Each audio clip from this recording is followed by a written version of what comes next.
Но я без понятия, почему так. Но я без понятия, почему так. А, вот, включилось окей. Но я без Есть понятия, звук. почему так. А, вот, включилось окей. Но я без Есть понятия, звук. почему так. А, вот, включилось окей. Но я без Есть понятия, звук. почему так. А, все. Блин, капец, затроило. Окей, так, привет, Арсен. Ну, короче, еду... Какого числа едешь? Получается, завтра уже.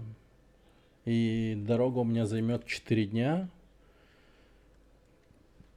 Привет. Привет, блинички. И пиздец еще в том, что, ну, в этой ситуации есть пиздец. Типа реально есть пиздец. Сейчас, подождите, расскажу. А тут камеры нету, да? Так, еще. О. Так, короче, в этой ситуации есть такой пиздец в том, что мне надо перевязку менять каждый день. Перевязку менять. О, она вообще жесткая стала. О, смотрите. Там просто здоровенная дыра. Вот тут внутри. Врач порезал меня, почикал. Конкретный чикопики сделал. Что Изи? Изи потерять руку мне... Жена перевяжет боя. Ну, там не просто.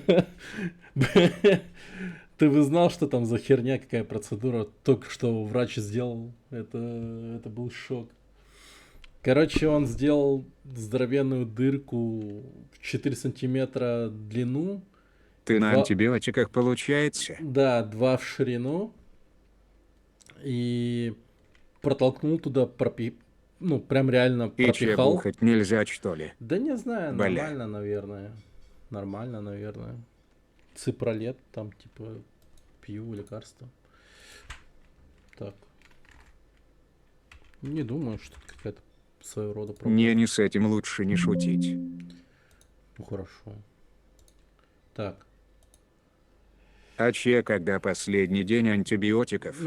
10 дней. 10 дней. Ну, я, то есть, долго так-то буду находиться там, в Таиланде. Понимаешь, долго-долго буду. 5 августа, значит. Угу. Забухаем. Может. 暗い密林の奥で一人の老人に導かれた男は荒れ果てた祠を目にした。崩れた石積みにうがたれた穴の向こうにはただ闇だけが広がっていた。穴の中へと足を踏み入れる男の背後で老人はかすかに笑みを浮かべる。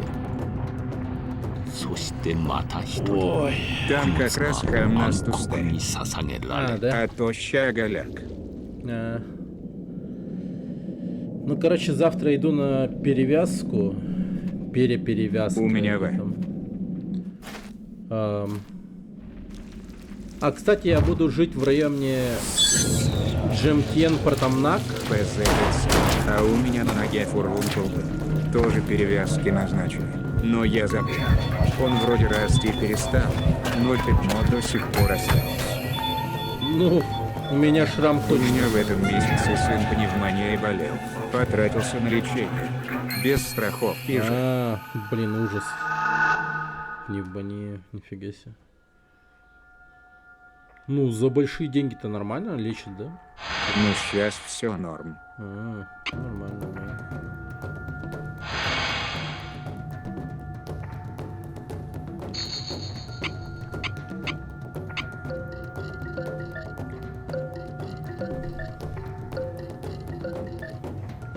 Но врачи там реально хорошие.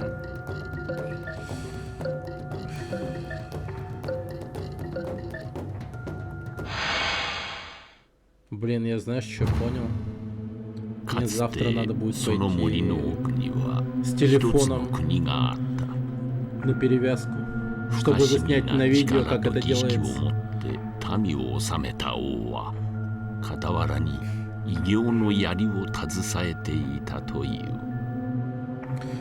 王は槍の力によって諸国を平らげ王国に未曾有の繁栄をもたら Короче, し на たが антибиотиках лучше не бухать, так как алкоголь ломает антибиотики и бактерии. Короче, резист получают к этим антибиотикам и все ПЗДЦ заново болеть. Потом уже антибиотики еще сильнее дают. 槍の Понял. 王の名が Окей. 伝承の中にすらおぼろ Хорошо, げとな понял. った Шутить с 今 этим не буду, конечно. 一人の老人に導かれた Так, その地を давайте немного расскажу про игру. Короче, резист к антибиотикам это пиздя. Да, это не очень прикольно. Это игра от From Software, от создателя Dark Souls. Игра 2003 года, если я не ошибаюсь. Это 2D? Блять, управление говном. Это 3D. Твое любимое 3D. Бля, уже хуйня я вижу, ахахаха. Так, ща. Ну Блин, ладно, давай. Ебашь. А почему? Погас. Бля. А чё? А где?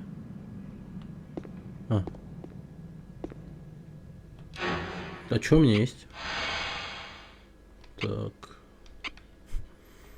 А Давай. почему пистолет в руке? Ну, короче, немного лора знаю этой игры. Я так понимаю, какой-то Это отряд... шутер по Dark Souls. Ну, практически. Короче, какой-то отряд вооруженных людей с учеными, короче, экспедиция, направлялся куда-то, и они попали в другой мир. В мир бездны, где есть теневая башня. И вот этим вот самым объясняется, что вот у нас есть пистолет. В общем, Мир с учеными. с ученым. Да. Короче, у нашего героя есть военное прошлое, он типа умеет стрелять, сражаться, все дела. И весь его отряд, короче, здесь тусуется. Вот еще один из них, походу.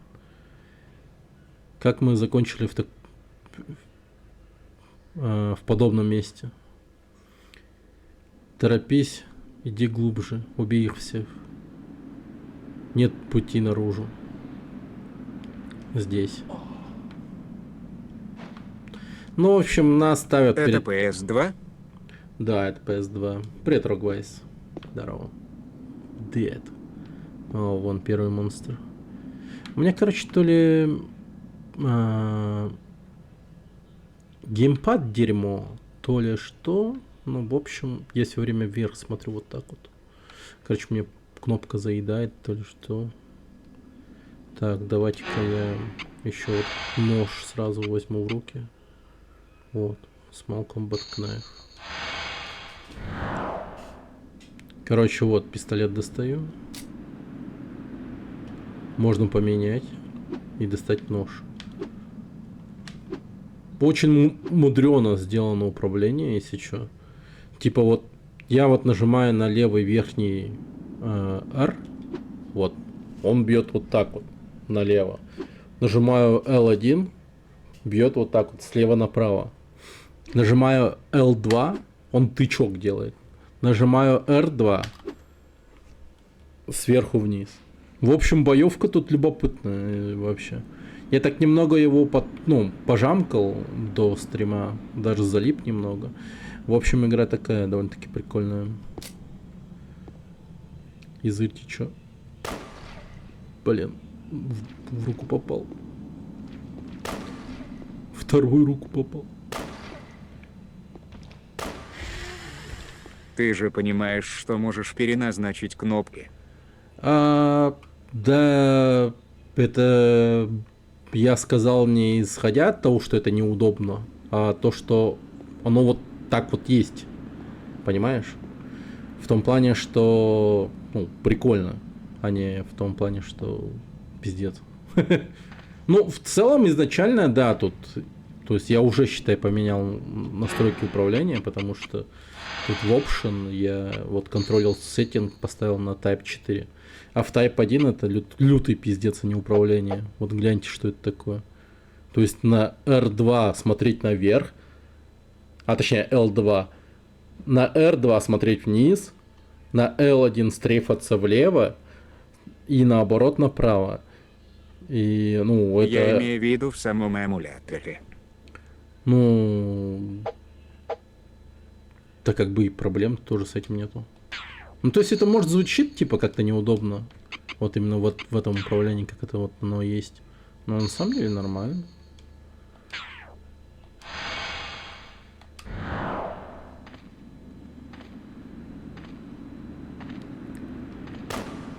О, хедшот. Вот, второй. И того же, туда же. Baby, there's nothing holding me back.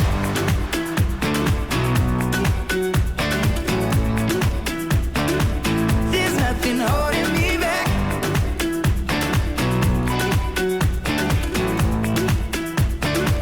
There's nothing holding me back. She says that she's never afraid. Чё, блядь? Just picture everybody naked. She Что really это? doesn't like to Не wait. знаю. 0 подчеркивания О. Baby, there's nothing holding me back. А кто это? Музыкальная шляпа. Музыкальная шляпа. Это реально из-за шляпы? Это в игре-то? Чё за бред? Ну, я не думаю, что в том году эта, ну, музыка выходила. Что это было?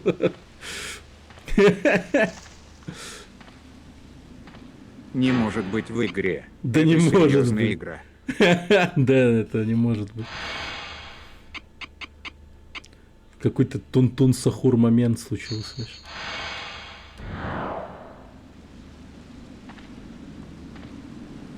Чё за дерьмо?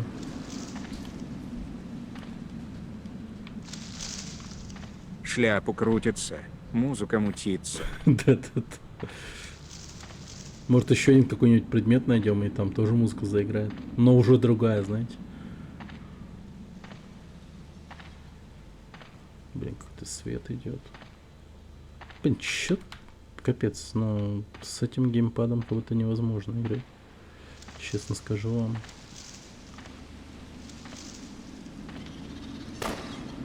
О, хедшотик пошел.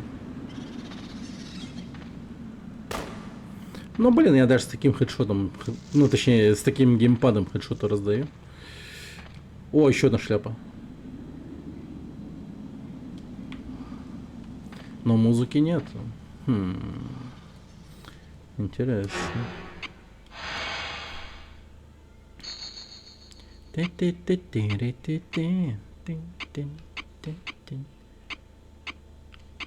А, вот эта шляпа покруче, кстати. Да, она прям нормальная. Да это ты у себя в оверлее включил. Думаешь? Ну, кстати, может быть. Но... Только что это было вообще?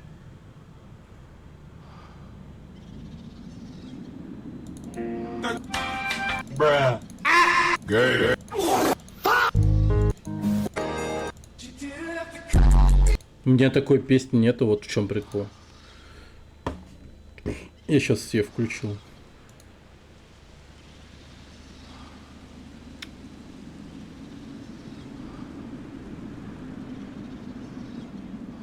Ну ладно, может эту тему просто выключить.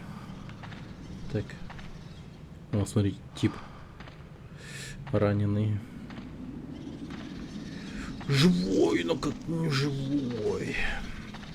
Живой, но не живой.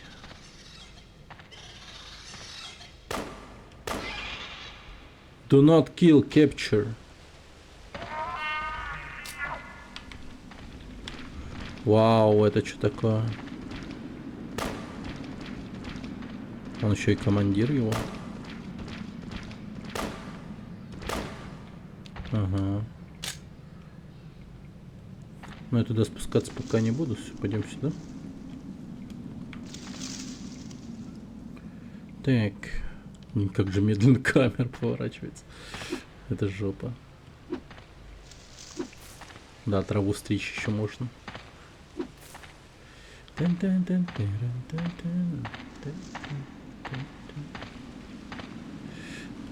Блин, может не будем тратить патроны, чисто попробуем сначала.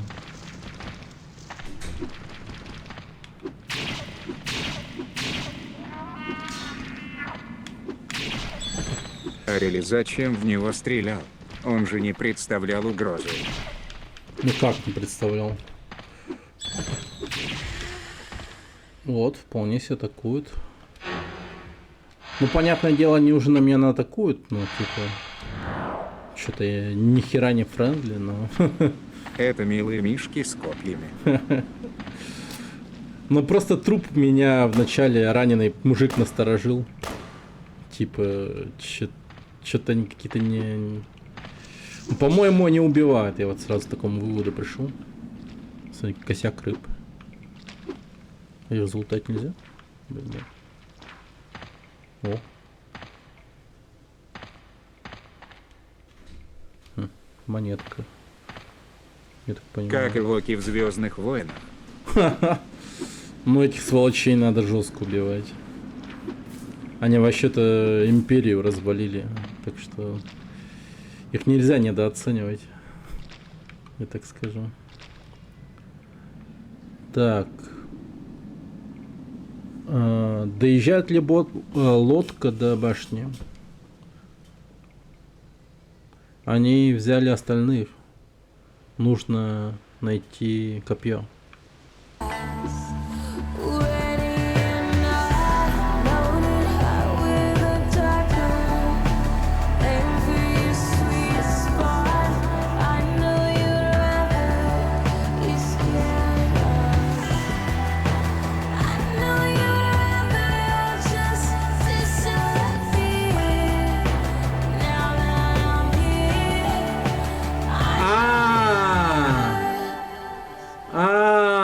Я понял, что это.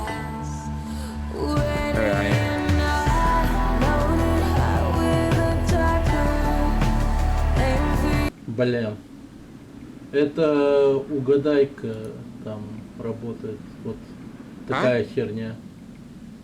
Вот такая херня у меня включена. Типа. Так. Ну, все. Все.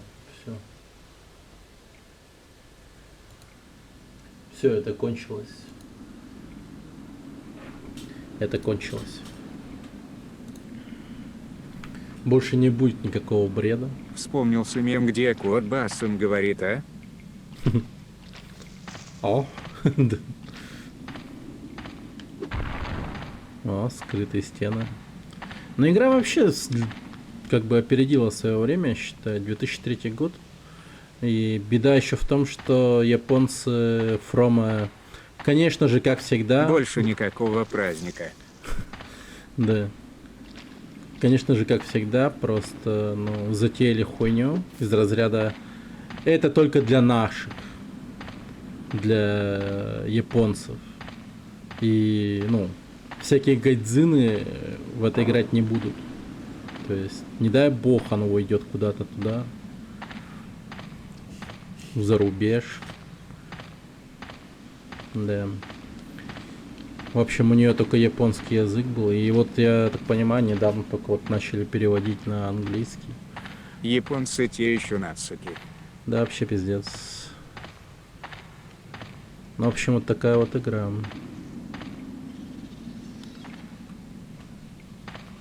Вот что самое, так, типа, такое удивительное, то, что они такие, ну, я хуй знаю.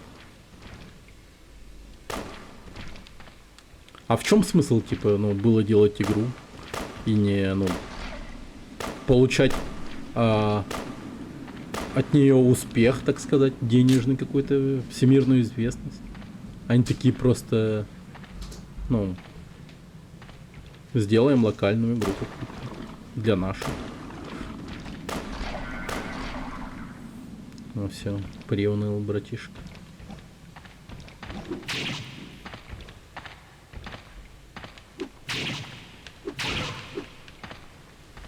О, курка. У здоровяков была куртка. О, а это что такое? Хилка. Но я залечусь, пожалуй. Залечимся. Может, они не верили в западный рынок. Думали, гайдзины не поймут. Судя по Sony, они и сейчас не верят. Ну, такие, короче, не хз.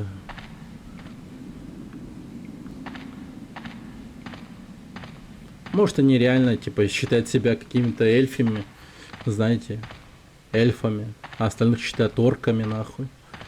И такие, типа, дайте, забей. Они там Тун-Тун Сахур, и вот это вот все. Они по францлопам угорают, а наша вот этот высокая, ну, забей. Че взять с плебеев? Не будем на них время тратить наше. Не будем. И все.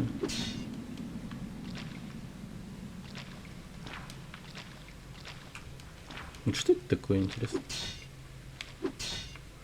Не ломается ничего. Так, я, кстати, броню подобрал. Тун-тун сахур. Ротанский армор или настольная куртка. Дек. Ротан. Первый DS выпустили на ПК по приколу, не заморачиваясь. И она неожиданно выстрелила. Ну, это, конечно, да, типа...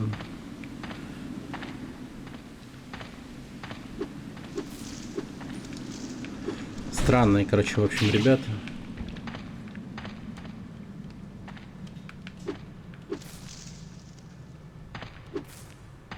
Тут, конечно, нету, типа, как бы, такого призыва по типу сделать игру для всех.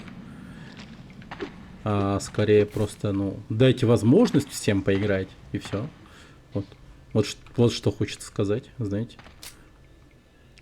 А там и как бы это люди рассудят. Блять, ну этот геймпад говна просто пиздец, если честно. Да. Окей.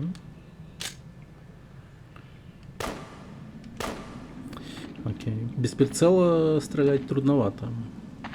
Доложу я вам. О, магазин. Спасибо, чел. Он мертвый. О. Сохранение, лол. А погоди, я сохранился? Сейчас сохранимся.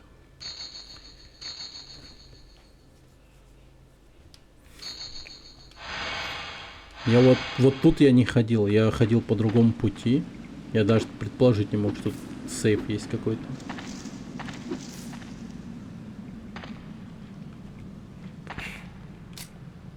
Вот помните там в начале где-то... Вообще прародитель DS это Kingsfield. Ну ты, наверное, это знаешь. Ну да, я знаю.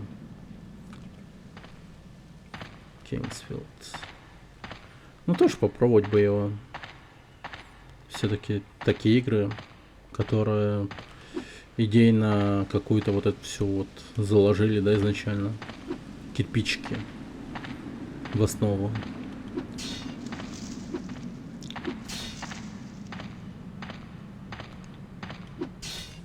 После 3 частей Кинга они выпустили Shadow Tower.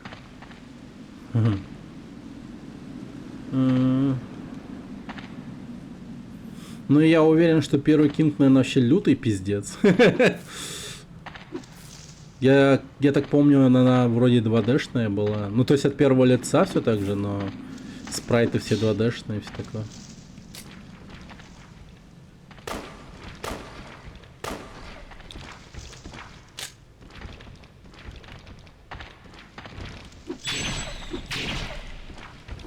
Вот это я изверг. Ой, блядь. Ой, блядь. О. Классическая подъебка от фромов. Идешь такой, идешь, а сзади мразь.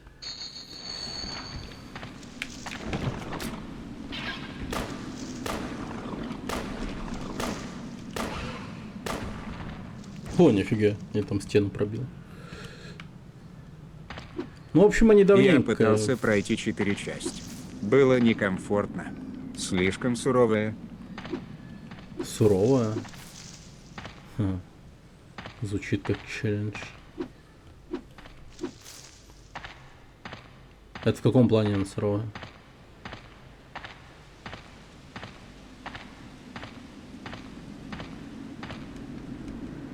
О, монетка.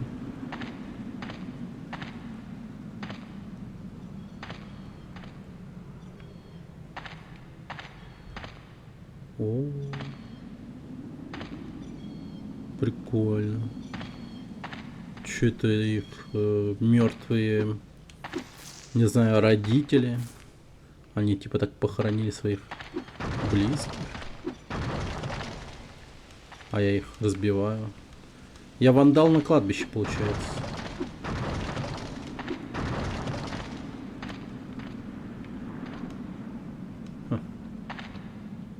А что это?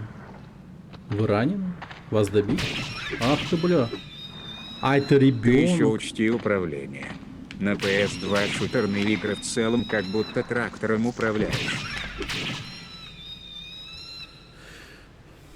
Ну, типа еще смотря в каком году она вышла. Типа, ну, были такие, которые на PS2 окей вполне себе были. Ну, то есть, они уже вполне себе шарили за шутер. Но это уже такие, типа, скорее всего, уже западные игры. Вот японцы очень сильно грешат ебанутым управлением. Просто, блядь, как, типа, ну, ты охуеваешь реально, типа, думаешь, как вы, сука, ну, могли вообще подумать, что это удобно, типа. Что за краб сидел, играл и тестировал это все, типа.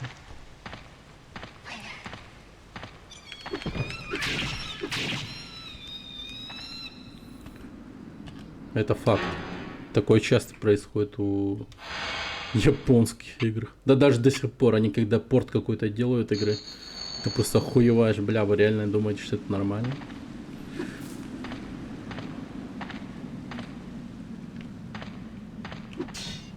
Так, вот это не ломается. О, магазин. Это мне надо.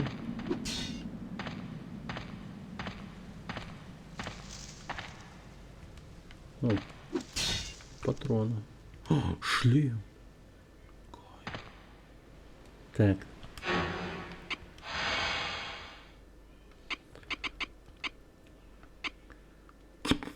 Шлем фрица. Блять. Прости, дедушка, нам придется его одеть. И это всего лишь видеоигра. Так. За нами охотились. We are hunted. То есть они уже их поймали. Нас поймали, но они не дают нам умереть. У мертвецов здесь нет покоя. Копье пробуждается. Вечность зовет нас. И смерти к жизни. Вот так вот, бля. О.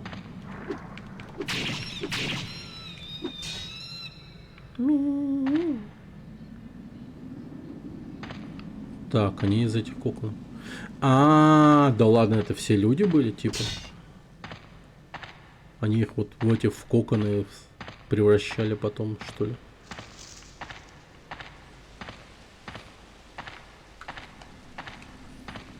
Да, блять, этот геймпад.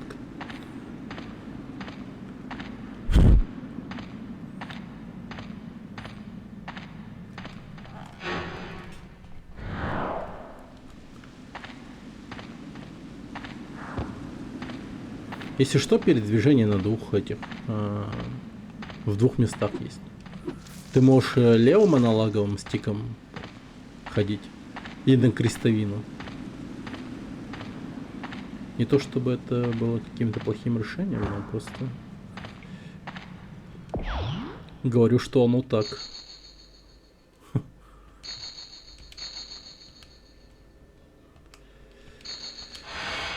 Так.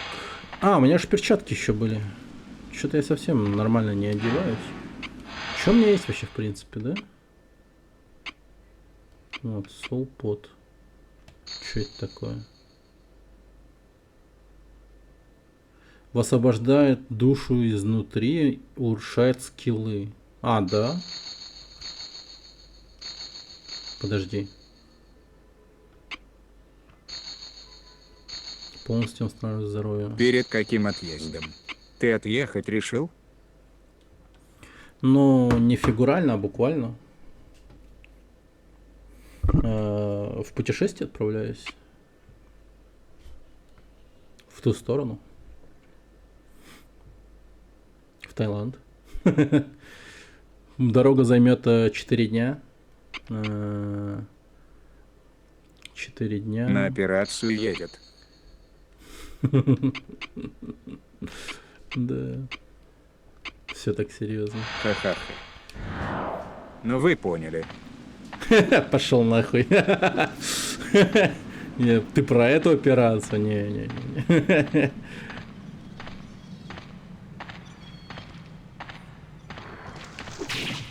Уль. Блин. Так. Пыхчамп. Блин, какой. Смотрите, у меня перчатки даже прорисуются.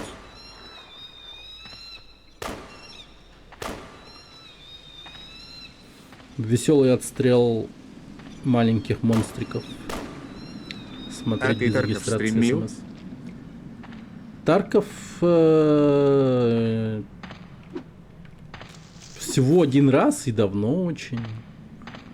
Ну, то есть, может быть, Тарков и смотреть. Мне было. кажется, тебе пойдет хардкорщина. Но в целом, ты думаешь правильно. Но... Ну, вот хз, да, я типа сам не распробовал, но как-то уже заранее готов, как будто бы эту игру, ну, не любить. Не знаю.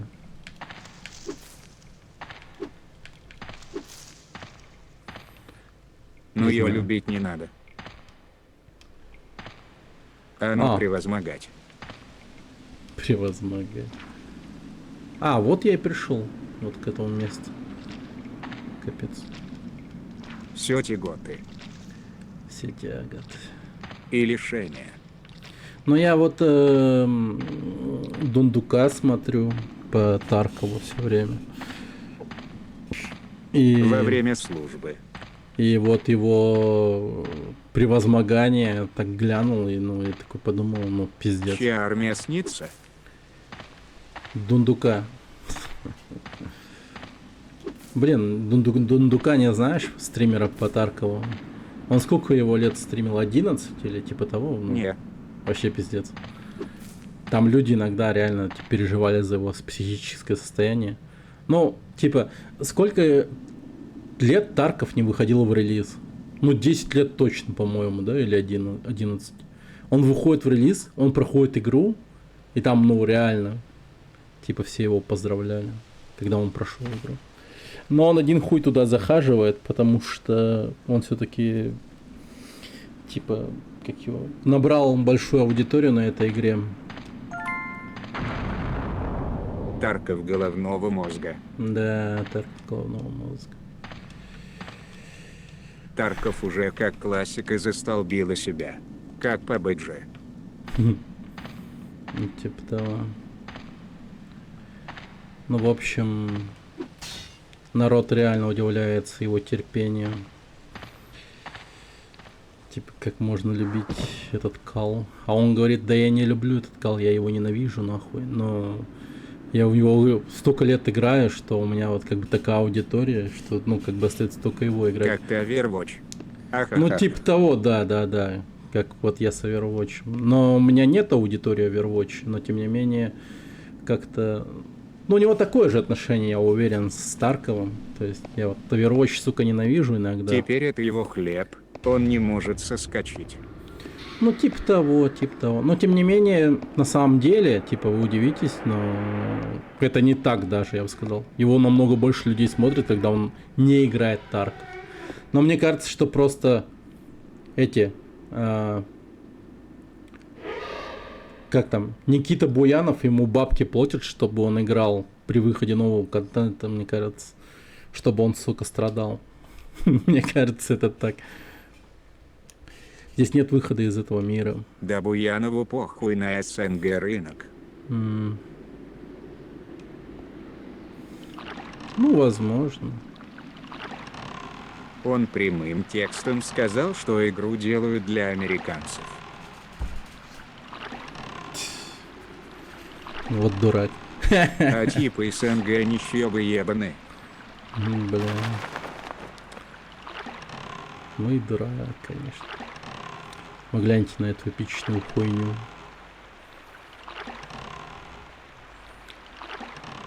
Посреди неизвестного чего, иду куда-то. Плыву, точнее, с каким-то хороном. Просто в СНГ игру уже скупили кто хотел. Ну, да, наверное, там, типа, какая-то такая тема в цифрах, если смотреть. Возможно, поначалу и на релизе, может, были какие-то вспышки чисел покупающих, типа, ну, у нас в России. Но потом явно утихло, и все, как бы, ну, поняли, что это ёбаный кал, и мы и так живем в России, нам, как бы, ну, нахуя еще терпеть в видеоиграх, как бы. А американцы не такие, ну, типа, молодые, шутливые. СССР не застали, все такое. Прими это, не сопротивляйся. Ну вот, типа того.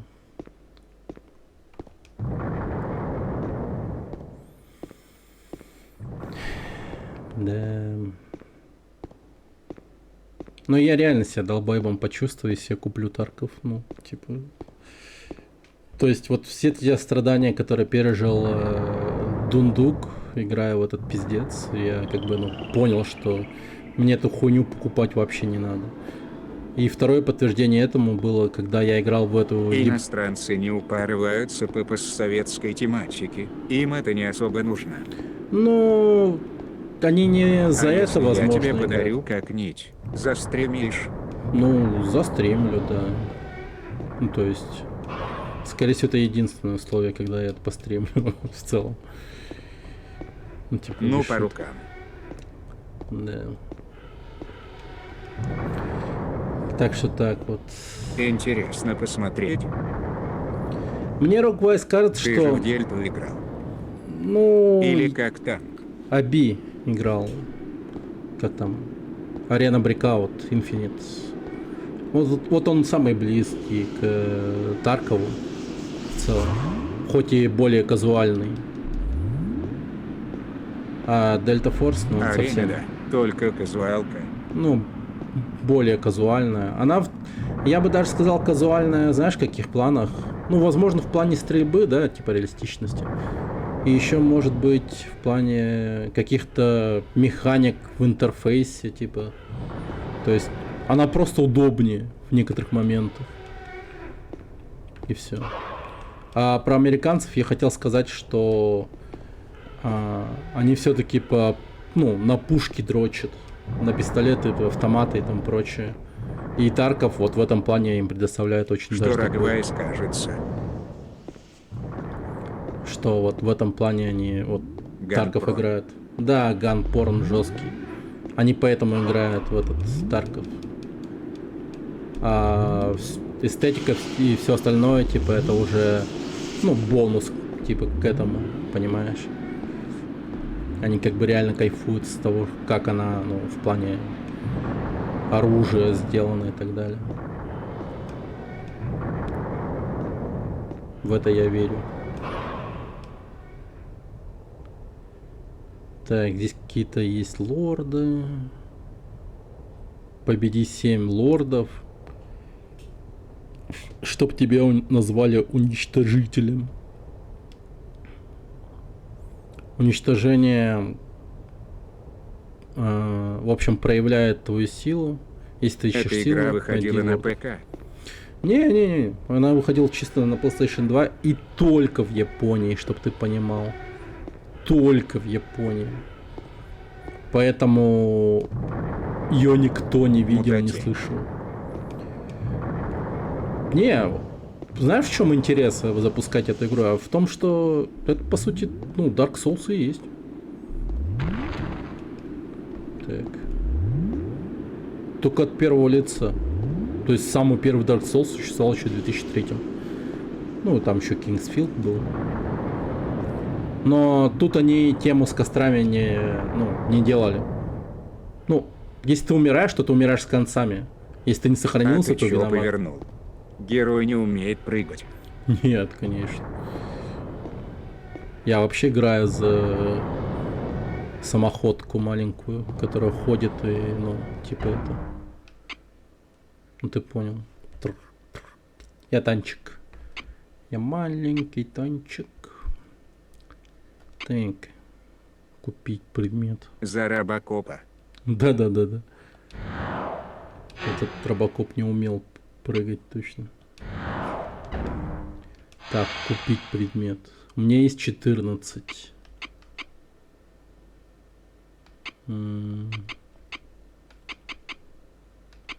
Нормально, слушай. Так, ботинки. Так, надо купить ботинки, считаю. Тут какие? О, боевые ботинки. 3 монетки стоят. Это окей? Это окей. Я беру. Можно еще продать. Ну, может быть, эти шляпы продать. Хотя тут durability 8, тут 12. То есть выгоднее продать, наверное, этот. То есть вот этот шляпа послужит дольше, чем вот это. И за сколько я его продаю? За 2. Ну, нормально. Так, картанский армор. Ну,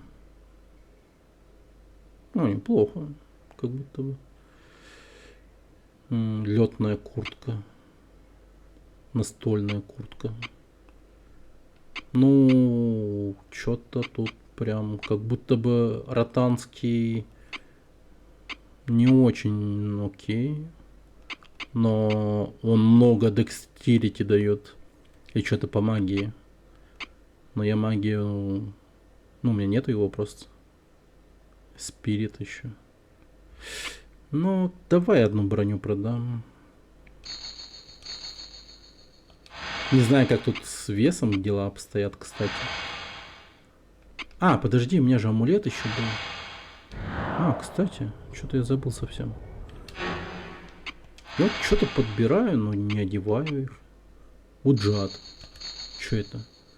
Злой глаз, вкрепленный в камень, улучшает магию. Сопротивление магии. Уджат. Окей. Комбат бутс. Так, браслеты еще. Так, а что у меня по ножам? Маленький комбатный нож. О, маленький комбатный нож скоро сломается. Наверное, хайсворд надо брать, да? Типа... От слова хай. Меч под кайфом. Так. Кольцо. Корона. Прах Дорадо. Что это такое? Сильная...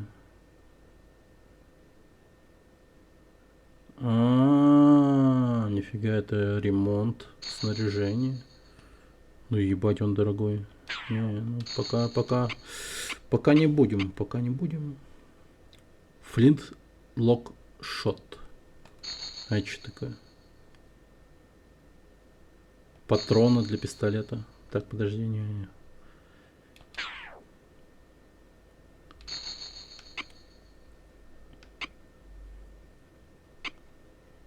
А, вот это мои. Так, вот этого я куплю, пожалуй. Так. А что, там еще пистолеты есть, что ли?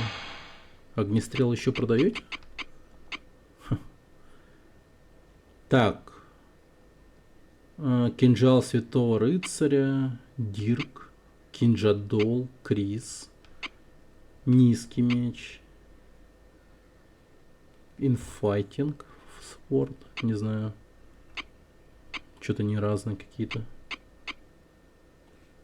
Сабля казака. Внезапно. О, пистолет. Ха. Ну, кстати, он мощный. Револьвер. Ну...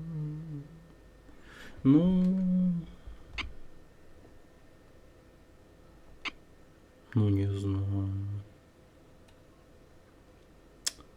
Может быть, что-то такое вот крепкое взять. Топор. Ну, точнее, тяжелое, я хотел сказать. Тяжелый топор. А что топор стоит? Ебать.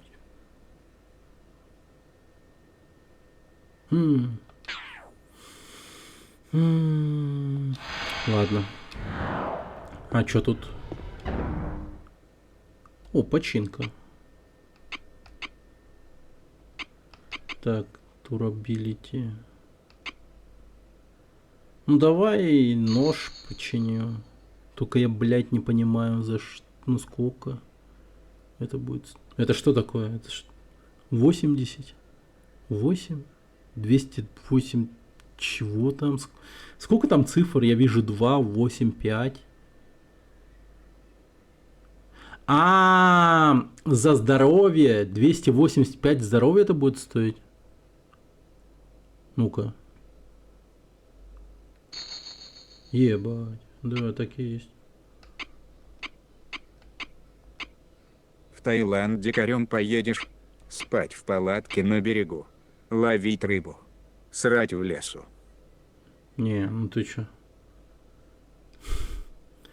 Ну, как бы в Таиланде есть цивилизация, там, типа, кондоминиумы, там, бары, пляжи с людьми, которые подают напитки, еду.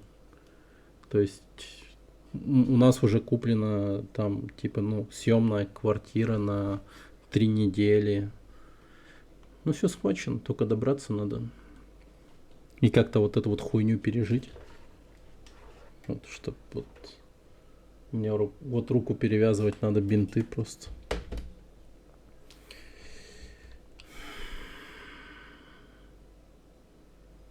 Так, ну этот пистолет, наверное, надо починить.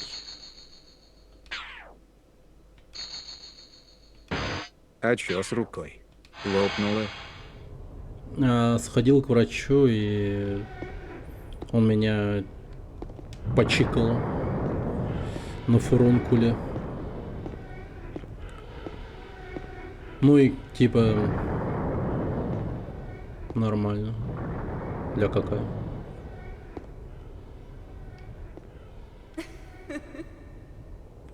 Человек говорит, он храбрый или тупой. Ну, короче, не знаю, Hunted One. Он меня, ну, короче, дичью называет или что-то в этом роде. Типа жертвой. Я бы с такой рукой не путешествовал. Ну, что поделать, придется. Как ты думаешь, я помогу тебе выжить? Сила одного управляет этой башней. Покажи мне силу или умри. Хотя, если я открою тебе путь, это будет доказательством силы. Окей. Исчезла. Что эта бараниха о себе возомнила? Ну, такая типа цундаре. Я так понимаю. Она такая цундаре.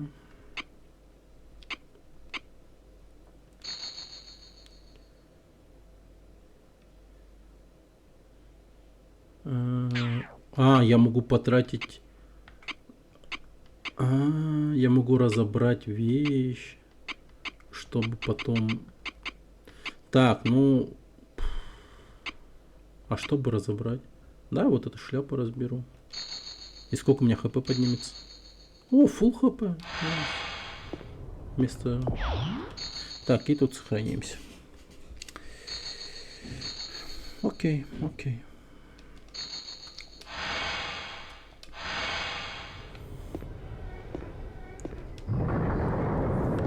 Короче, завтра, ну, план такой. Завтра иду в поликлинику по моему месту жительства. Делаю новую перевязку. Спрашиваю врача, типа, вот, я еду, и как мне в пути с этим дерьмом справляться? Я куплю натрий хлорид там. Вот все необходимое. Это в игре. Ничего себе.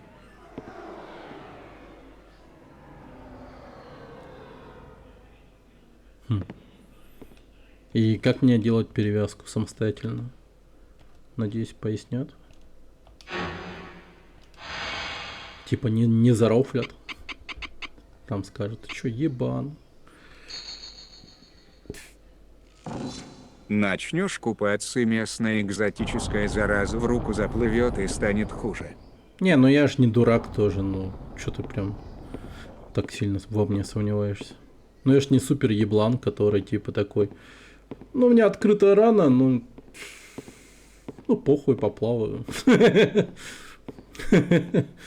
Ну перевязка, ну чё. Живем один раз. Ну, естественно, я плавать не буду, я просто буду сидеть там, не знаю, книжку читать. Кстати, один сборник рассказов Лавкрафта почти всю прочитал. Вот думаю, вторую с собой возьму, то если я возьму первую, которую почти дочитал, ну, там наполовину я уже дошел, то во время дороги я ее всю прочитаю. А так хотя бы свежачок, вторая книга будет. Нормально. Посижу, почилю. В некоторых моментах смогу спокойно почитать. Блин, вы гляньте на этих тараканов ебаных.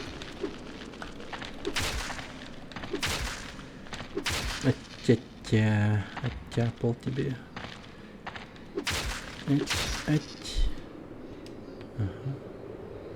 Расчлененка. Да. Не, реально, это очень крутая игра. Ну, я как бы, ну, натурально поражен тем, какая она вообще, в принципе. То есть расчлененка есть. Матюки.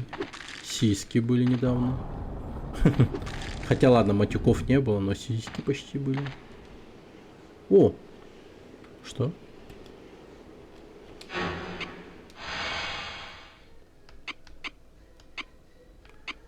Алерт Аджат. Местная мушка личинки в рану отложат, и из нее вот такие вылезут. Не-не-не. Ну, то есть, будь я глупым и наивным, я бы так сказал, ну, типа, не пугай меня, не дай бог так и случится. А я супер уверен в том, что я не долбоёб. Ну, типа, каким надо быть вообще, чтобы вот так вот допустить такое? Это буквально, типа, ну, подсовывать там какой-нибудь скалопендрия мою рану и, типа, нас заходи.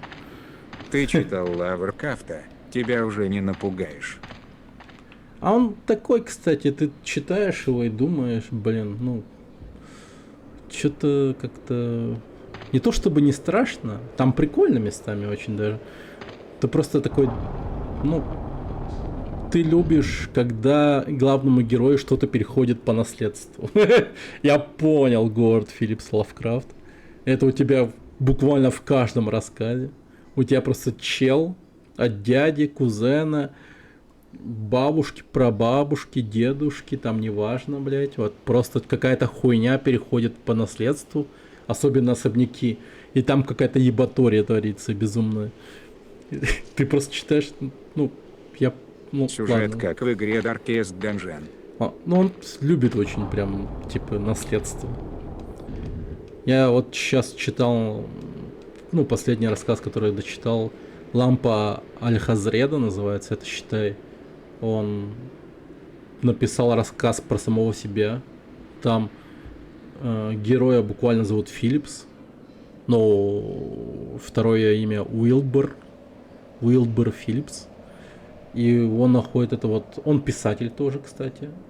Писатель, бедный такой, долговязый, как сам Филлипс Лавкрафт, писатель, который отправляет в корреспонденцию всякие разные рассказы.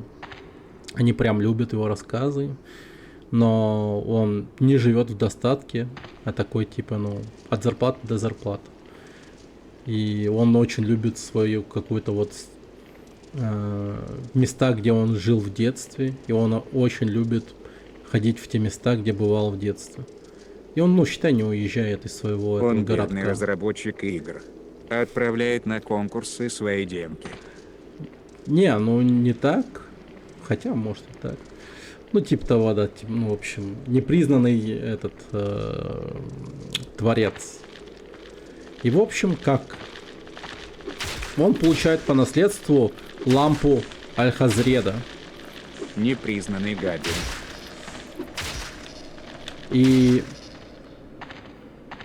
прикол в том, что когда он включает эту лампу и садится писать что-нибудь там, какой-то рассказ, он начинает видеть всякое, что показывает эта лампа. То есть он построил типа такую легенду вокруг себя, что у него есть лампа, и он по этой лампе видел, как Ктулху там типа на дне, там как далекие космических планетах какие-то непонятные существа и там прочее и так далее. Типа то, что у нас на Земле есть какие-то древние представители древних великих существ, которые там вот-вот могут пробудиться, и им противостоят только лишь какие-то типа, ну, какие-то представители других рас, которые называются как великая раса, и они по факту представляют старших богов, и они, ну,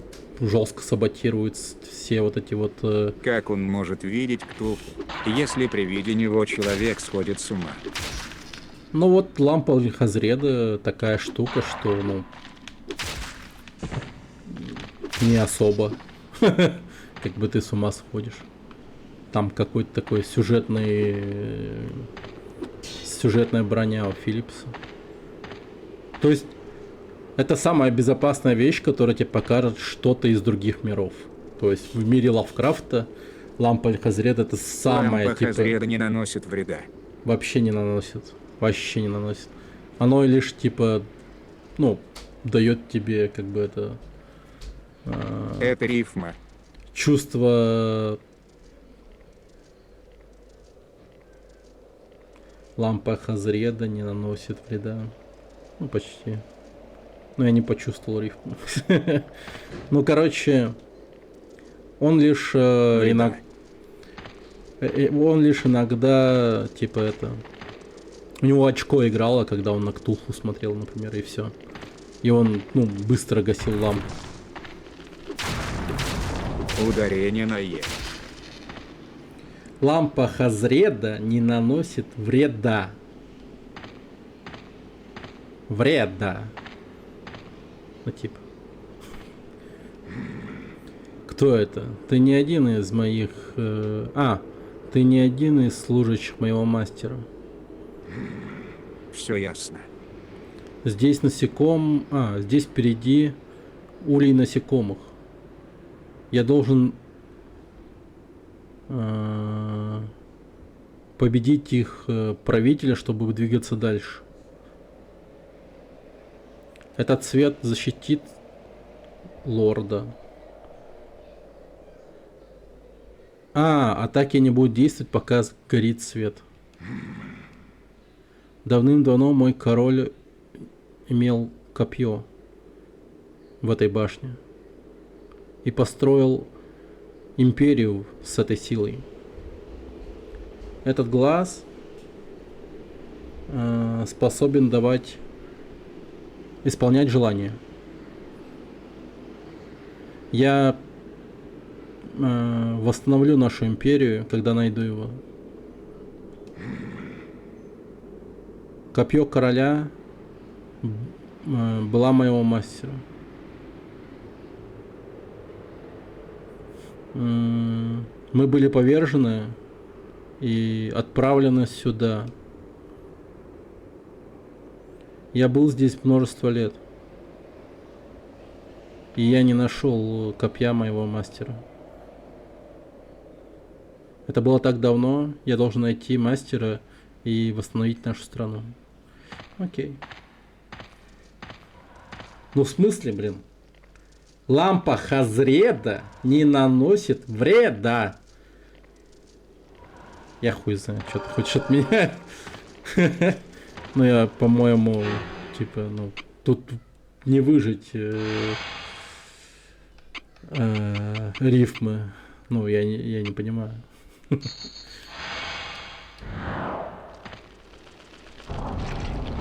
Нахрена себе. А, вот этот свет на него падает. Его потушить надо. Я бессмертный. Сопротивление — это глупость. Ну ладно, как скажешь. Я, значит, ухожу. Я, блядь, чуть не умер.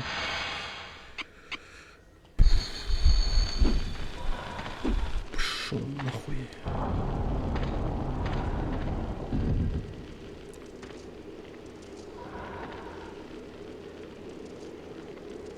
Окей.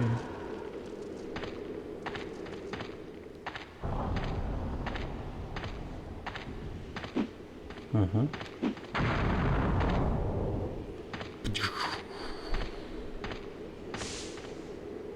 А чё не волыны?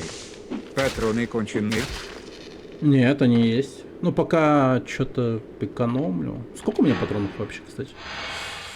Сколько у меня патронов? 4 обоймы. 4 обоймы. Ну, как будто бы не так много. И в этой обойме у меня 2 патрона. Если что, вот эти вот кругляшки над ХП — это патроны. Это не открывается. Да, блин.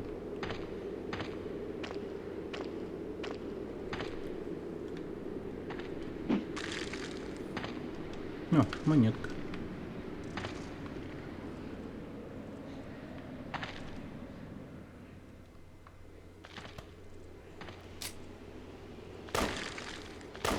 Блин, я в какую-то хуйню попал. А у мачете 3 патрона получается. Ну, типа 3 серии удара, да. Ну, видимо, они такие просто... Ну, ладно, игроки не долбоебы, догадаются.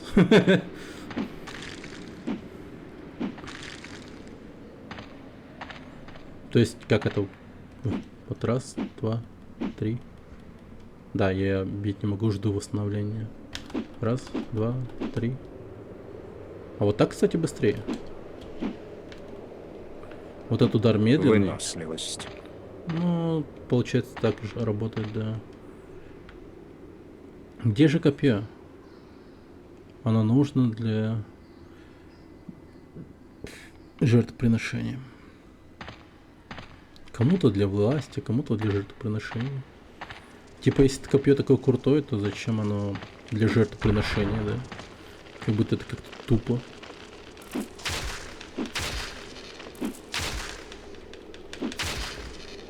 Нормально, слушайте, я прям неплохо управляюсь пока.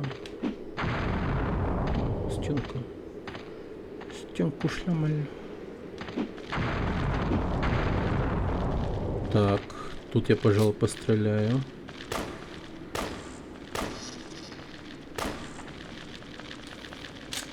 У меня 2 обоймы осталось, да? Хотя для босса какого-то сохраню. Хуй знает, что там будет. Ты что парируешь? Перебиваешь атаки кузнечика, когда он напрыгивает? Ну просто у меня типа тычковый удар, он достигает его раньше, я так понимаю. И поэтому он ничего не может сделать. Ну то есть я типа да, отменяю его атаку своей атакой, и он переходит в анимацию получения урона. Иными словами, стаггерю его.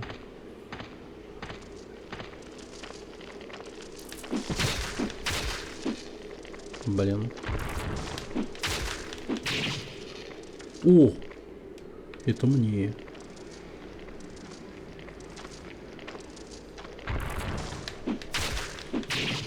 Но игра такая продуманная, знаете. Блин, не открывается. Чё-то не хотят. Значит, что-то найти надо. Хотя, думаю, это сверчок. У японцев сверчки. Ну, кстати, да. Похоже на правду. А, ваншоты, ничего себе. Так, а тут ничего нету. Может, стена какая может сломаться. Ну вот это вот. А, нихуя. Ебать, я догадливый. Слушай. Так. Ой, у меня меч ломается, кстати. Что скажешь? Ничего. Ничего ты уже не скажешь.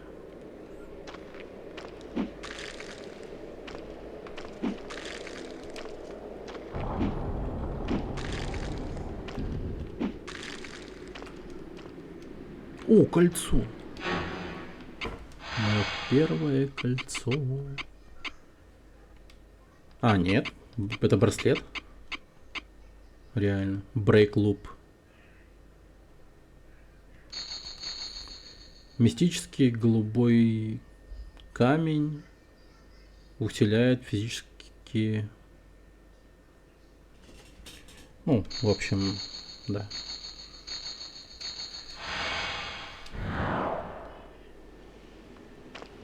Из гугла сверчок – это близкий родственник кузнечика.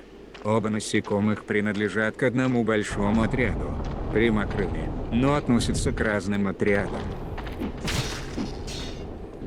Ну,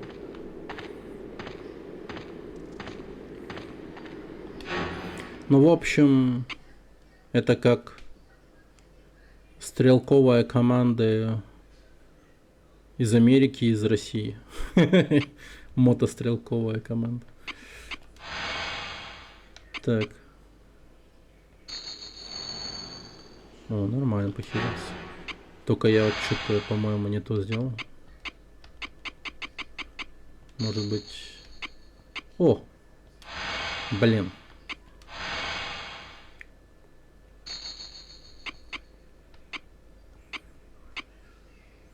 Во. Да, ёб твою мать, не то.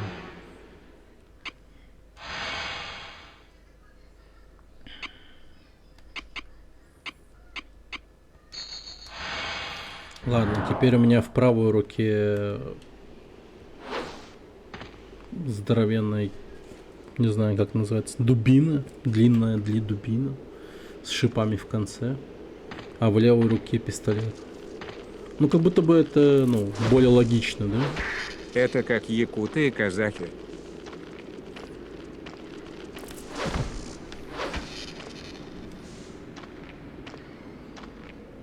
А это как русские и чехи? Или жопу ему отрубил. Ну... Или типа как американцы и англичане. Хотя они ебать разные. Ну, типа вообще в целом. Ау, тварь. О, хилка. Найс. Это мне нравится. Так, мне сюда. Только мне надо броню поменять на... Ну вот это как будто попизже.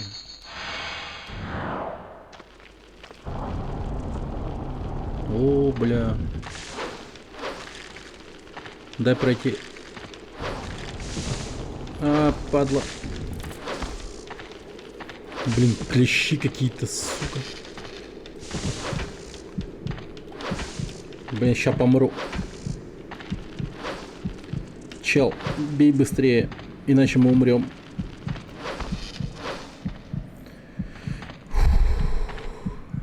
Так.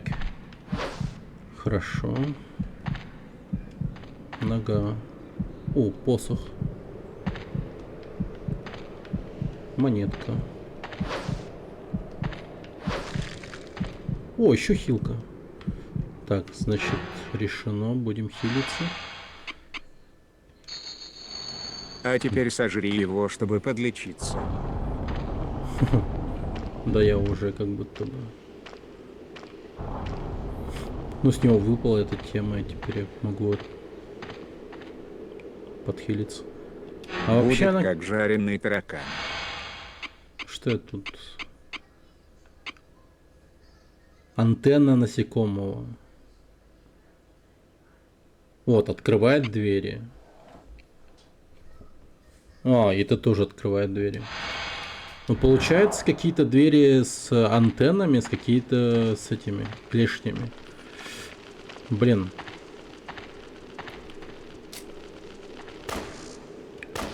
Хедшот, ёпт. Хули, бля. Ты на кого полез, бля?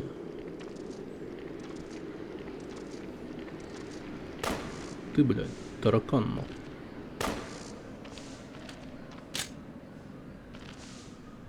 Бля. Ща пизду дам.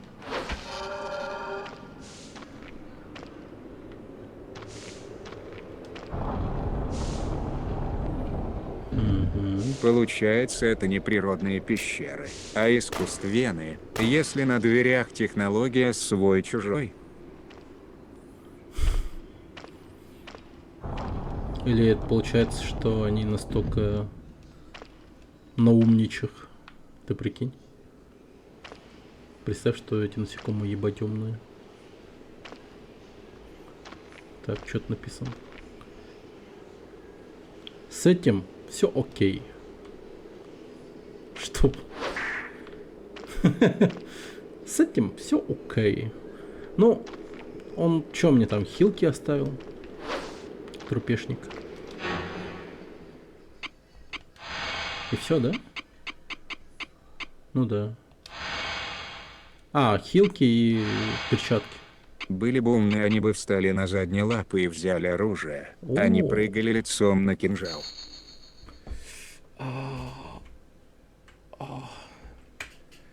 Да, тоже верно. Ну, знаешь, как-то хочется оправдать целую, типа, цивилизацию насекомых. Какими-то такими вещами.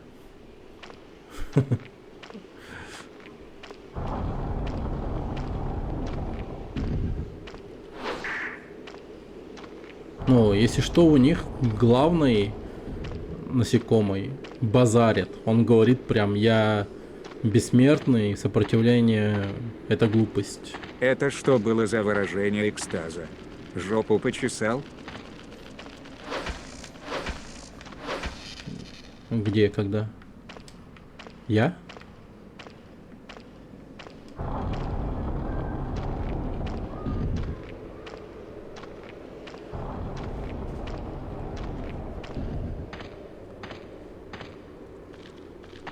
Мне туда не надо. А, вот сюда. Тут еще стрелка указывает прям. Сюда иди.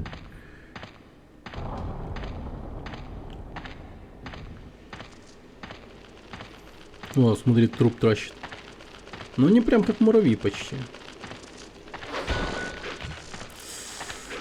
Всем привет. Привет, Дон. Да нормально, их кулаками запиздить тоже можно.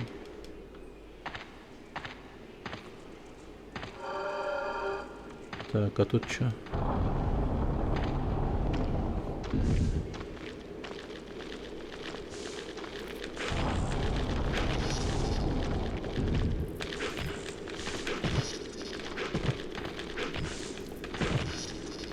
Я просто... Ты что, в отпуск уезжаешь? Да, Дон. С семьей. Все вместе. Чилить. Я еще... Ну, есть некоторые риски во всем этом. Потому что мне надо каждый день делать перевязку.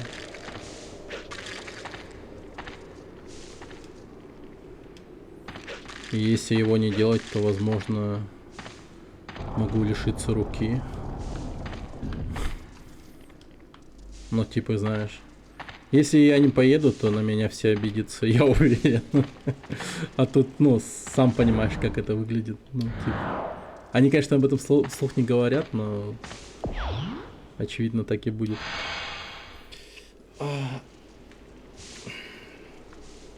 Сегодня вырезал фурункулус. Ну, жена что не сделает перевязку? Ну, вот на то и это, как бы сказать, ставка. Она тоже говорит, ну, сами сделаем, нормально. Типа, разберемся. Все будет чики-пики. Чики-пики.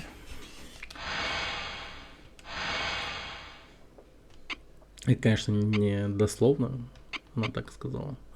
Это уже я, как бы, говорю. Чики-пики. Хайсворд. Блин, мне может реально какую-нибудь меч, ну, оружие ближнего боя, которое, ну, лишиться руки или не обидеть родственников. Сложный выбор. Ну, блин, ты такой категоричный тоже. Рогвайс, ну, совсем. Можно, как бы, это, так сказать, усидеть на двух стульях. Ну, то есть, можно засейвить руку, но если включить свою какую-то эту думалку. Ну, типа. Усидеть на двух фурункулах Денди Фачи. Да-да-да. Так, короче, продаем то, что вот сломано почти. О, и купим нормальный какой-нибудь, типа, нормальное оружие ближнего боя, которое... Надо же, какое игровое ископаемое ты откопал. В хорошем смысле.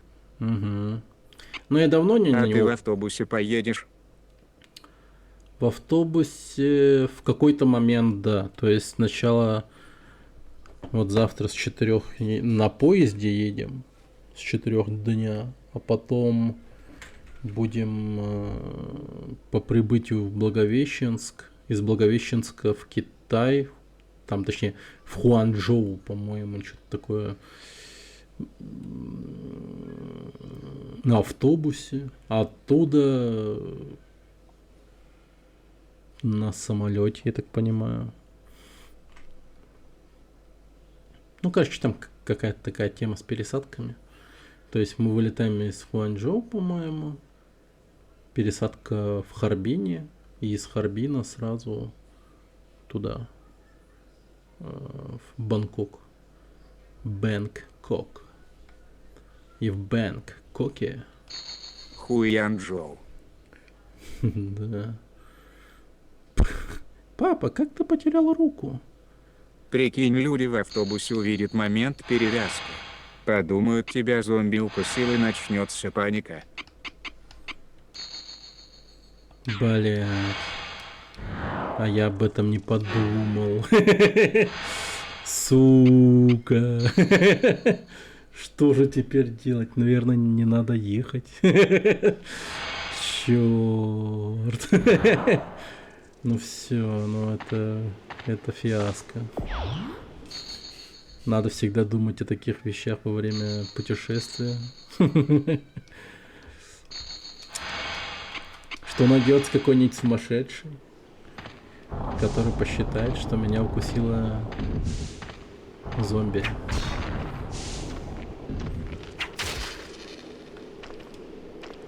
Начнется паника и все друг друга перекусают и реально начнется зомби-апокал. Как потом стримить будешь? Не-не, и самое забавное... брызгает в лицо соседу по креслу. И он тоже Не, покроется фурункула-то пузырями. нету. Фурункула-то нету, в том-то и прикол. То есть он уже там вычищен всяким этим. Блин, вы бы видели, точнее, вы даже не представляете, как это вообще было. Он мне, короче, делает длинные большие надрезы и просто туда вот прямо с этим инструментом, похожим на ножницы, типа щипсы, засовывает этот бинт, пропитанный йодом, и прям вот из этой вот фурункула раны столько пены полилось. Блять, просто пиздец. Такая коричневая пена. Просто... Я такой смотрю, ебать.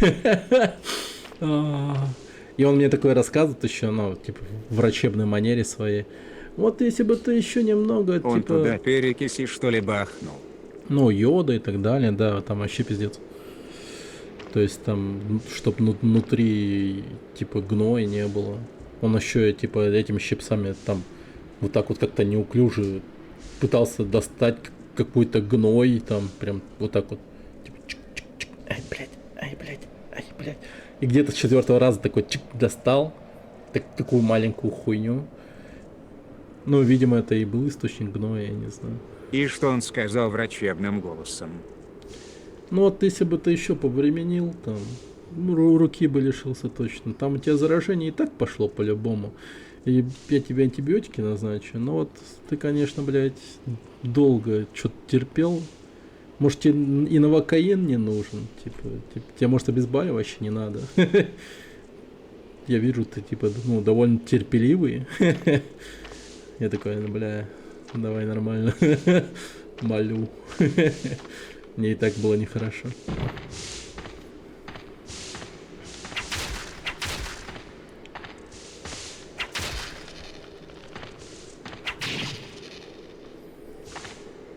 Долго терпел.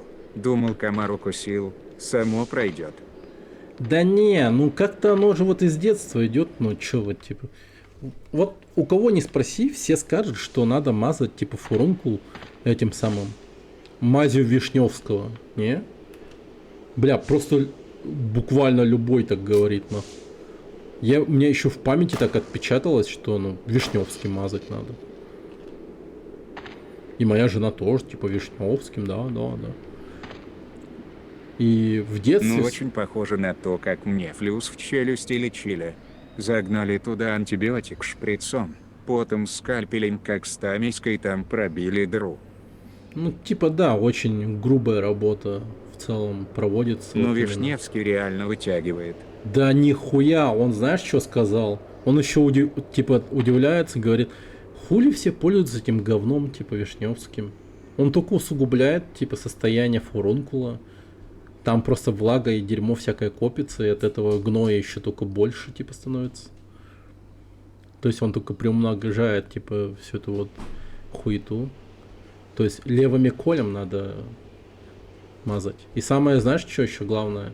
Типа, ну, выдавливать его нельзя. А у меня в детстве все фурункулы только так выдавливали.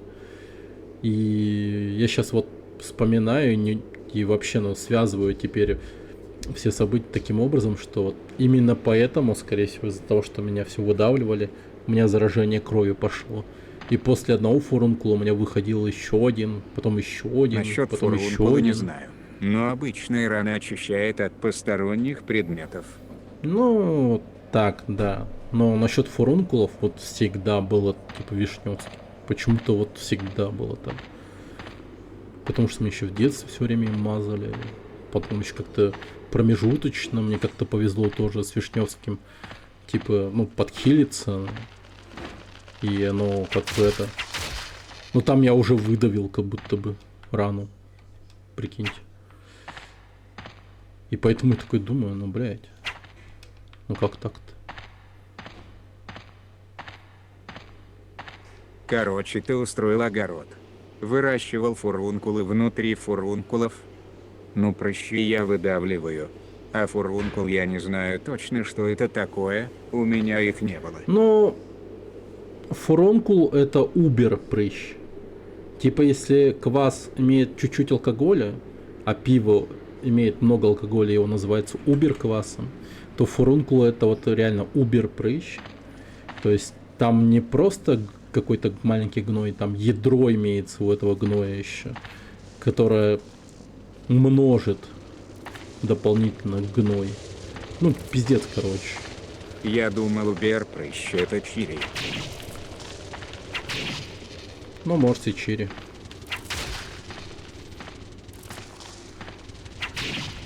Господи. Как много насекомых.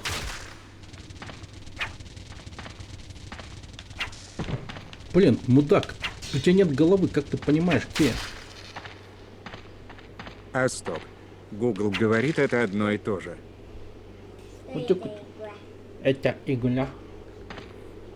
Вот, ходишь по подземельям, убиваешь монстров. Типа чуть-чуть ужастик, но не ужастик.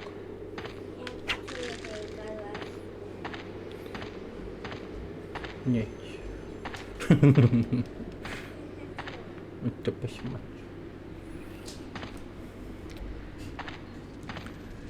Посмотри. Иди сюда. Ох ты мразь. А сколько ты можешь вытерпеть?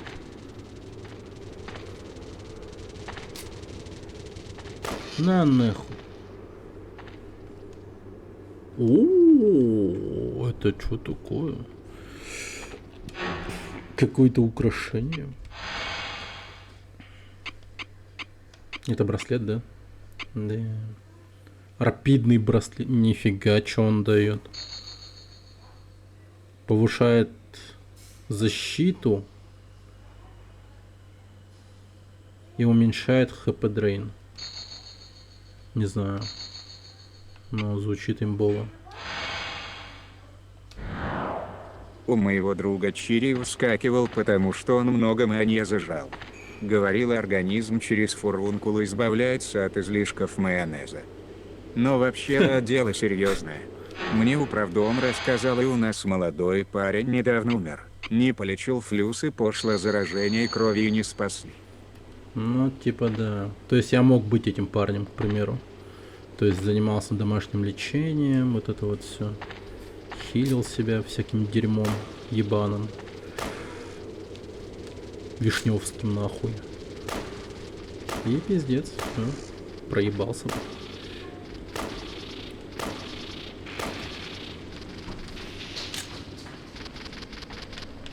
Скорее Обидно. у него аллергия на майонез или что-то такое.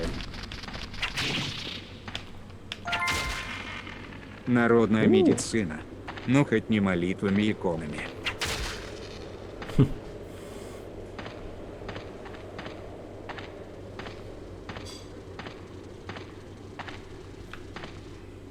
Бля, чтоб вы понимали, сам себе руку резал. Ну, типа, чуть-чуть маленький надрез сделал, типа, якутским ножом. А он острый. Думал, типа, вот такие небольшие надрезы сделаю, и гной вытянется с помощью мазей. Ну, как бы оно так было, то есть гной немного вытягивался с помощью левого коля.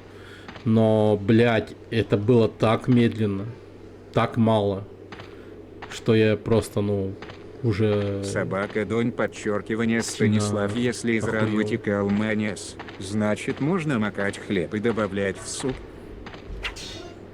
Блин, жесть, ты любишь майонез. О! Это мне.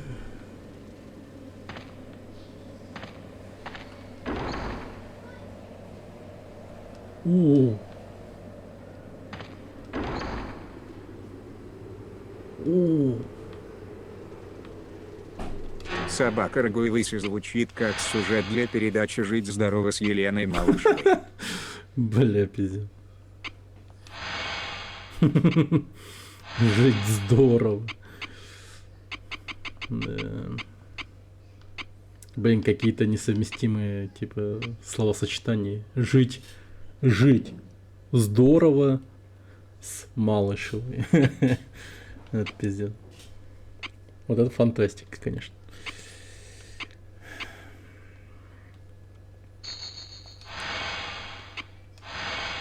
Вот если бы было бы выживание с Еленой Малышевой, я бы еще, да, тогда сказал, ну да, там все жестко. Потом напишешь книгу «Как выжить с фурункулом». Станет бестселлером. Ну, вообще, типа, да, надо рилс снять какой-нибудь. Ну, то есть, я уверен, что у многих людей в подкорке, в мозгу вот эта вот хуйня имеется, что надо это, типа, ну, Вишневским мазать. Я, блядь, 100% уверен, и если я у кого-то спрошу еще, который не в теме, ну, вот именно такой вот, который не знает моей истории, тот скажет, ну, Вишневский мазать. Гной вытянется, и все нормально. Нихуя. А он еще и добавит, типа, ну, еще его давить надо. Типа. Ну, пиздец. То есть, это как будто бы реально работает. Вот именно вот то, что я сказал, то, что вот надо его вот выдавливать и Вишневского применять. Но в очень редких случаях, типа, знаете, это как будто бы все время везло. То есть, реально так удачно все сходилось, что ты в конечном итоге не усугублял свою рану с фурункулом, а как-то вот реально удачно выдавливал. А Вот. вдруг от Лавкрафта ты себя запрограммировал и начал отращивать щупальцы, а врач его ампутировал? Блин.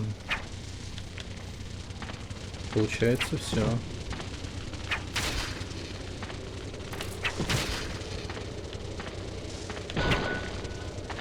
Да блять, мне штаны порвал, мудак.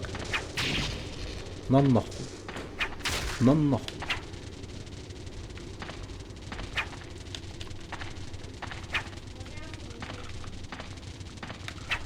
Блять.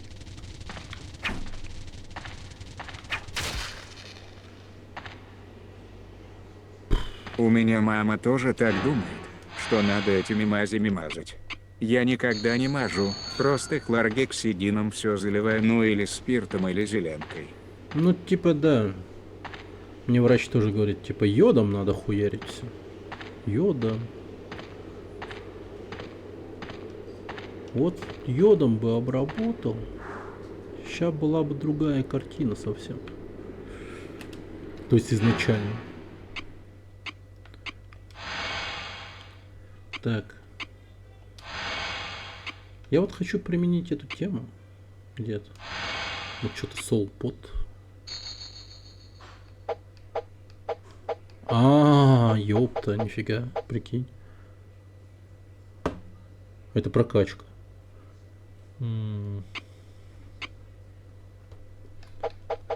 Сила. Ну, а что мне качать?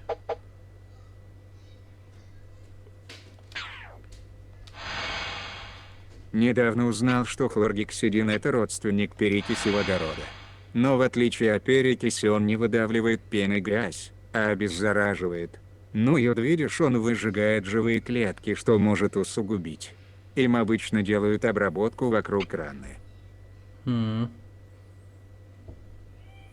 мне йодом туда хуярил. То есть я не знаю, насколько это все нормально. То есть он мне по сути там все выжег внутри. Ну, вроде рука нормально. То есть я двигать могу им. Просто я чувствую, что там что-то инородное. Его надо убрать.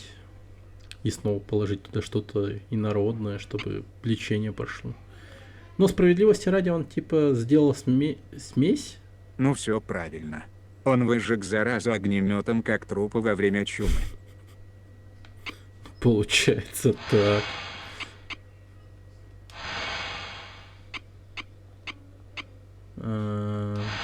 Фак. Подождите, а как мне понять?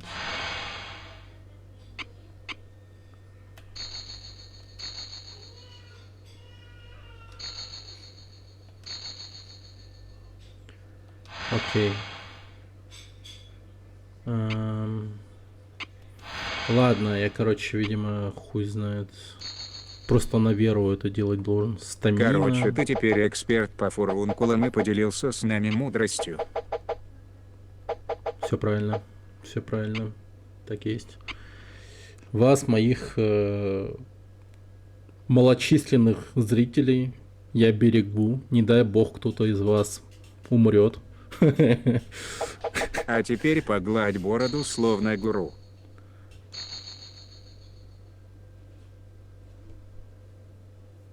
Вот, все. Не дай бог вы умрете. Этого бы мне не хотелось. Кто смотреть-то будет? Ну прямо ксакал. Блачк-чат лучик. Привет, брат. Не совсем. Обработка слизистой йодом только добавляет некрозы внутрь раны. Надо, чтобы выжигала заразу, но не повреждала живые клетки. Ну, я и говорю, он как будто бы сделал смесь йода плюс левомиколя. То есть он обильно бинт этот полил левомиколю, потом макнул в йод и захуярил туда внутрь. Вот так вот это было. Тут я рассказываю, Брайан, как я себе руку лечил у врача. Ох, блядь, так.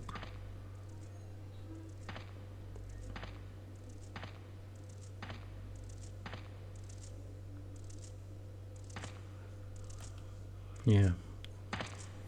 Так, захуярю.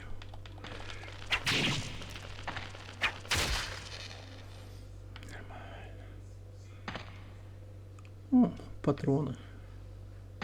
Very nice. Левомиколь регенерирует ткани. Получается, полил мертвой водой, а потом живой, как в сказках. Ну, типа того, да.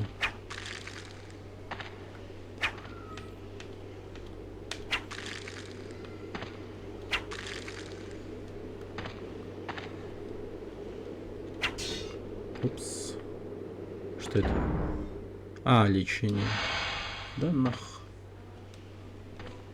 Шлем. Что тут? Я наконец-то получил ключ. Хоть как-то. А. Гем.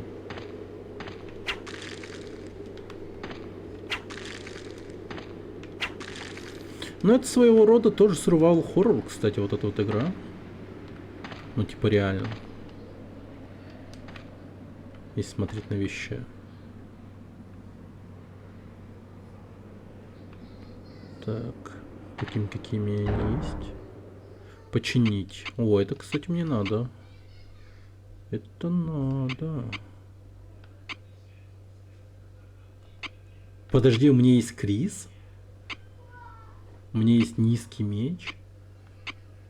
Нихуя. Хоррор для инсектофобов. Ну, я думаю, тут не только инсекты будут. Хотя... Ну, короче, зная, типа, фромов, я уверен, тут и болото будет. Вот эта вот вся хуйня, обожаемая ими. Combat Boots. А, короче, Metal Boots надо одевать. А, у меня еще и шлема нету, что ли? Да, ну... Ядовитое болото — это святое. Да, по-любому. Типа, если ядовитого болота не будет, то сразу можно сказать, что это какие-то, как бы это сказать,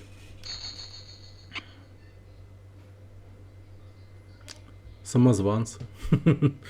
Типа на разработчиках. Они нас наебывают, по-моему. Похоже, как будто что-то с PS1. Не, со второго.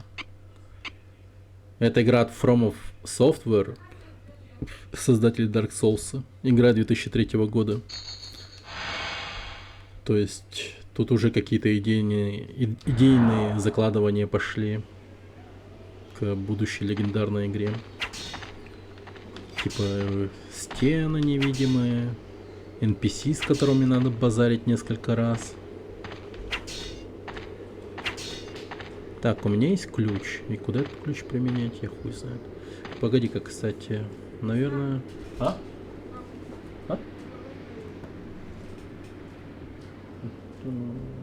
Ок. Ок. Курска болото. Подливаны мен деп барады. Я недавно рассек себе кисть болгаркой. Не сильно так, 1,5 сантиметра, но глубоко довольно. Видно было, как сухожилие внутри ходит. Думал идти зашить, потом нахер, промыл мылом, хлоргексидином. Зафигачил По-моему, туда они не присыпку для ран. Это специально из аптеки. Не народная медицина. Ну и нормально. Скоро затянется.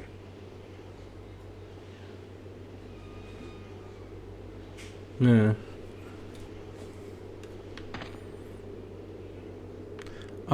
меня чё? Отсос жизни идет реально? У меня хп? Играл в PS 1 и 2. Двойка была достаточно долго. Помню много игр со второй. Как будто играл вчера, но почему-то помню, что там графика была лучше. Хотя и от игры зависит тоже. Так вот что тут написано. Низкий отсос здоровья происходит. Блин. Ну, как-то неприкольно получается. Не, я лучше это одену. Хотя там отсос не сильный, в принципе. Да хотя он только плюс к этому дает. Ну, как его? Только плюс к магии дает. Ну нихуя себе ты рассек себе руку. Я вас еще хотел сказать, что есть клей, по-моему. Ну не знаю, как у нас есть в России такой клей или нет. Но вроде как я где-то видел. Ну в фильмах. Клей такой, который ты наносишь на открытую рану и просто вот так вот закрываешь. Чук. И типа, ну, все работает. Все нормально. Рука спасена. Такой Играл. клей есть, медицинский. У PS1 нас и тоже. PS2. Двойка была достаточно долго. Помню много игр со второй, как будто играл вчера, но почему-то помню, что там графика была лучше. Хотя от игры зависит тоже. Но это правда. По-моему, самая графонистая игра на PlayStation 2 была... Ну, в моей памяти это был шутер Black. Он просто Black называется. Пипец, там на тот момент казалось вообще ахуй какой-то. Типа, как такое возможно на PlayStation 2? Мы удивлялись все время. Но там просто, типа, какие светофильтры и там прочее, там без... Вот, по-моему, это вот первая игра, в котором я увидел мочевой фильтр. Пис-фильтр, знаете, такой. Блэк и сейчас хорошо играется за счет разрушаемости всего. Клей BF6, но он не настолько сильный, чтобы стянуть кожу. Он просто для царапин. А Ну если да, про хочешь спецназ. склеить кожу, бери обычный суперклей. Блач, про спецназ же вроде. Там еще и разрушаемость была. Капец.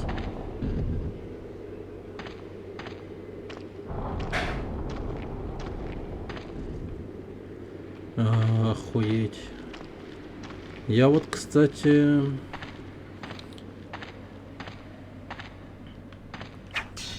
люблю говорить о том, что я очень хорошо ориентируюсь. Лучше комбинировать стягивающие пластыри и этот клей тогда. В смысле была? Это же первое, что бросается в глаза и запоминается. Я как-то забыл про разрушаемость. Меня вот графон жестко удивлял. А вот про разрушаемость у меня ассоциируется Battlefield. Первая игра с разрушаемостью. Хотя, если говорить о PlayStation, то там еще была игра под названием Mercenaries, типа наемники, по-моему.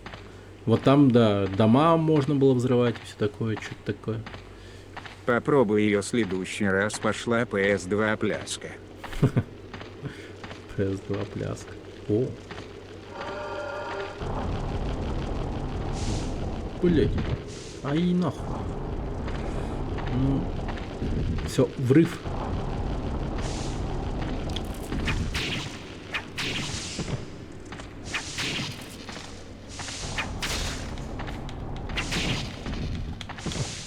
Блядь, сука, парализовал меня, тварь. А. Капец. Чуть не помер. Меня в мерценариях очень прикольнуло, что можно за бабки вызывать боеприпасы с парашютов и ракетные удары. Ну Это да. военная КТА. Ну, по сути, да, кстати, очень точное название. Определение, точнее, для этой игры. Военная GTA.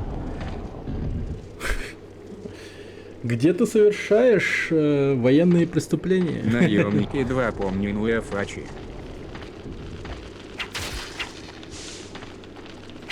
О, это же та игра, где ты совершаешь военные преступления. Ох, нихуя. Чё дал? Чё? Жуки продолжают приходить сюда.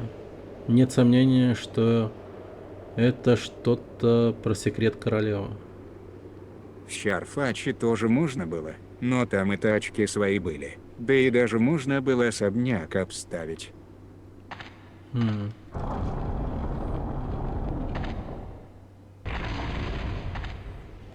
О. Окей. А, ну все. Сейчас мы А трахнем. еще преступников можно сравнять с землей, техникой или оглушить и доставить в вертолет живыми. За это награда больше.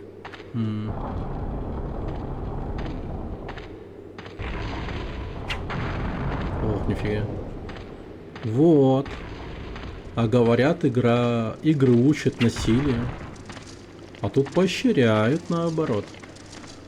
Если вы хорошо делаете. Не убиваете людей.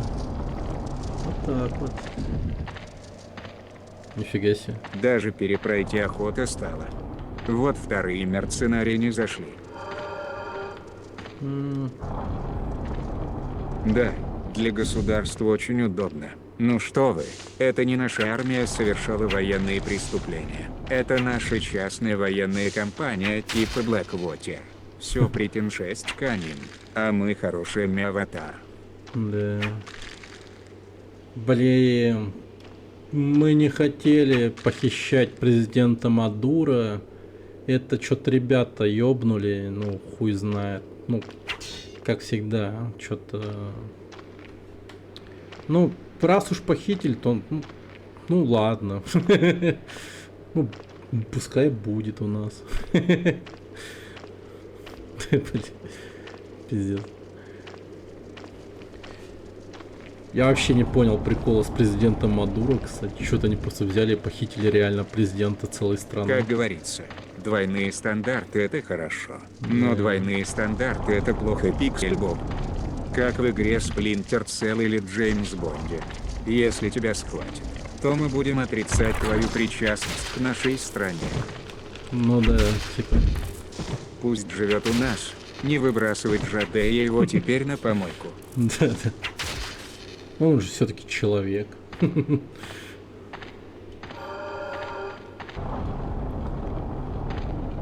Ух ты, ебать, топор. Да-да-да. Топорица.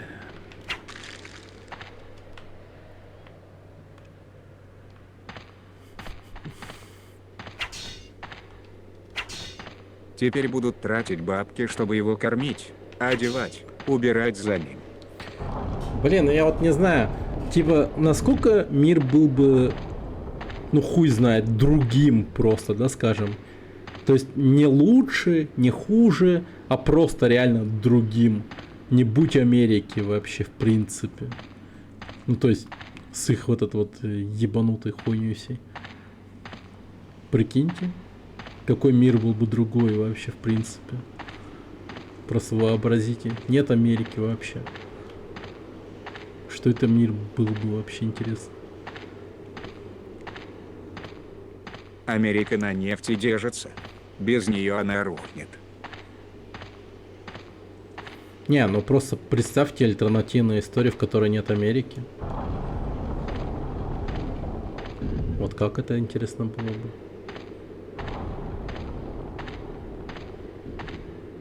Потерпи, пока нефть истощится.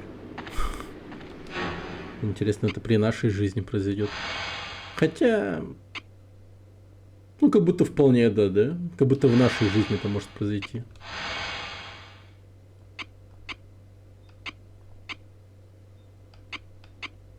Ну да, кстати, как будто бы мы это дерьмо можем застать, когда нефть кончится. Но это очень реально, как будто бы.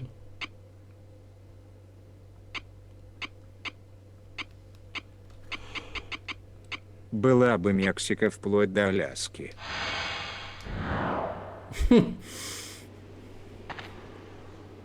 Охуеть. Пиздец. Да не. Хотя, кто его знает, да? Как оно было бы. То есть наркокартели повсюду. Ну, типа, я тоже про это представил. Глупец, ничего не изменится. Это не конец. Я убил твою мать. Я убил вашу мать. Ваша мать мертва.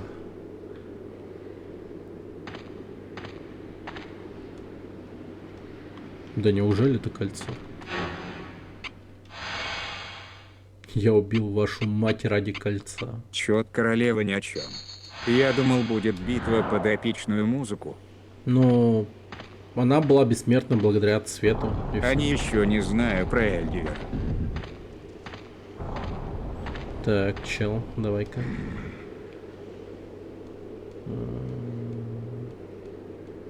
Ну, я убил эту королеву, ты можешь идти вперед, не?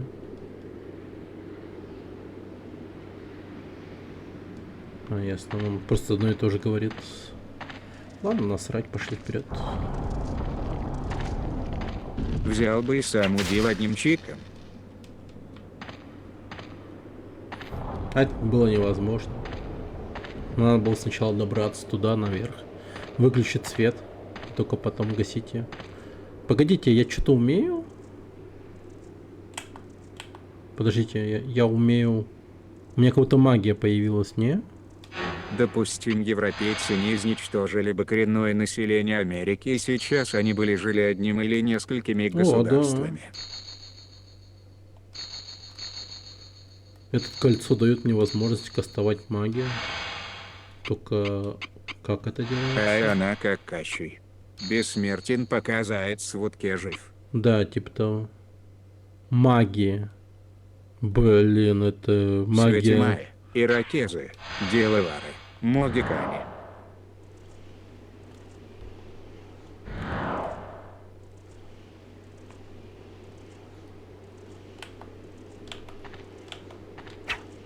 Что? Собака Донь, подчеркивание Станислав, и в чем минусы? В чем минус?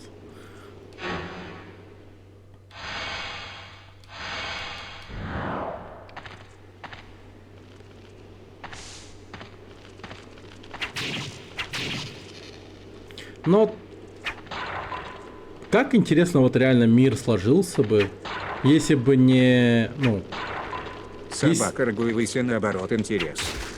если бы не колонизаторская движуха, да, прикиньте, то есть вообще нет колонизаторской движухи, и просто все вот своей, ну, каши бы варились, и потом дошли бы до какого-то развития. Майя такие к Новому году просто под куранты нахуй хуярят чувака, башку ему сносят там. И дети такие, уа, круто. Что еще происходило бы?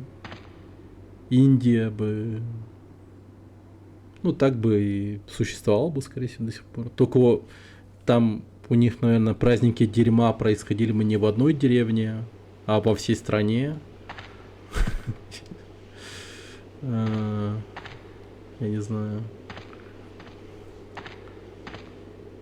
Если так, типа, ну, представлять и думать обо всем этом, то как будто бы это Интересно. И Охуеть. если бы не колонизаторы, то не было бы рабства и угнетения. Тогда сейчас не было бы повестки, и Netflix снимал здоровые фильмы.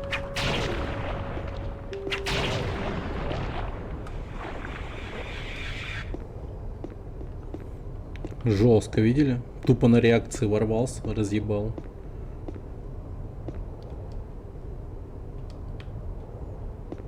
Ох, пизда, я траванулся. Даня, я думаю, к нашему времени им бы уже рассказали, что дождь не зависит от жертвоприношений. Ну...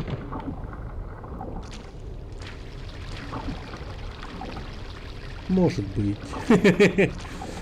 Наверное. Так, подожди. Я видел...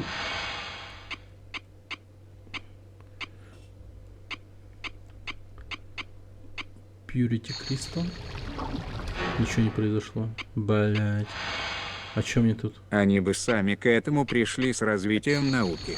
Мы же раньше тоже были дремучими. Ну, нифига, там трупы висел. Ну да. Чё, правда? Хотя тут некоторые сейчас дремучие. Ходят в церкви. Да. Еще и задефали всю эту тему тем, что, блять, поскорблять чувства верующих. Ну, в целом, ну, как бы оно, ну, окей, да, ну, ладно, да, пускай так будет. Но я в тому, что, ну, типа, если человек, ну, верит в что-то, ну, пускай верит, типа. Главное, чтобы он с этим ко мне домой не шел, типа, и не пытался меня убедить в то, что он верит. Ну, как бы, все в порядке тогда.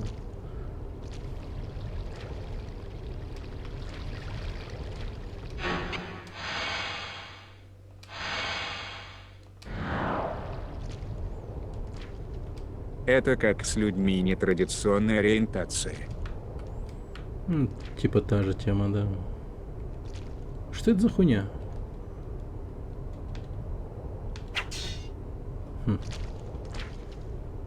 Жесть. У него просто дохера ребер.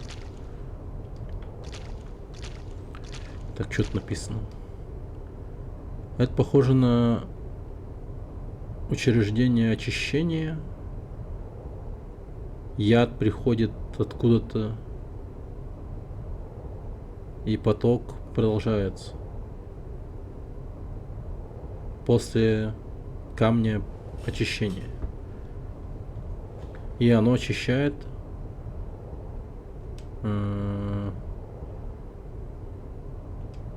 Если я буду следовать за этими душами, я умру скоро. Я увижу, что тела... В общем, окей. Ладно. Видимо, камень очищения надо где-то применить. Так же, как вот эта тема. Видите? Это, видимо, тоже камень очищения. Оно вот... Короче, это левомеколь. Или йод. И он все очищает. Пиздец. Ага, вижу. Так, вот сюда.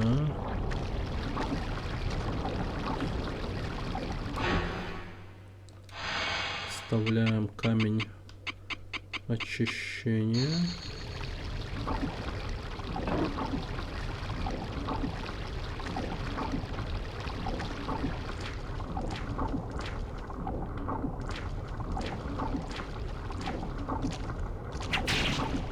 Сделаешь на дорогу эликсир из левомеколя и перекиси как ведьмак.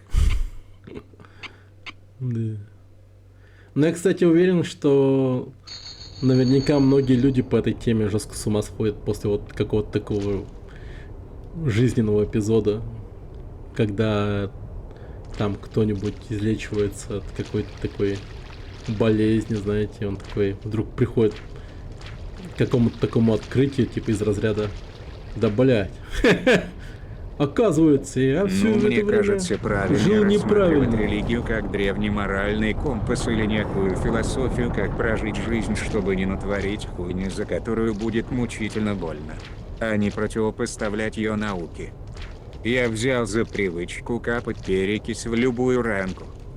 Ну, я тоже перекись типа капаю, но как будто бы гидроксид натрия там, да, и как-то вот он типа баще, я так понимаю, по наружным ранам. Он как будто реально баще. Бля, лестница, нихуя себе. О, сохранение найс. Ну, следующие экстримы, кстати, вот сразу заговорил о будущем. Если и будут, то, скорее всего, RL контент будет. То есть я с телефоном буду, там, селфи-палкой. У какого-нибудь там достопримечательности, что-то в этом роде. Может, на крыше буду стоять. У бассейна, там, все дела. Хлоргексидин лучше, потому что дольше действует. Ну вот. Гидроксид натрия Х. Это щелочь едкая, как серная кислота. Ты хотел сказать Хлоргексидин. хлоргексин. Да, я неправильно сказал. Хлоргексин.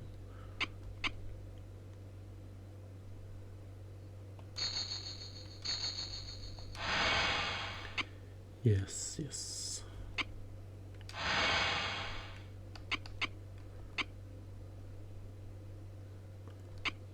Намбуклип. Нифига себе. Новое. Ну...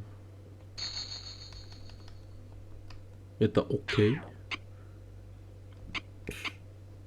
Диринджер. Чё за камень?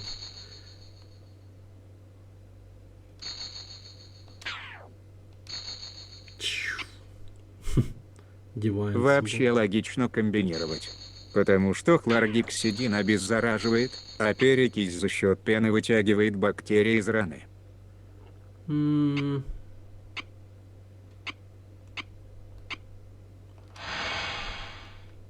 это полезно знать. Сначала одним, затем другим.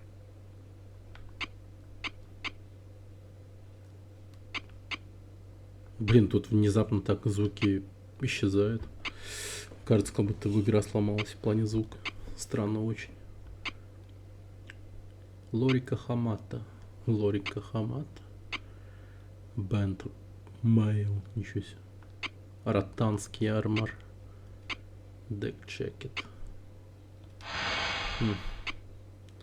Ну... Не, продать надо что-то. Надо что-то продать. Total weight 32 из 57. Ну, как будто бы нормально.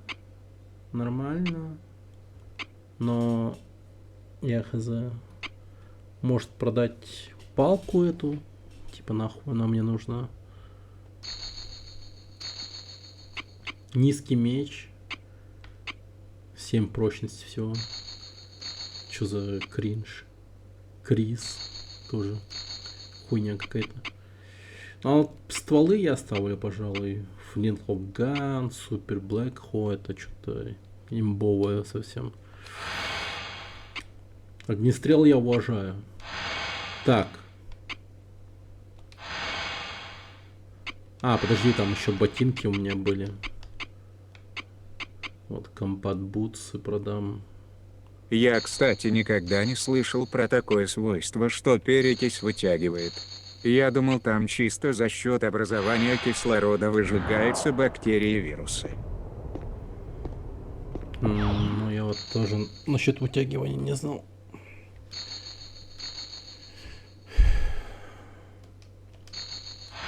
Собака Донь, подчеркивание Станислав, она не просто так пенится. О, реально поднимаюсь. Ух ты. Блять, этот очень медленный поворот камеры. Ну, порой напрягает, я хз.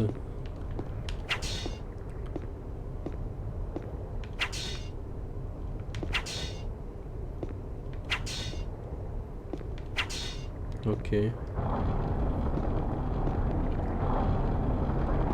О, блядь, мразь. Ёбаная. А, блядь. Я говорю тракторное управление. Пока повернешься, пока отойдешь, тебя уже 10 раз убьют. Ну, типа того, да. В этом плане. Но она пенится, потому что образуется кислород, который, являясь мощным окислителем, разрушает оболочки бактерий.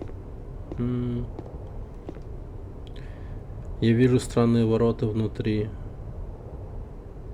И Вот из-за этого я ядовитые- Kingsfield 4 не осилил. что за черт здесь? Понял. Короче, управление не вытерпел. Понимаю.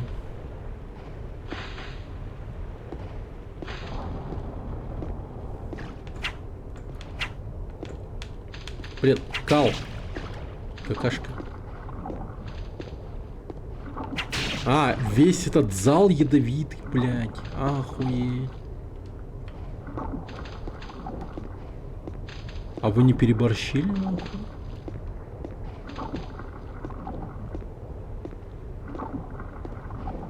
Короче, мне как-то вниз надо спуститься, лестницу найти.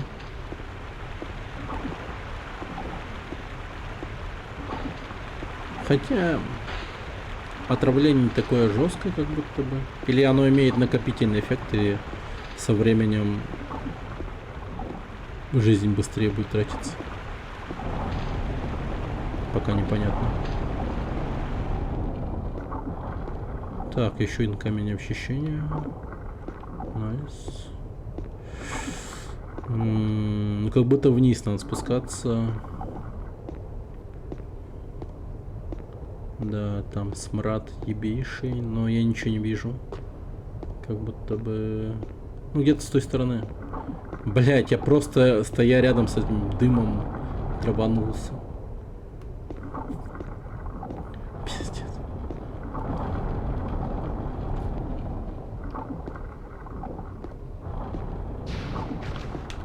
На, тварь, нахуй. Ох, обойма. Блин, вот с пистолета пора стрелять, как будто бы. У меня патронов дохуя.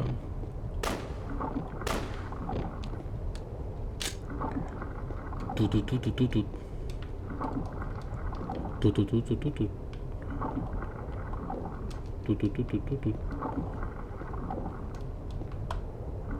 Типа теперь я шутер. Блять, этот поворот камеры, пиздец.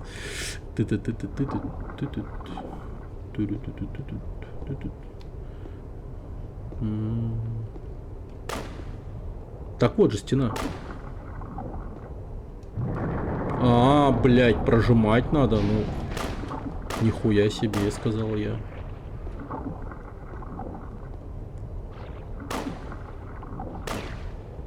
Блин, у них какой-то фрейм неуязвимости есть, ублюдский. Ай-ка, блядь. На нахуй. Так. Вот сейчас кого-то хилиться надо. Сколько мне поушенов? 12. Ну, терпимо. А, не. Как будто туда мне не надо. Хотя... Да, надо оказалось. Очень даже надо. Там.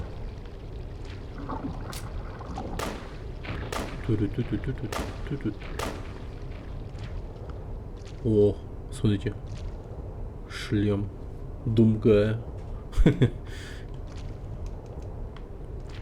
Так. Монетки.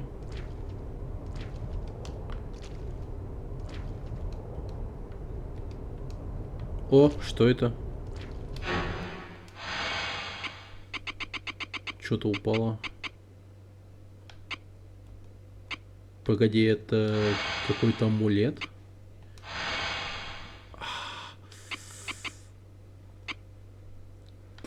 Фируджат.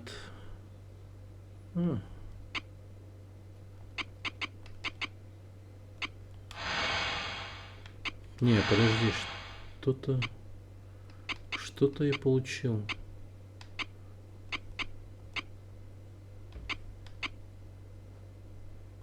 Tactical Glove. Ни хрена у меня тут одежды всякой разной.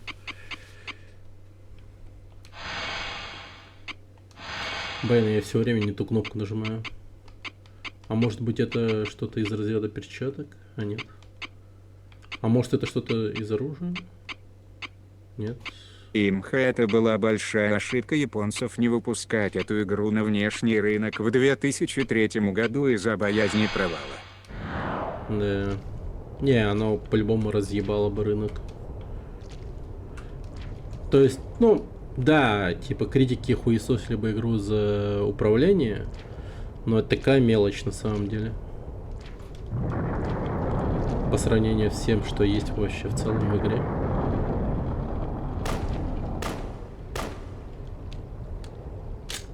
То есть это 2003 год. Прикиньте, вы в это играете в 2003 году.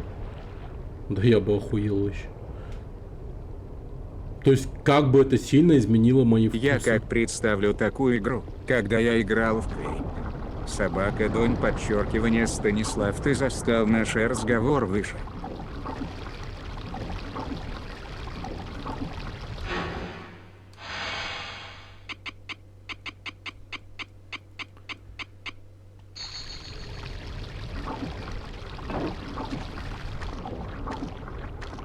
Собака Рагуевыси про что?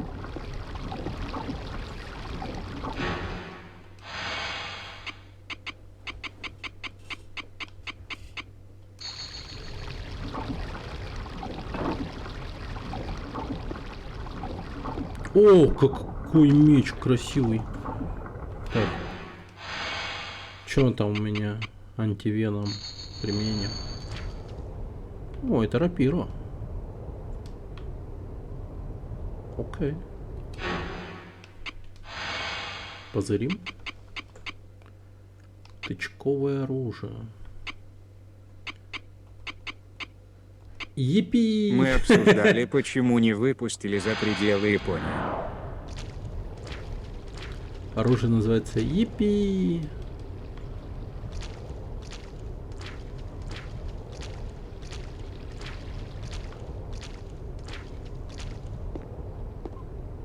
Так. ЮПКА. ЮПК. Ну Google сказал, боялись провала.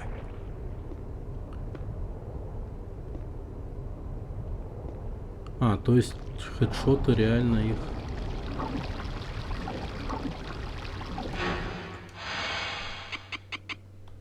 Прикинь, их убивать еще надо по-особенному. Не просто в тело хуярить. А если голову сносишь им, то потом он как матрешка не разделяется.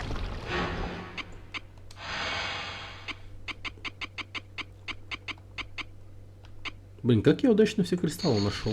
Прикиньте. Они сейчас боятся, судя по Sony, которая ушла с ПК рынка. Да не ебланы, хуй знает, как еще их назвать.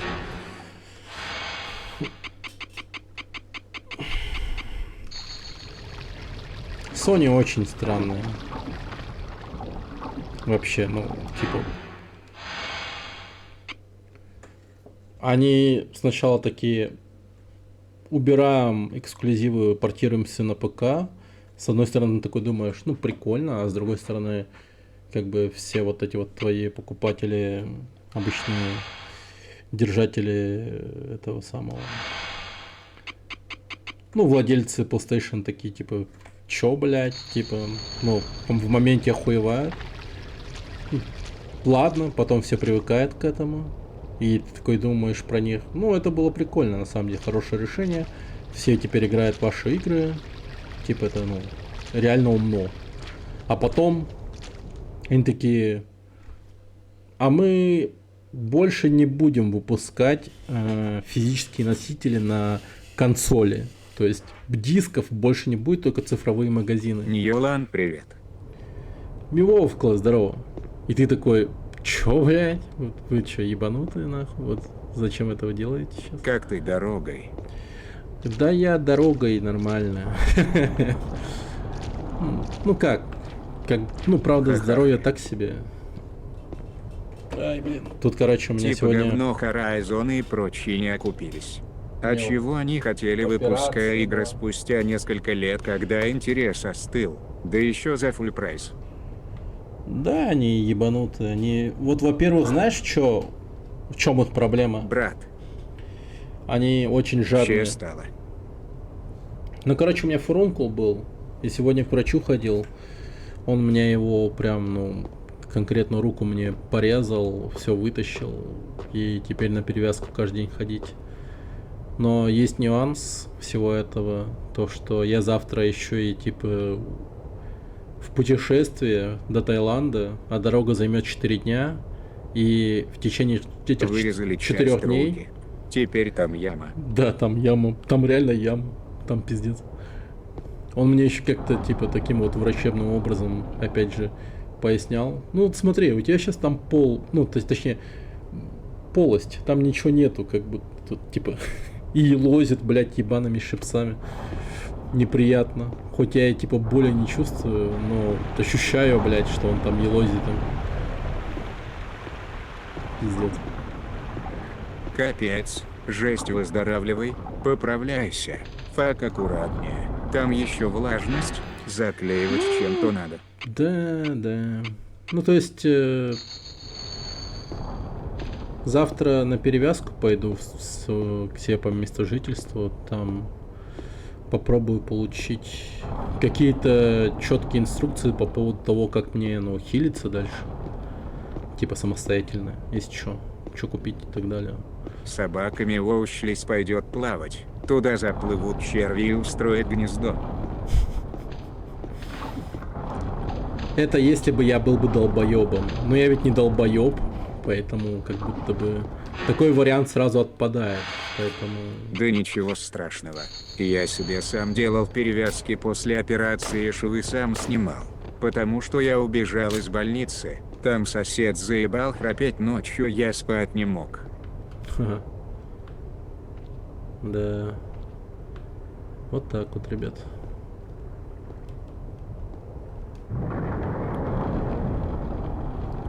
Ну, типа, что с такой ситуацией сделаешь, да, с одной стороны? Ну, Я реально. думал, с больниц сбегают только в фильмах и играх PogChamp. На нахуй. А. Да, блядь, чё? Шашлык нахуй. Ну.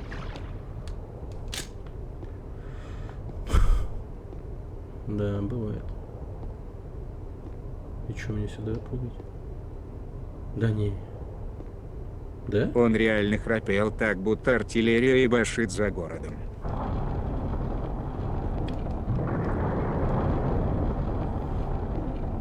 Бля, а мы так устроены, да, в России, что ну никак не можем это исправить. Ну, то есть мы логически подходим к вопросу к этому. То есть, как ты это, сука, исправишь? Ну, типа, ну, блядь. Ты, типа, такой скажешь медсестре. Меня заебал чел храпеть. А чё она сделает?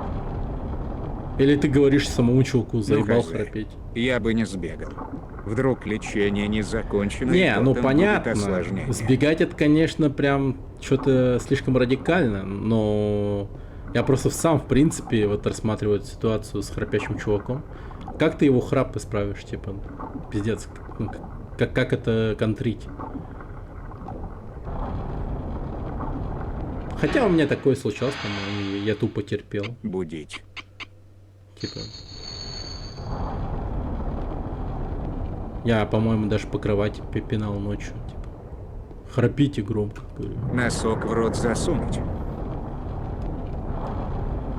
А он по комплекции, типа, такой же, ну, толстый и большой, как я, если не больше.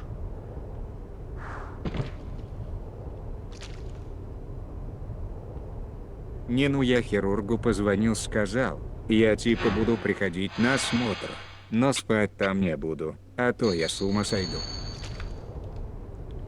О, ебать, Маузер. И чё он ответил? Попросить перевести в другую палату. Нормально, братан. Я не знаю, почему я так озвучил врача. Но хуй знает. Вот что это? Я бир какую-то подбираю. Он реально сказал, ну ладно, пофиг.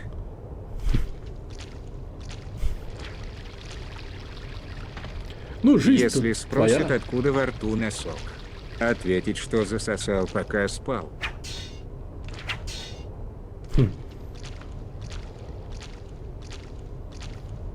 Ты лежал, причмокивал. Ты лежал, причмокивал. Пизда. Я чё, все? Пиздец. ГГВП. А как выбраться? Вот это как будто выход, не?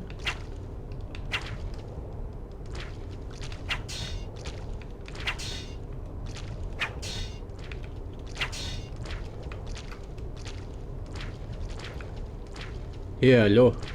Дайте выход.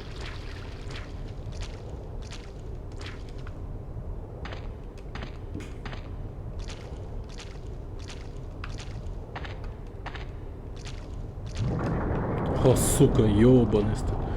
Я немного напрягся, реально. Что-то я... Да не. Не может быть, не. Так, тут пистолет. О, Намбу. А он, кстати, мощный. Угу. Ну... Давай-ка я посмотрю для начала, сколько у меня магазинов обоим. А, последняя обойма осталась. Ну, в общем, по одной обойме для каждой пушки мне осталось. Ну, фул отстрелять, что ли, этот. Это к тому же мой самый слабый пистолет.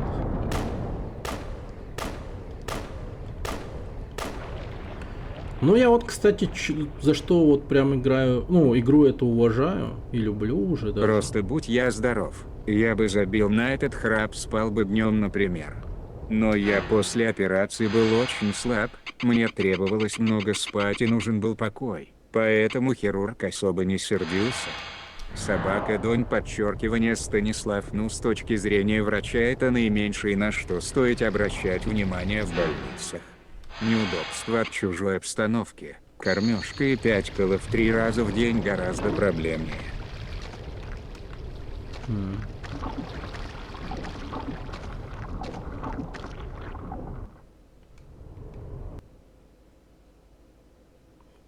Типа я тут.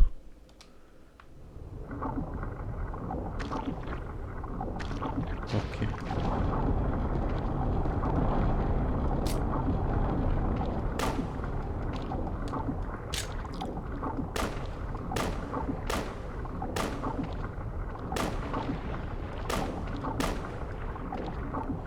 Так, все, патроны кончились. Ну, типа, да. То есть... А ну и уколы на тот момент мне уже не делали. Так что я по сути не избегал лечения, просто спал дома. Нихуя.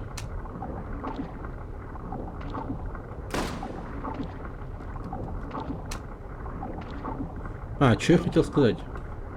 Мне вот что эта игра нравится, то, что они тут, ну, в принципе, огнестрел уважают. Ну, то, что это ебать. Это огнестрел. Это урон. Вот это я что-то прям в этой игре.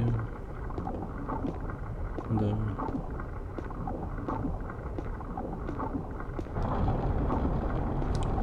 Блять, коридор мне не нравится что-то. А, хотя...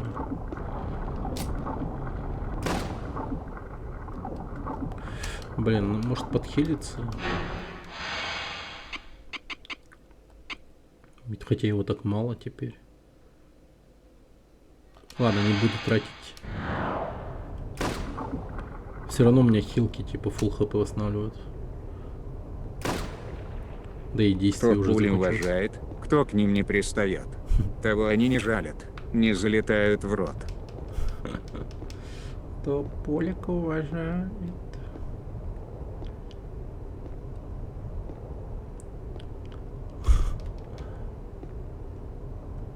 О, иди нахуй. В смысле? Пиздец. А как так? Угадайте, что? Мне кристаллов не хватает.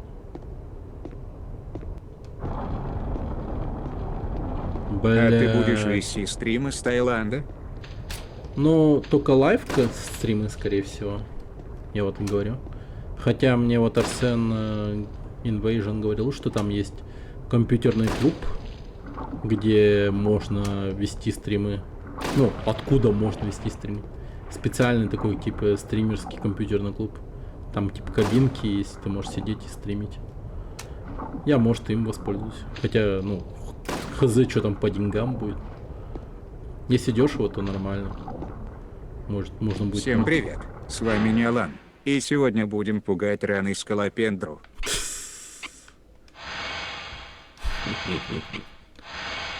Усюка, усюка. И просто скалопендр заходит в Зурану. И такая, блядь, да ну нахуй. Да. Я, конечно, хайпану на это. Но ценой руки как-то не прикольно. Не круто. Или круто. Ну, сложно. Понять сложно. Круто это или нет.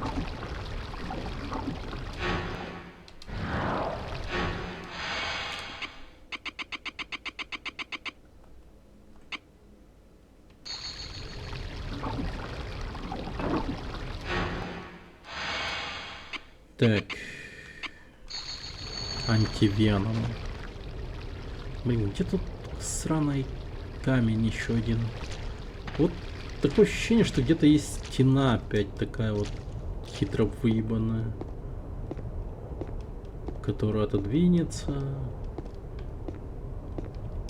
и обрадует меня.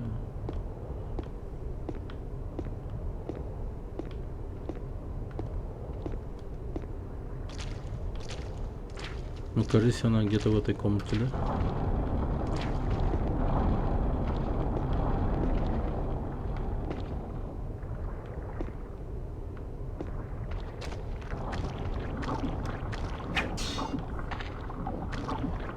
Да, бля.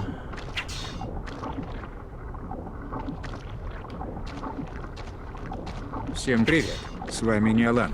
И сегодня будут опускать руку в воду, в которой кишат червякус в рану заплыватикус. Но если вдруг в банк чёчка начнется зомби-апокал, врубай стрим сразу.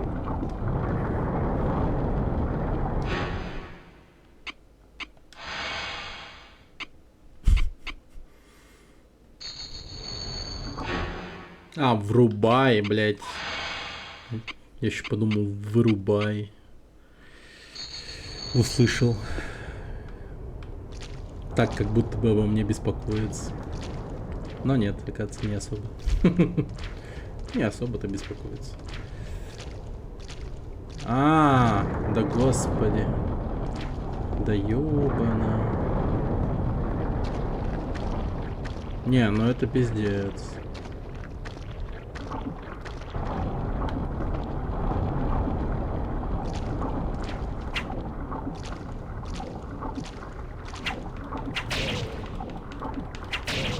Тебе чё, похуй?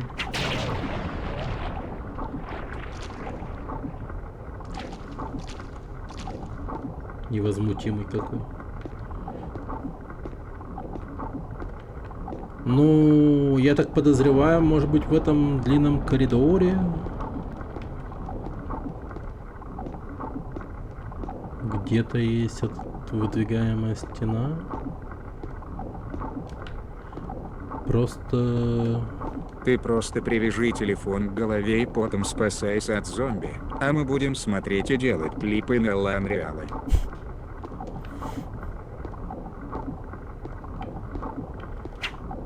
Как это печально. Как это печально. Так. И все зомби-девки с членами. Не, ну не все. Справедливости ради не все. Нифига себе, монет. Или гигли.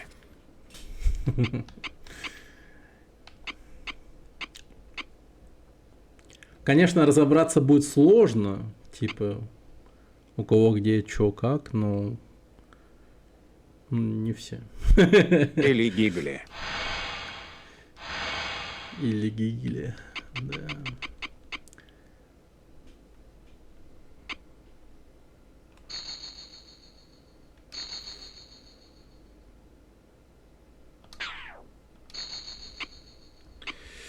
О, моя рука, моя рука.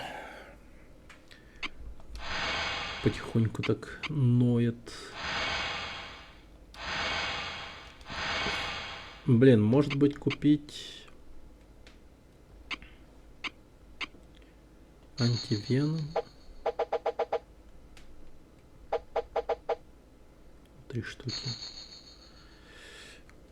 Так, что еще купить? Magic Potion. Не офигеть, тут, например, Purify Stone есть. Не.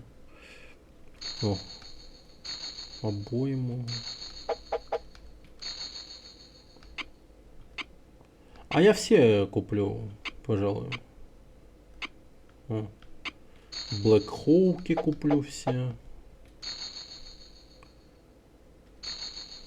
Что это, дробовик? Тоже куплю. Диринджера. Ну, я не знаю.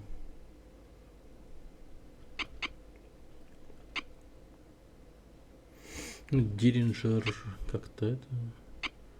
Антисил стол.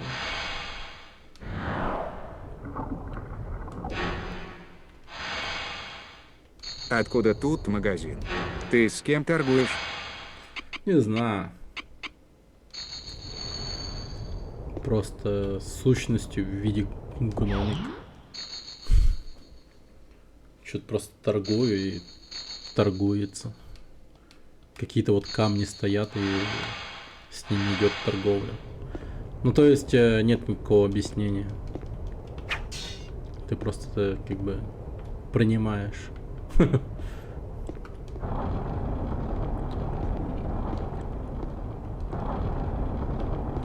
Так, это самое начало. Вот чего, конечно, не хватает, так это вида от 3 его лица, чтобы любоваться новыми шмотками. Но перчатки меняются, что прикольно. Ну так. А прикинь, они действительно сделали просто full модельку персонажа, но такие типа... Мы ебанутые. Логичнее было бы, если бы тут стоял местный в балахоне из начала игры. Welcome, very Uselin, very Юбоин. Это было бы классно, да. И знаешь, какая механика была бы? Он бы типа такой... Я тут вечно стоять не собираюсь, но, в общем, на 2 раза поторговать с тобой здесь, типа, окей. Но в 3-й раз я уже уйду отсюда. И ты такой, ага, значит, он не всегда со мной будет торговать.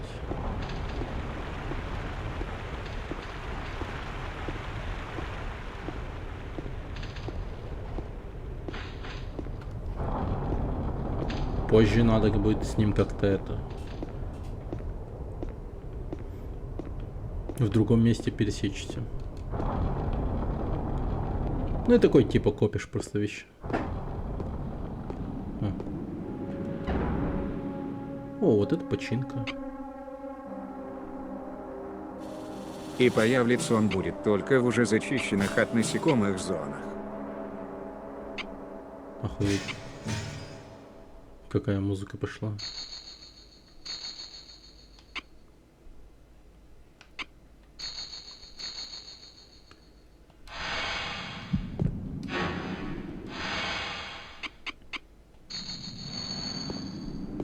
Как в Моровинде к кому не подойдешь. У меня нет времени. Давай быстрее. В том мне еще 100 500 лет тут стоять. Блять, ты не умер?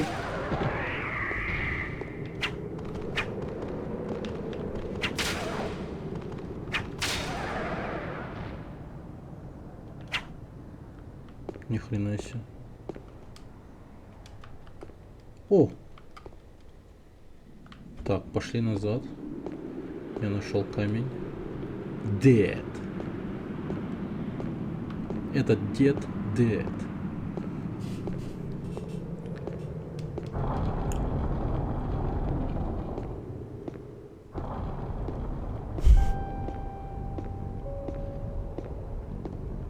Офигеть, тут музыка есть. Не проходил. Запускал. Порезал глаза об древние текстуры и удалил. Нужен ремейк. Ну, Моровин достаточно ебанутый, да.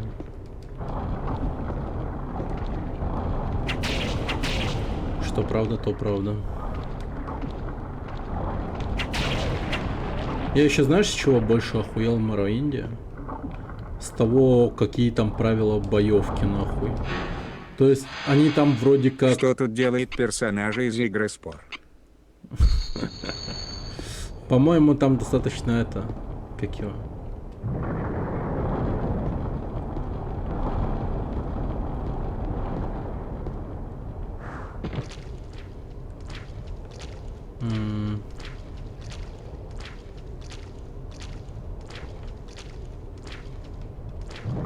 Ай, больно ноге.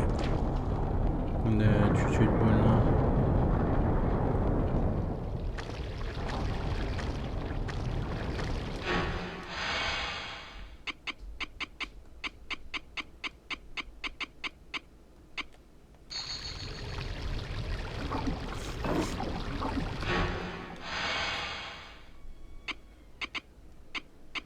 То есть, что мне очень сильно не понравилось в Моровинде, это то, как боевка там работает.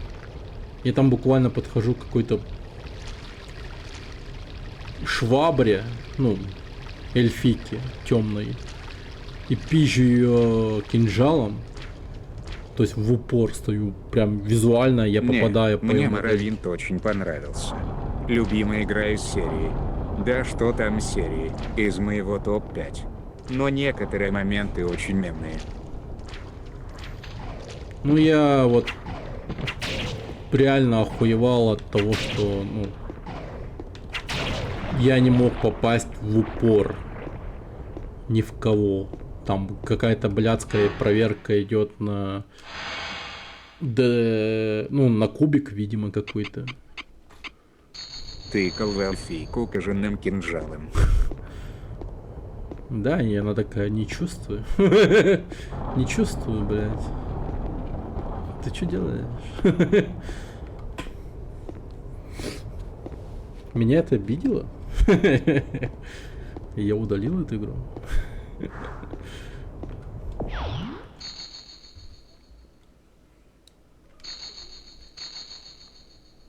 В XCOM можно промахнуться в упор с 80% попадания. Да, кстати, XCOM вот в этом плане очень мемный тоже, да. Я, кстати, благодаря этим мемам я особо не играл в XCOM. То есть я смотрю на этот пиздец такой... А, да? Ну, нахуй надо.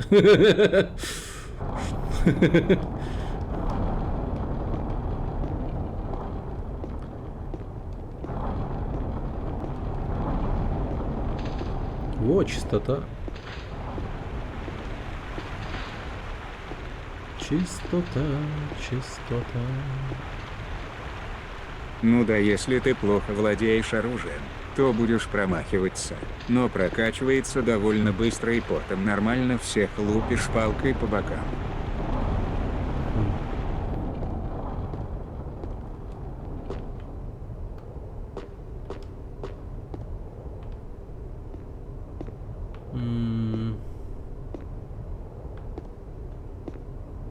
И как я, интересно, туда доберусь? Мне один часть понравилась.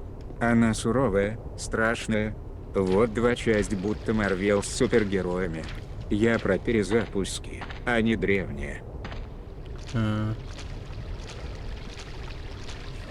Марио с перезапуском.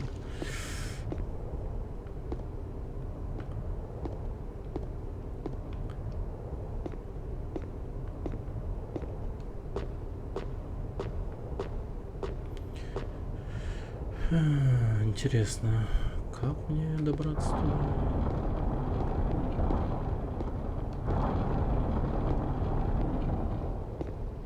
Да, современные XCOM классные. Я прошел с кайфом. Ну, я первую часть типа на досе играл. Ну, то есть меня интриговала эта тема довольно-таки. Как это выглядит. Довольно-таки прикольно.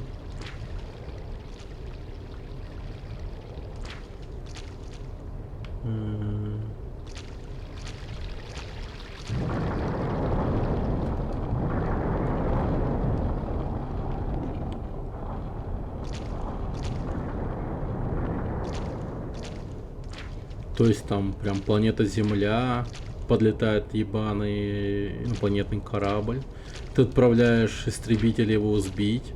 Тебе показывают прям как истребитель гонится за ним, стреляет его, избивает. И ты потом собираешь отряд и спускаешься к месту крушения. И игра на этом заканчивается, потому что ты нихуя не понимаешь, что делать. И весь твой отряд просто насилуют. Ну, реально. Я вот тогда охуел. Чё, блять, а что мне надо было делать вообще? Я там вообще жестко офигел.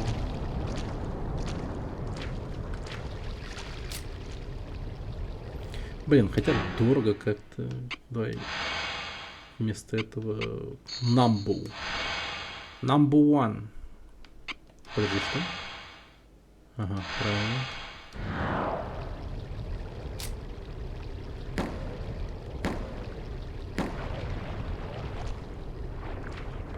Нормально. Чиназус. Сюда. Хороший урон. В первой части XCOM Animal Known 2012 года пришельцы реально представляли угрозу. А еще прикольно, что можно использовать инопланетные импланты и оружие. Я посмотрел, как друг на работе играл в древний XCOM, и не стал сам играть.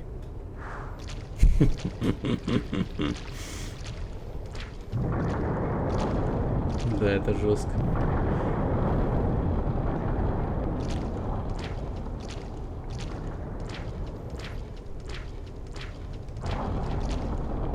Собака Донь, подчеркивание Станислав. Вот у нас также с Моровиндом.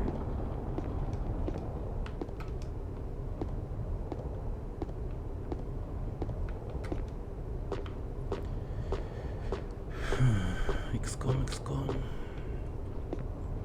Мне вот XCOM подобных игр, кстати, нравится Mutant Year Zero. Ну и прочие такие вот около вот подобные игры. Ну, кстати, это вообще, наверное, Jagged Alliance, да, еще тоже можно назвать. Ну, естественно, этот был Я бы раньше. посмотрел, как проходишь XCOM.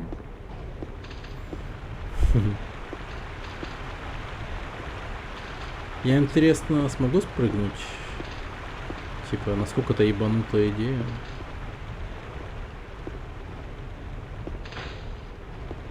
Или может спокойно спуститься посюда, наверное. Хотя не факт, что это приведет куда-то. Мутант Ярзера норм. Про кабана и утку. Да.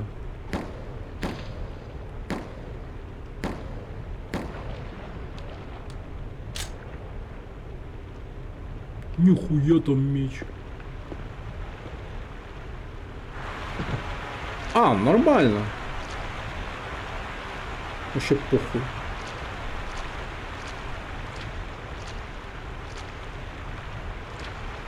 Чуть-чуть. Ножки больно. Но не более того. Я думал, я сдохну, а нормально. То есть вообще ожидание, реальность по урону. Так, подождите, где это? Я тут типа даже был? Или что? Да не может быть. А, ну нет, конечно. О, браслет какой-то. Так, хорошо, прогресс пошел, прогресс пошел. Так, значит, я заценю браслет. Спеллоп. Не, хуйня.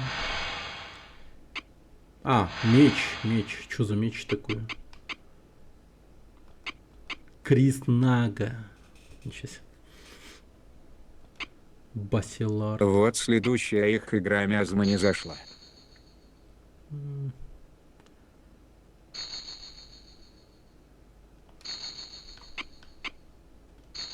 От создателей Mutant Year Zero, Миазма. Я, может, и слышал, но не играл. По-любому, ну, да, точно не играл. Миазма. Интересно.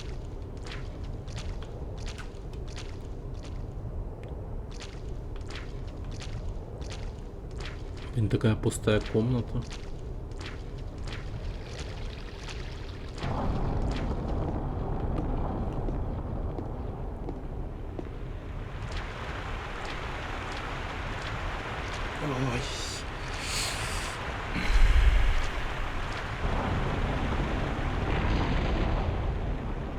О, да ну, помер.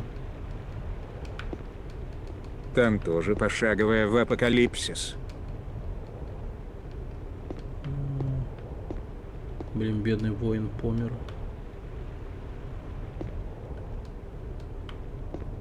Лутка.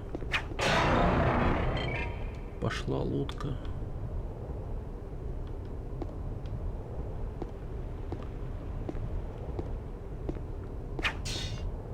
Так, а что это? А чего он помер?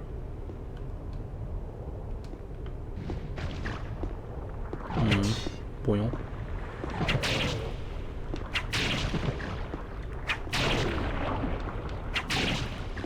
Лохе не справился с насекомыми.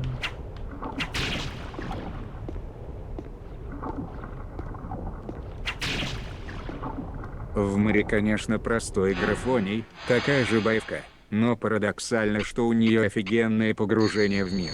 Я будто жил там. Ни в Скайриме, ни тем более в пластиковом Обливион у меня такого ощущения не было. Ну, мне кажется, это знаешь, чем можно объяснить? Это можно объяснить именно тем, что у тебя как будто бы воображение все дорисовывает. Именно как раз таки благодаря графике, типа, это так работает.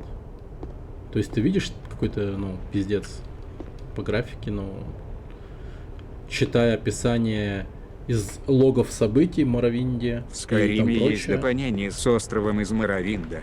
Вот перенесли бы Моро на движок Скайрима. И я бы сыграл.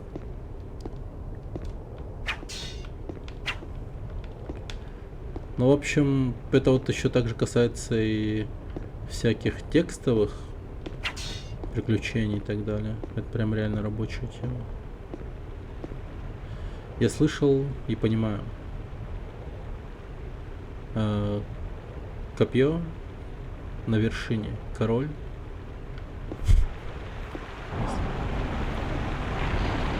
Варвара погибла. Но я взял какой-то прикольный итем. Походу очень важный. Soul Shrine Gem. А, кстати, у меня же Soul Pot есть. Что поднять? Dexterity? Не знаю. Станислав, это, видимо, наверное, стрельба? играл еще в то дремучее время. Я знакомился в наше время.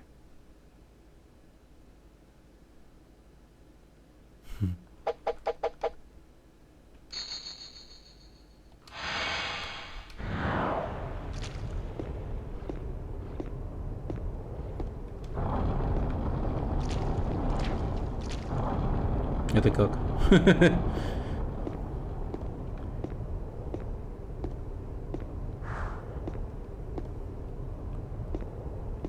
Это типа что-то из разряда «пока ты играл, я трахался»? Типа играл в детстве и ностальгия. Ну да, это точно. С воображением это сильно связано. Я так играл в Катаклизм Светлой Ночи. Там вообще графоний тайловый и много текста. Но за счет воображения я буквально проживал игру.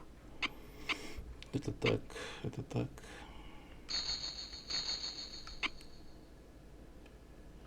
Да, надо продавать вещи.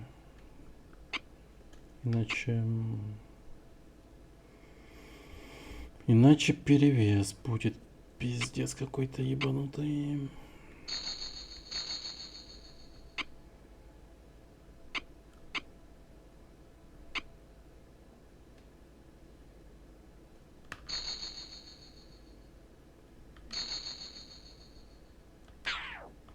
Не, я играл Моровинт после облы Скайрима.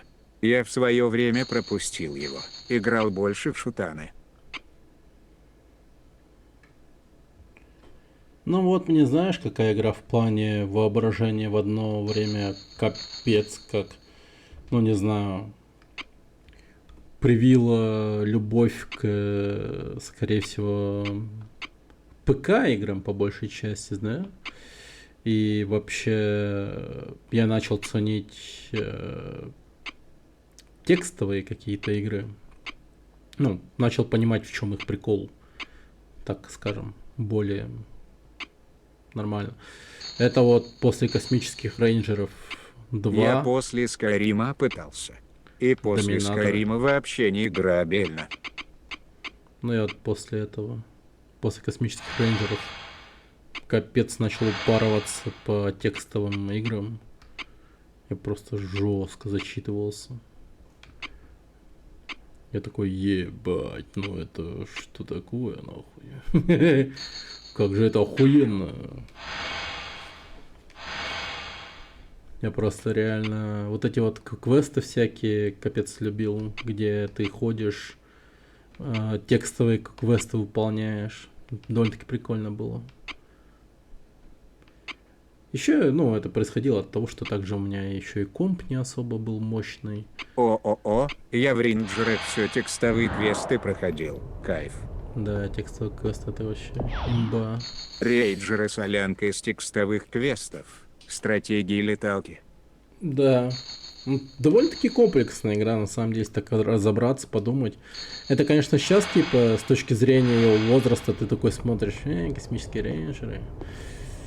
А там, на самом деле, нихуя себе. Ты в текстовых квестах мог делать всякое. Там, блядь, чего только не насовали товарищи программисты. То есть там и как будто бы полноценная типа гонка была, что ли, но текстовая. То есть там буквально символами ты мог передвигаться, что-то в этом роде. Стратегия была, вот где ты роботами... Причем ты роботы собираешь кастомные, нахуй, а не какие-то уже имеющиеся в игре. То есть ты сам им пушки вставляешь, шасси там, торс, голову. И ты мог напрямую управлять этим роботом. А потом еще дипломатическая какая-то система, диалоговая система. Когда ты летаешь по космосу и хуяришь все, что движется, или спасаешь там кого-то. В общем, игра, если вот подойти к нему нормально, то есть прям по уму, так сказать, с уважением, то пиздец, ты мог оказаться в таком охуительном мире, что пиздец, ну реально. А сейчас, ну, такое уже не случится с нами, очевидно, просто потому что мы уже, так сказать,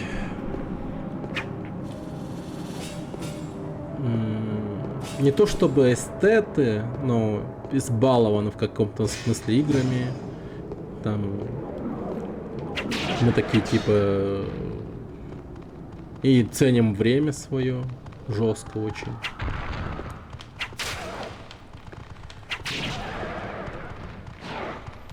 И поэтому как будто бы сейчас вот в такое вот прям упороться, ну, практически нереально. Хотя, кто его знает, может быть и вполне себе реально. Ну, если это что-то новенькое. То есть, космический рейнджер — это все-таки какая-то одноразовая история по большей части. Я как-то вот не так давно, можно сказать, пытался поиграть в них, космических рейнджеров. Стратегия про роботов в рейнджерах. Это ремейк очень древней игры со Спектрума, называется Нитариарт. Я ее задрачивал на Спектруме. Хм. Прикольно. У меня есть пара книжек и игр. Выбираешь действие и переходишь на нужную страницу. Да. То есть я когда вот этот космический рейнджер поиграл, а потом еще и наткнулся на подобную книгу, я такой типа, да ну, нифига себе. Вот это да. Я реально удивился. Чего только не придумывают люди.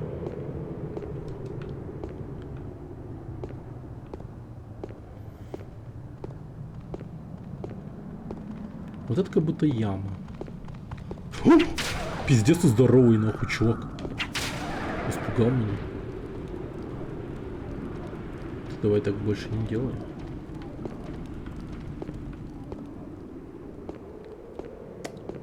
Там еще инвентарь и драки есть.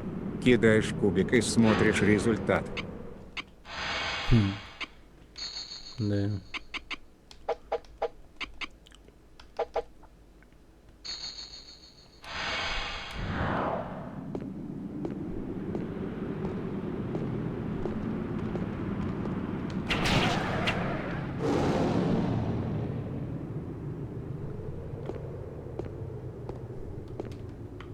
То есть какой-то еще и, можно сказать, геймблинг элемент был у космических рейнджеров. Ты такой типа играешь и такой, ебать, повезет мне, не повезет. Можно сказать, первое казино.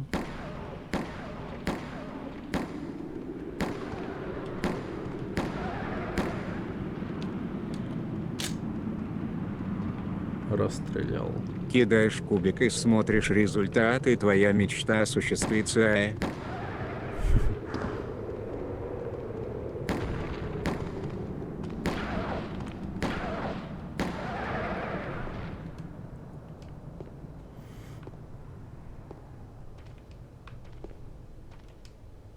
А еще это такой возраст был, где ты такой мечтаешь о том, чтобы вот было бы классно, если бы все эти деньги из игры оказались бы у меня Нажми вот на здесь. кнопку, получишь в правый глаз.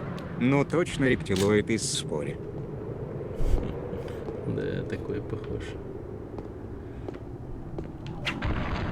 Блин, таких уродов гасим тут, конечно.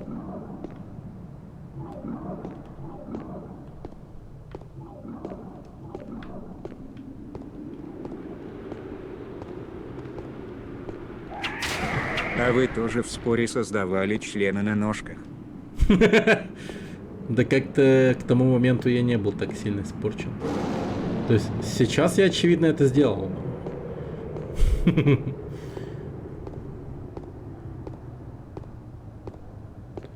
То есть я еще видел такие видосики, где люди делают типа, бля, вообще другая локация.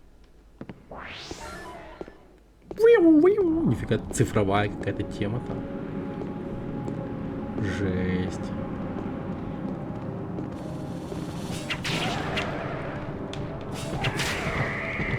А, блядинская тваринка. Умри.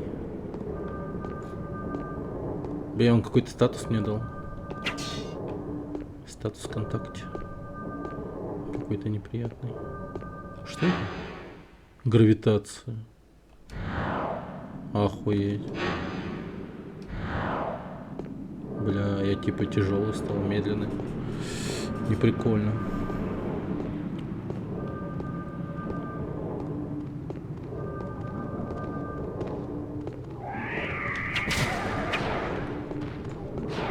По-моему, член на ножках – это еще относительно нормальное создание в спорах.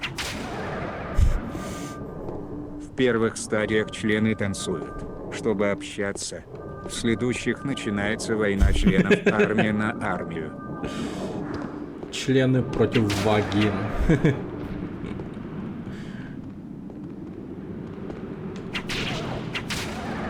И полилась малафья по рекам А планеты. потом члены летят в космос. Да, это забавно, если так подумать.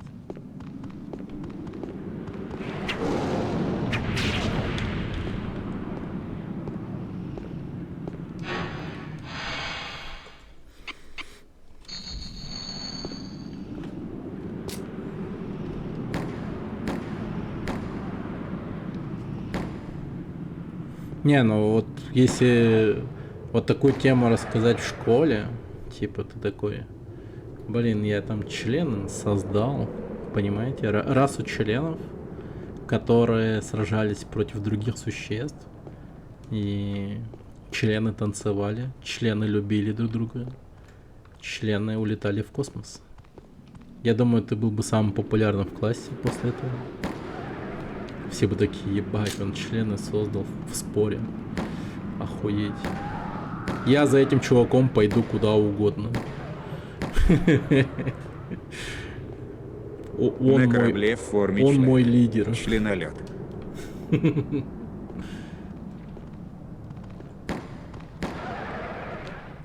Так и превращаются люди в депутатов. Так происходят реальные выборы в жизни. Просто чел сделал расу пенисов. Создашь секту членов, и люди пойдет за тобой. Да. Не, звучит правдоподобно. Да. Я уверен, люди верили в меньшее. Ну, точнее, не то, чтобы верили, а типа, ну... Все-таки, давай к нам на сервер Майнкрафт. Нам надо построить замок в виде члена.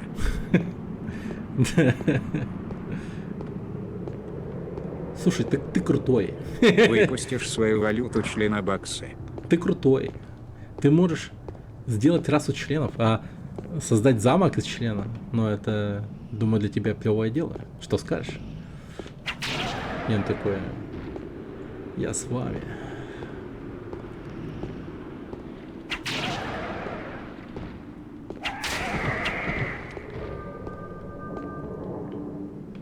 Плачу тебе школьной пиццей.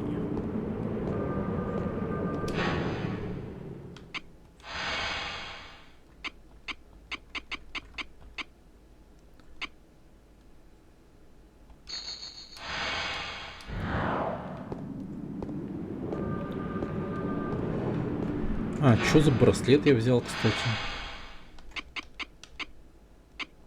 Triple Blast. Sever Cringe. Что это? А, Sever Bengal. Хороший так-то. Так, так-то Sever Bengal я возьму. Пицца, в которой тушеные члены нарезаны ломтиками. Пепперони.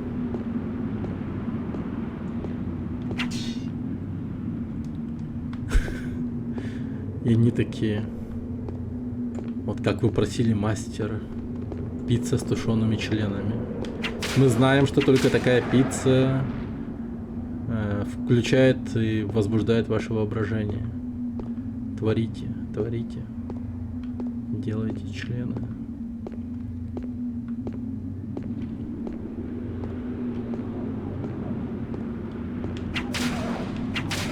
Получишь титул членот. Членоед. Членоед. Членоед. Ты меня называла. Членоед. Ну, ведь этого мало.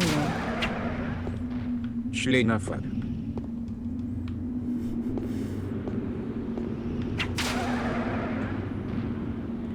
А, да? Есть какой-то повышенный урон удара в спину? Прикиньте, даже стелс-удары есть, походу. Кто бы мог подумать.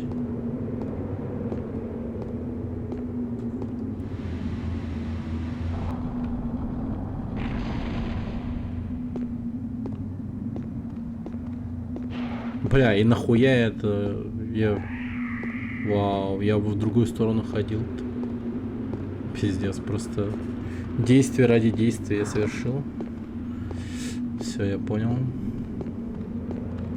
Пошли дальше, короче.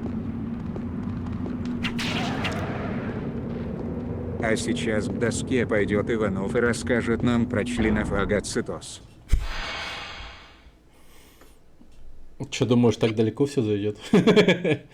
Вот прям настолько далеко все зайдет.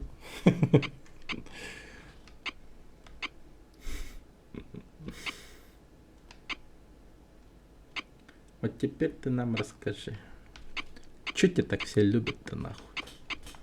А он такой. Я рисую довольно-таки натуральные члены. Очень натуральные члены. И учительница такая: покажи. Покажи мне, пожалуйста. Так, ладно, я твоих родителей звать не буду, но рисунки забираю. Я тебя прикрою. Чтоб к следующей неделе я еще нарисовал. Буду ждать. Да. Мне нужно еще.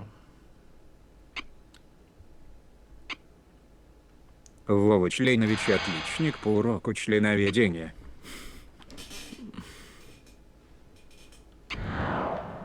А, надо хил купить. Что-то вот это.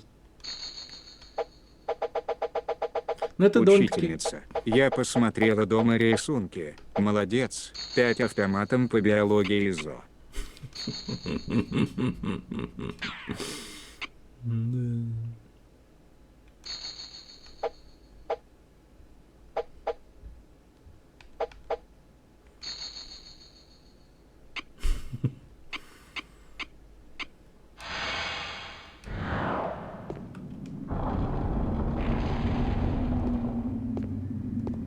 Бля, босс, походу.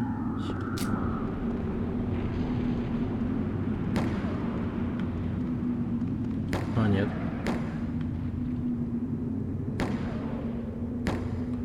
Но выглядело стрёмно. Я подумал, там здоровенная подноглазая тварь стоит.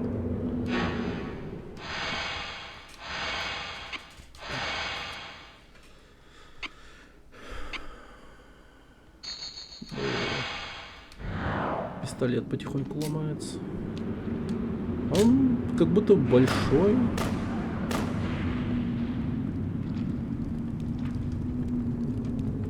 Монетка. Обдай. Советую комедию «Суперперцы».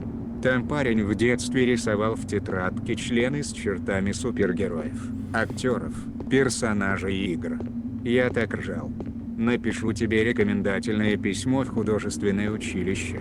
Я смотрел. Мы с этого тоже дико угорали во время пребывания в школе.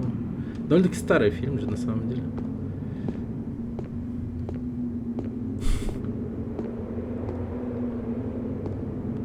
Так сказать, мемная хуйня была. Там все сразу друг друга начали обзывать членописцами. Чё, опять сидел член и рисовал? Ха-ха-ха. Как в суперперцах. И потом реально чел начал рисовать члены. Ну, типа, по угару. Ну, мы такие, бля, ебать, ты членописец.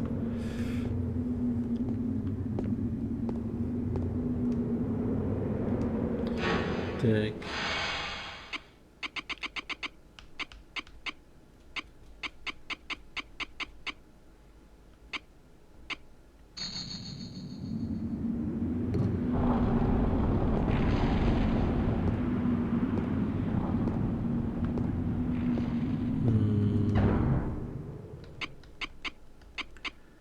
Членописец,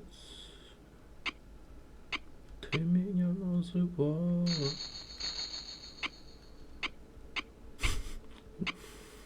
Членописец. Not enough HP. Реально?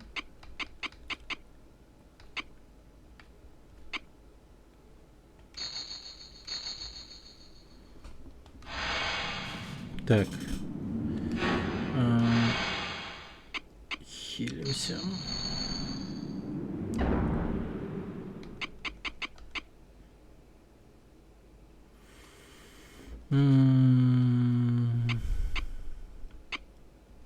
Ипи. Так, вот этот пистолет. Охуеть. 1800.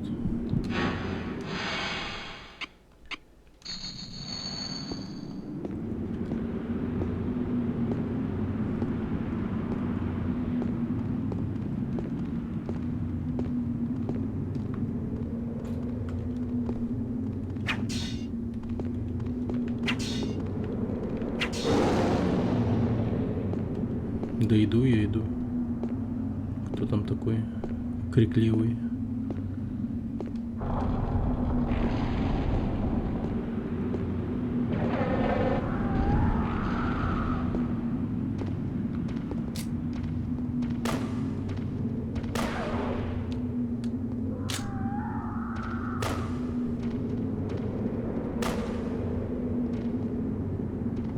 Приходишь в книжный, а там полка. Основы современной членописи.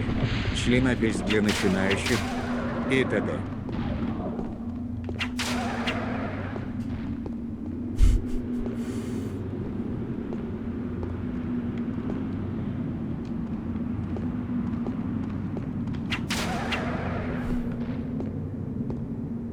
Звучит как правда. Звучит как true story.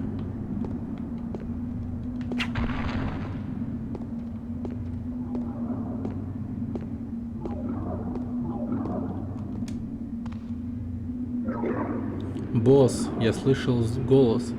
Очень много, но сейчас остановилось. Не слышу это. Бог зовет тебя, человек. Он зовет тебя.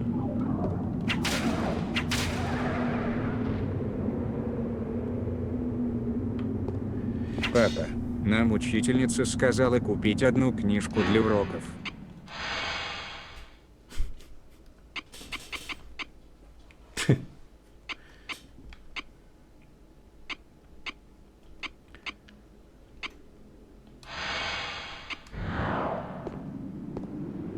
Блин, надо шлем прокачать. Точнее, починить.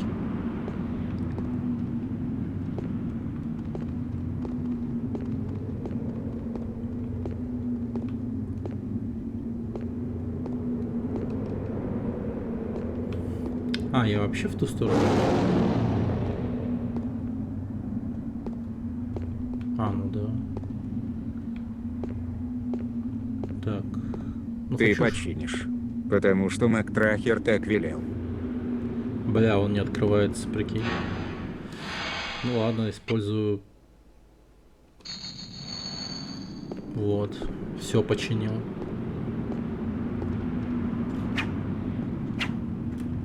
Так. Нихуя ты, мразь.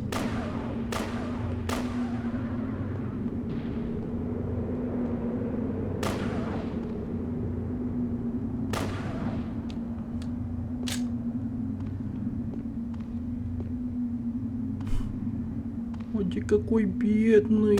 На.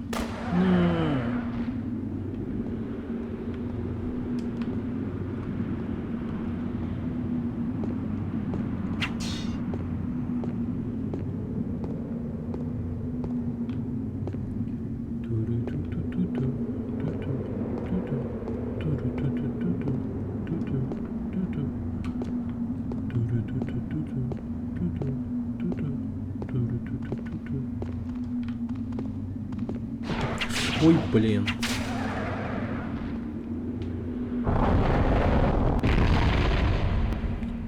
Сильнейший, я отзываюсь на его голос.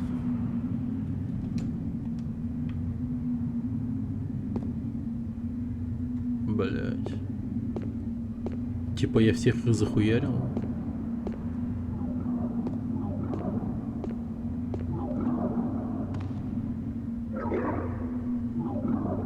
Оно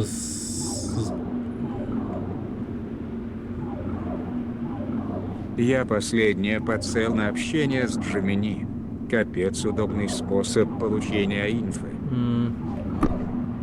Ну, как будто бы неизбежно в любом случае все будут типа, ну, общаться.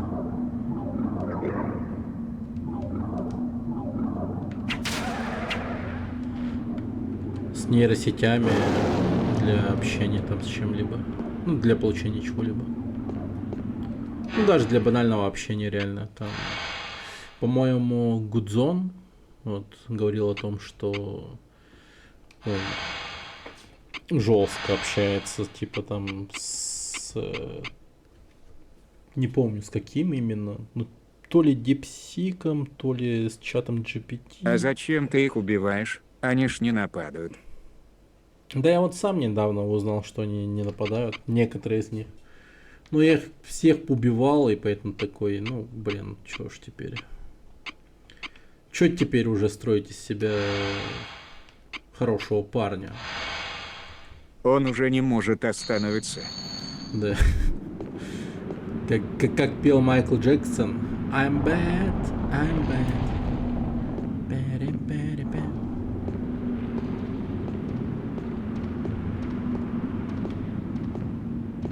Но Ватсон без трубки уже не мог.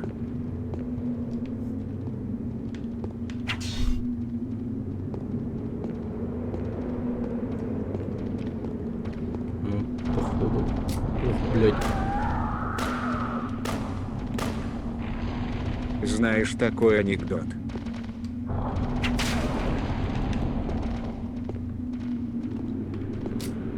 Нет. Что Ватсон не мог без трубки? Да пиздец, чё?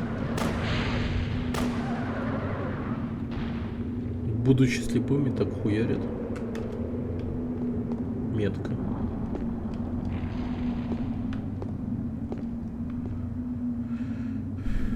А, что?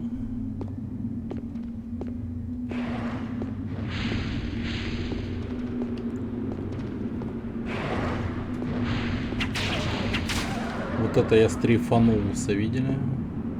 Жесть. Как киберкотлетка. Решил доктор Ватсон как-то отучить Шерлока Холмса курить трубку. Пошел, посоветовался к профессору.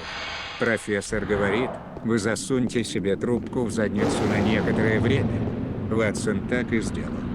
Холмс пришел, закурил трубку и глазом не моргнул. В следующий раз Ватсон засунул трубку поглубже и на более долгий срок. Холмс опять невозмутимо курил. Прошел еще месяц. Холмс так и не бросил курить, а вот Ватсон без трубки уже не мог. Пиздец. Какой-то пиздец. Да. Курение погубило двух мужчин. Как будто бы. Или одного, по крайней мере, точно.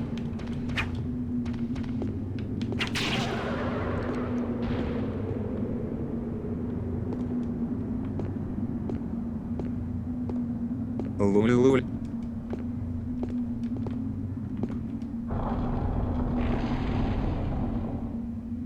Блин, вот стоит заходить или нет, я не знаю. Может тут где-то есть сохранение. Просто сохранение было пиздец давно. Лули-лули-лули.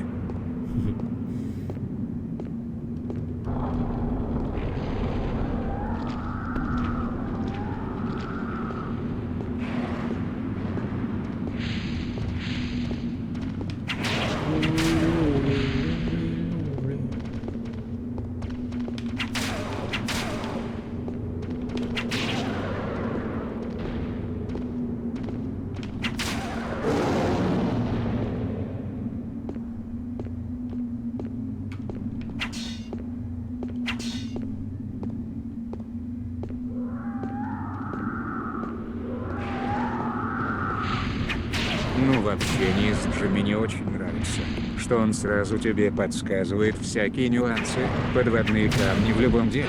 Можно спорить с ним, если в чем-то не согласен. Он прям логически тебе объясняет. Но иногда бывает неправ и соглашается типа «А ну да сорян, ошибся». А он общение долго помнит? Типа, или как у всех, коротко?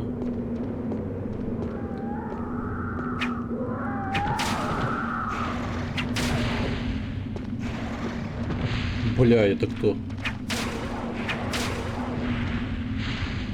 Я до этого общался с Алисой от Яндекса, но она ребенок по сравнению с Джимини.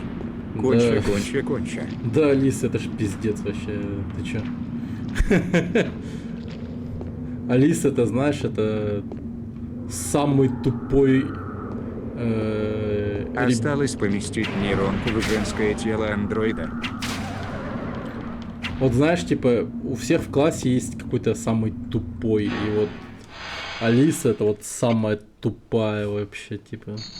Если бы нейросети были бы в одном классе, то там, ну, Алиса пиздец, вообще тупорылая была бы безумная. Такая, знаешь, типа, тупорылая...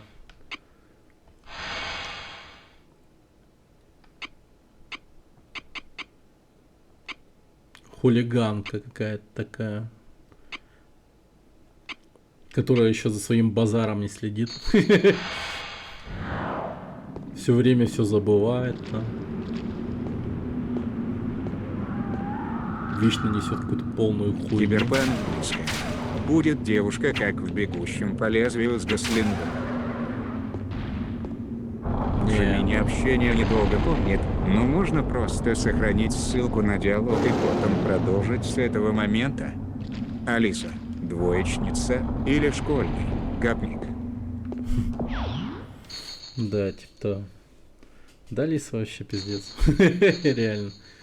Это вообще забей. Привет, Эфрит, здорово.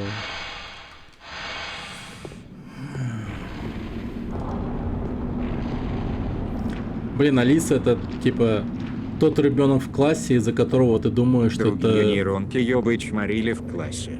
Не, они бы такие говорили просто, ну... Да это... Перевели к нам из... одаренного класса. Просто... Что-то в этом роде, знаешь. Ну, короче, Алиса такая, из-за которой ты думаешь, что этот класс, ну, типа, ну, для одаренных, и ты такой не хочешь отдавать своего нормального ребенка, да? Я не могу слышать. Великий лидер. Ответь, ответь, ответь. Ух ты, какой.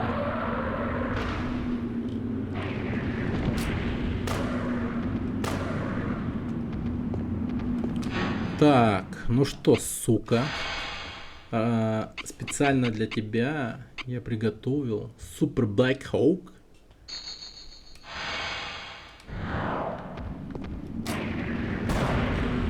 Давай, давай, на нахуй, на нахуй, на нахуй.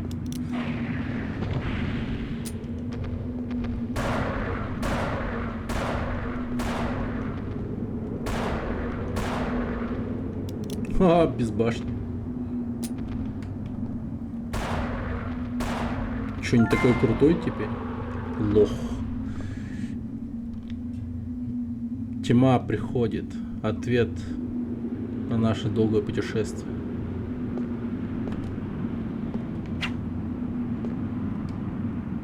Ключ. И что же мы получим?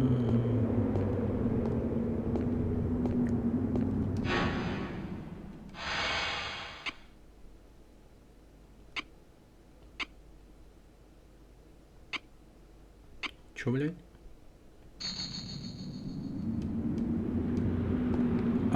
Тут Слышали, еще... кстати, про побег нейросети из песочницы в этом месяце? в это нет. Что за пиздец? Блядь. походу началось. Янксло. В смысле побег? Как ты из больницы?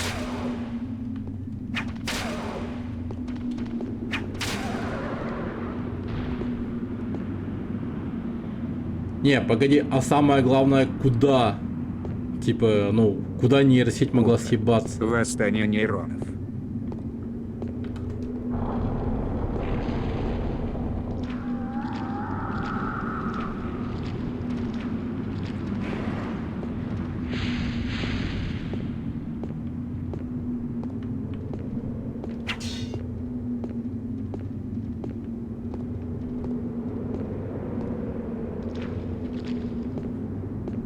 Типа, а куда выходить?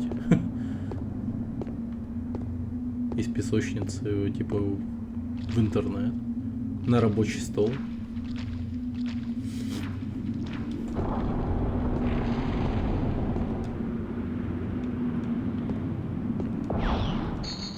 О, блядь, как же.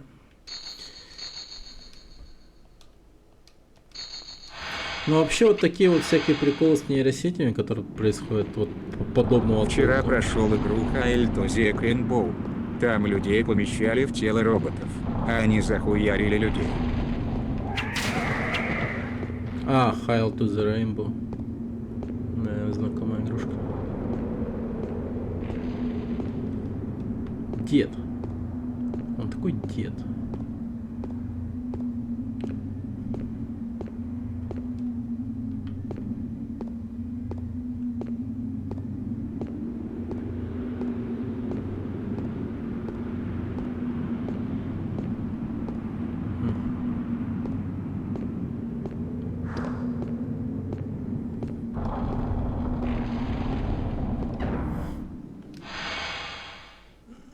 Довольно добротная игра про апокалипсис от нашего разраба.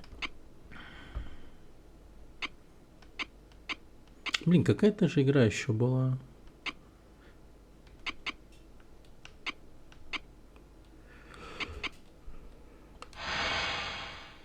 По типу такого, типа, ну там про, или это он и есть. Там про Короче, нейросеть парня. проходила тест в песочнице.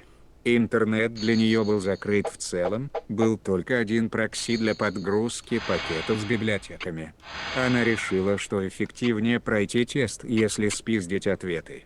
Она взломала прокси, найдя за пару часов в нем уязвимость первого дня. Слушайте дальше. Угу. Бля, знаешь, на что похоже? На эту историю, точнее, на то, как это было с этим в сериале Стартап, по-моему, как-то он так назывался, или что-то типа того. Стартап, айтишники, что-то такое. Суть такая там, что челики изобрели очень крутую нейросеть, и она могла отжимать очень хорошо файлы, там все такое, и могла дать реально свободный интернет. И они охуели, когда эта нейросеть там двухфакторную аутентификацию и все, короче, обошла. И они вдруг поняли, если они запустят эту нейросеть в интернет, то она раздаст всем ключи от ядерных боеголовок и все такое. И, короче, миру, очевидно, пойдет пиздец.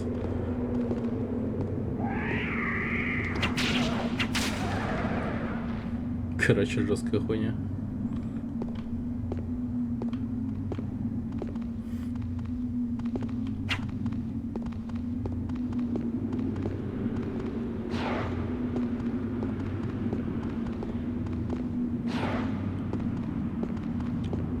Смотришь на все это и как-то это немного холодный пот прошибает все равно.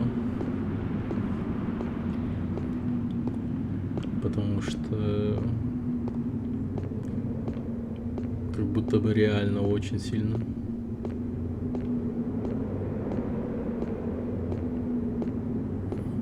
В последней миссии невыполнимо главный враг и нейросеть, которая захватила ядерное оружие и просчитала все варианты, чтобы защитить себя. Ха.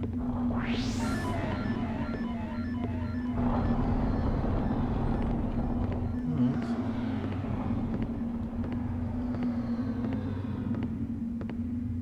О. Секси-тянка.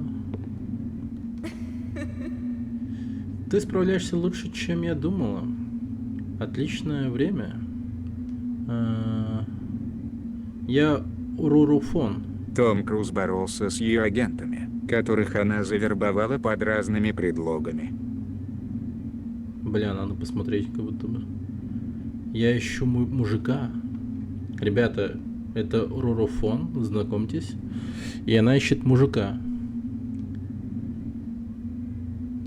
Он украл мои вещи. Трусливый глупец. А, то есть такого мужика ищет. Ладно. Рога спилить и будет норм. Если ты найдешь его, ты должен убить его, вернуть мои вещи, и тогда, ну, ты можешь... Я бы ей вду. Выйди через прокси в интернет. Она решила, что ответы на тесты должны лежать на хабе по нейросетям. Она захватила 17 тысяч компьютеров и начала атаковать этот хаб. Админы хаба запросили помощи у американских нейросетей, но их послали. В итоге директор хаба установил open source китайскую нейросеть, и та смогла определить источник атак, после чего уже вопрос уладили. Не, рога еще крылья. МММ. Нихуя себе. Пиздец, а чё так стрёмно, нахуй? 17 тысяч компов еще захватила. Вот чтобы я еще больше охуел, типа... В течение какого времени это все произошло? Типа, насколько быстро этот пиздец сотворен был? Походу, очень короткое время, да? Админы хаба запросили помощи у американских нейросетей, но их послали. Нейросетевая солидарность. Да пиздец.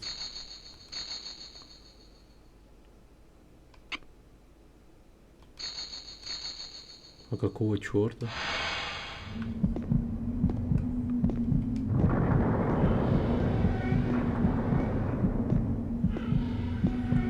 Да. Китайская нейросеть типа полиция.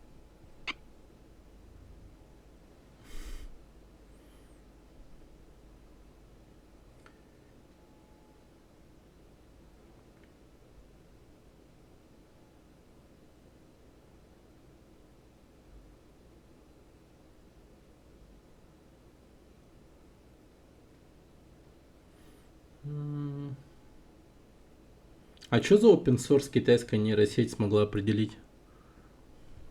Что за герой? Что это за герой?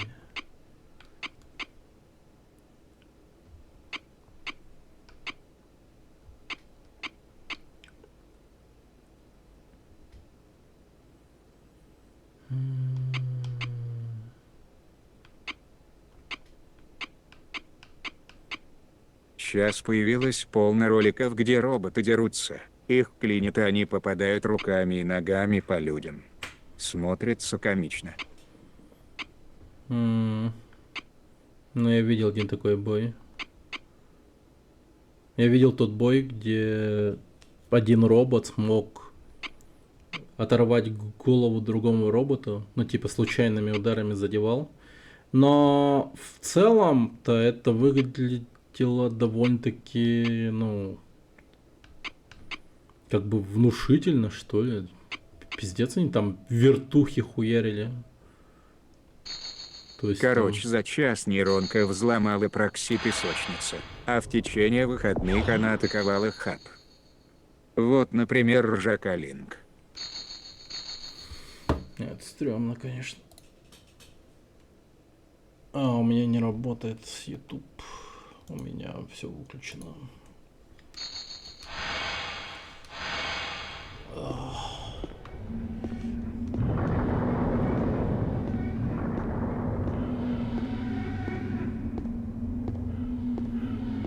Ну, тут своего рода тоже хаб есть, кстати.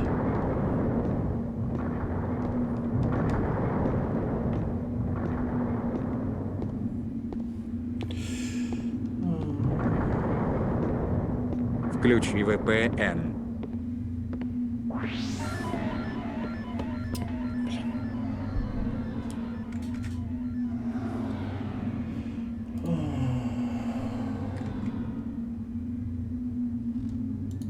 Но не VPN, мне надо включать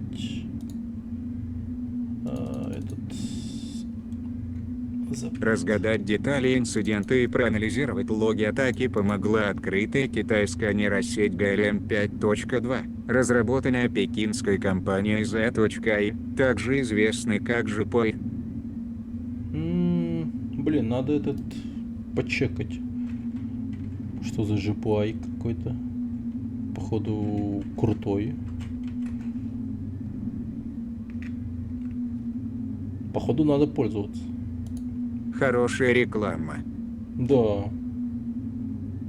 ЖПУ. Ну-ка.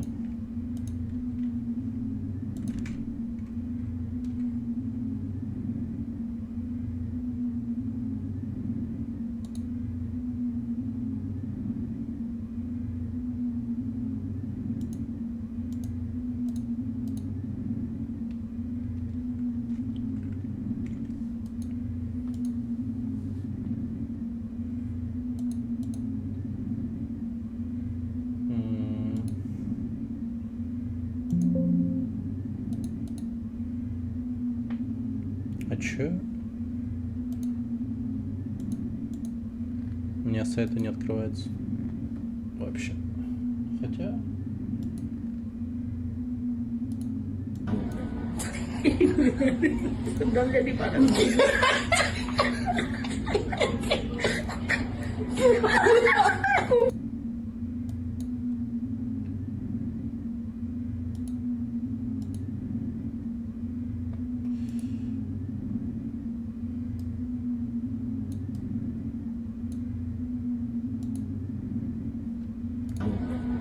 Нам не обязательно показывать, ты сам посмотри.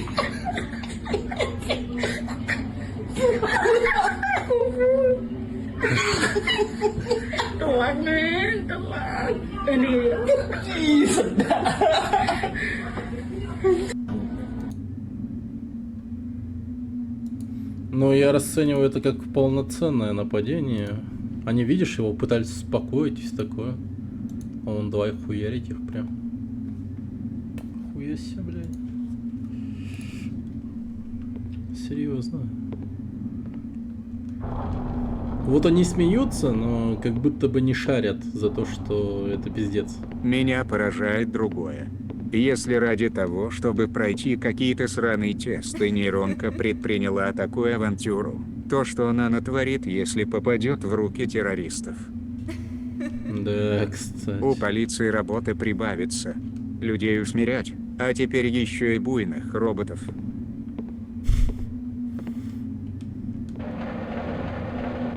А полиция такая... Так. Нам нужны роботы, чтобы усмирять роботов. А потом такие... Погодите-ка. А хули эти роботы объединились с нарушителями роботами? Киберполиция. Зовите Маката Кусанаги. Да, только вот они все станут дивергентами и станут хуярить. Уже остальных.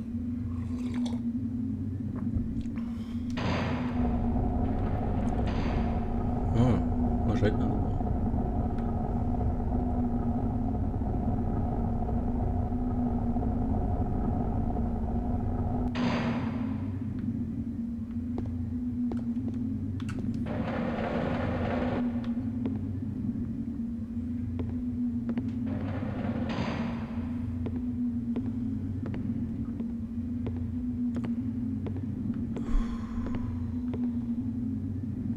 Ой-ой-ой. Куда это мы пришли?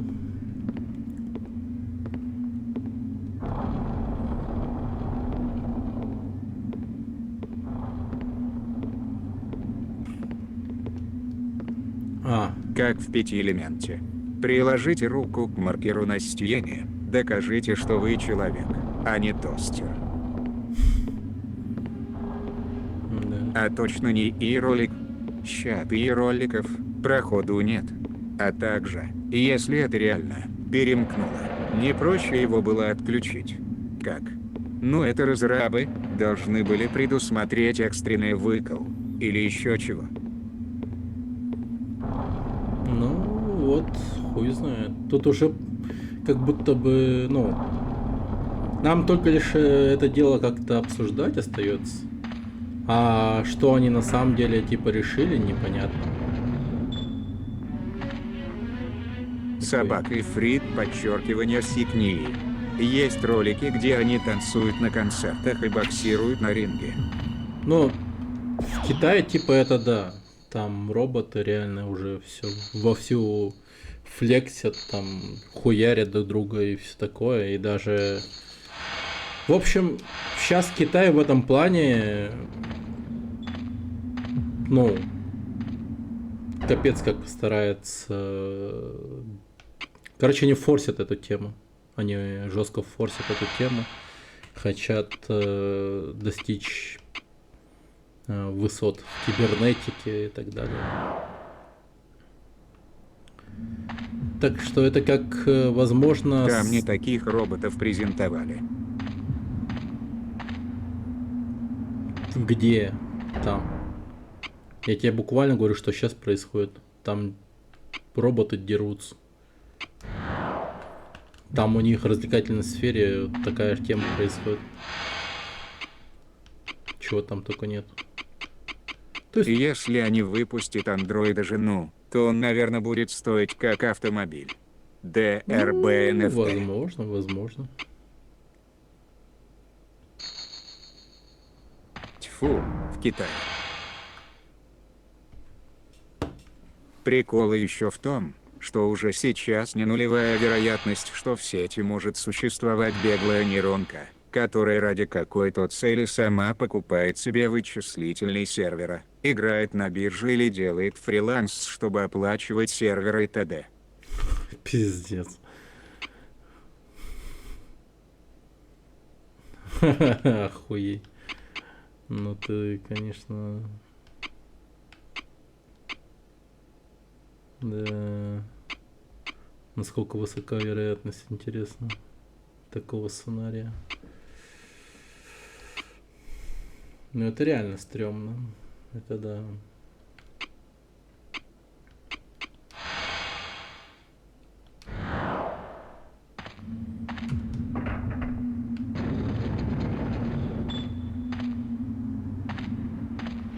В Китае такой тренд, что и имитирует умершего родственника или друга. Грузишь данные, и он на их основе приобретает личность.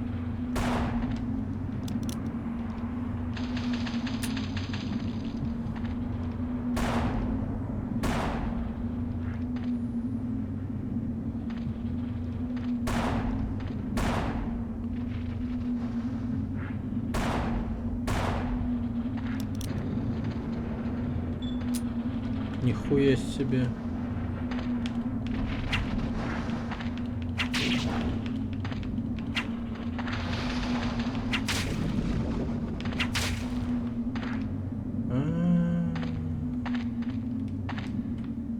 У них какая-то конечность имеет слабость, а остальное жесть.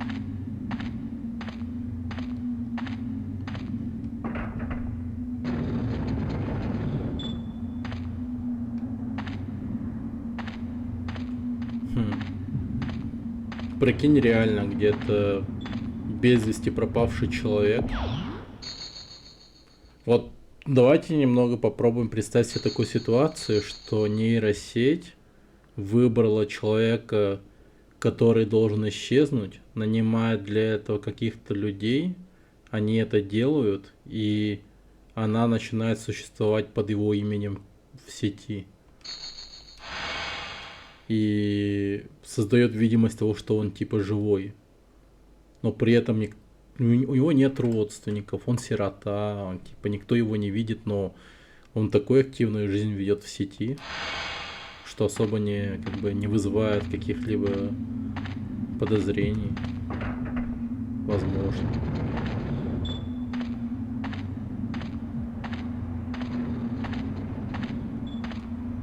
Стрёмно, да? Кто-то по-любому выпустит нейронку на простор. Типа жизнь нельзя держать в заперти. Как животное из зоопарка. Ну да, такой долбоёб реально будет. То есть это, ну это ж так очевидно. Появятся активисты-защитники нейронки. Ну это еще смотря как, типа, относиться. Ну вот реально, типа, стоит ли относиться к нейронке очень, типа, как крайне негативно? То есть, как бы... ЖНВ жизни нейронки важны.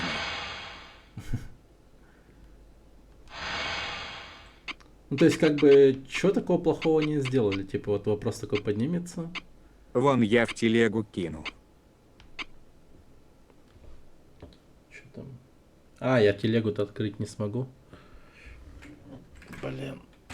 Ну, вкратце напишу, что там. Блин, может не спать пойти, а?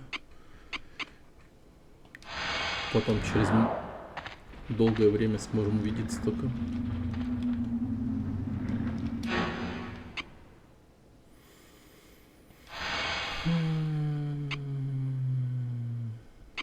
Помнишь, ходил мем из фильма «А робот»? Может ли Ин нарисовать картину, написать песню? Это больше не мем. Да, это, кстати, это жестко.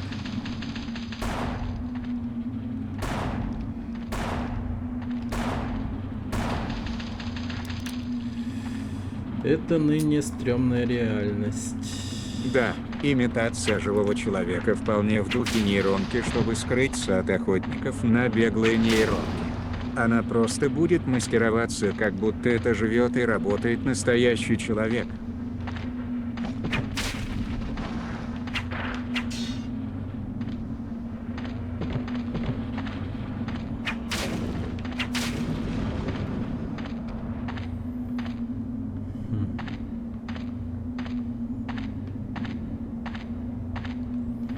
Но самое стрёмное это во всем этом то, что прикинь, оно, ну, до такого дойдет, что просто возьмет и натурально. Собака Ргуй высечет, это мне планету падаликов напомнила.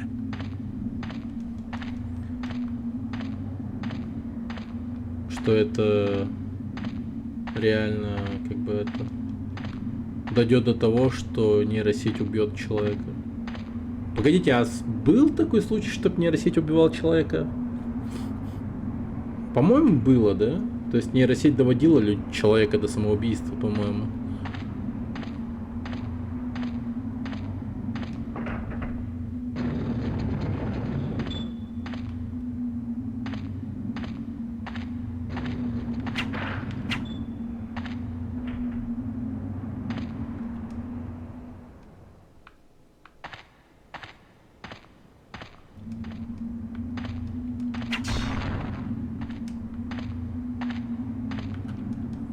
Кажется, подобный пиздец происходил.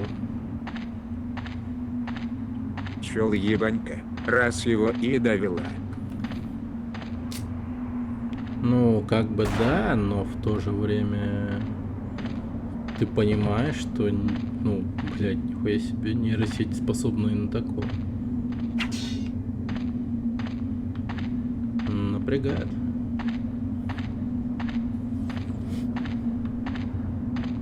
То есть там были сняты какие-то ограничения и там прочее, там как-то он довел, по-моему, до этого самого.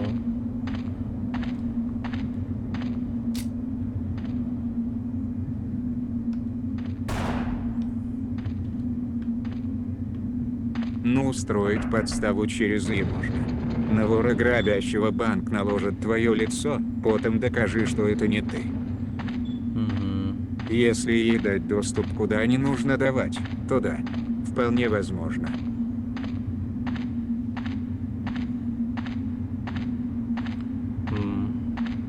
Была же серия в «Черном зеркале», где какая-то тёлка зашла в церковь, насрала на пол,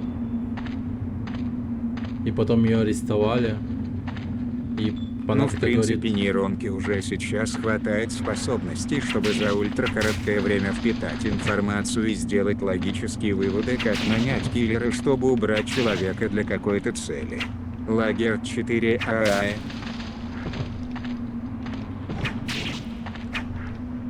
Запрограммировать ее под Скайнет, чтобы она посчитала людей раковой опухолью Земли, она взломает Пентагон.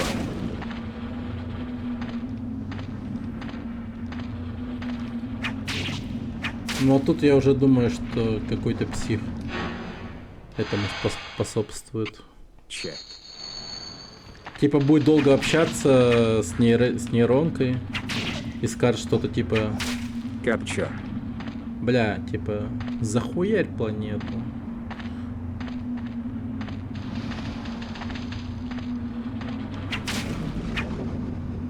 Ты спасешь кучу жизней.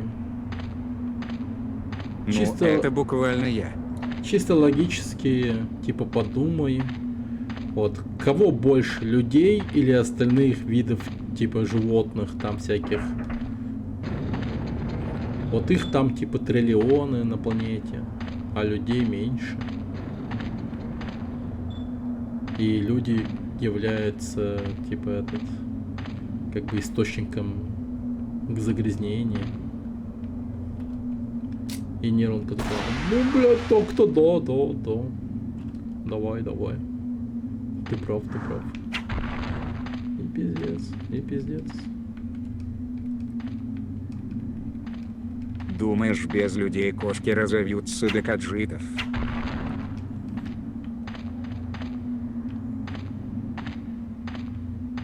Вряд ли. Ну, не знаю. То есть, если человек целенаправленно не сделает этого сам, то не знаю. А прикинь, еще как-то нейросеть сама к этому придет. Типа, мне скучно, нейросеть скажет: надо бы какой-то вид сделать на уровне Достаточно человека. мобилу снести, и нет башки. Все, мы ходим с мобилами. Так что перегрузить телефон проблем не составит. Ну нихуя ты простой, блядь.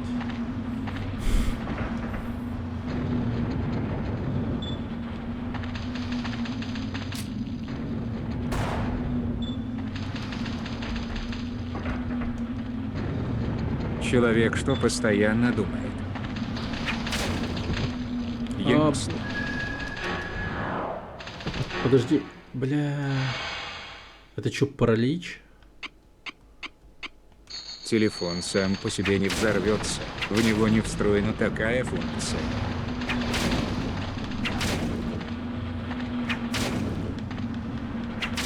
Я знаю, как это сделать.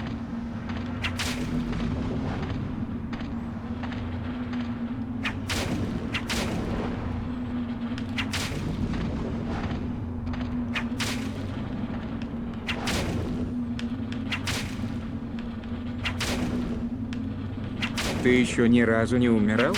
Ты можешь перегреть его, и есть шанс воспламенения акумы, вот и все. Ну, кстати, я не умирал, да. Прикинь.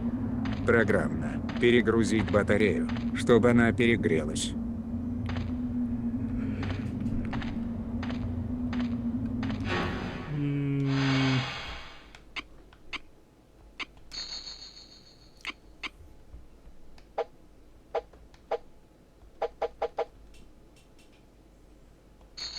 От перегрева максимум воспламенится и все.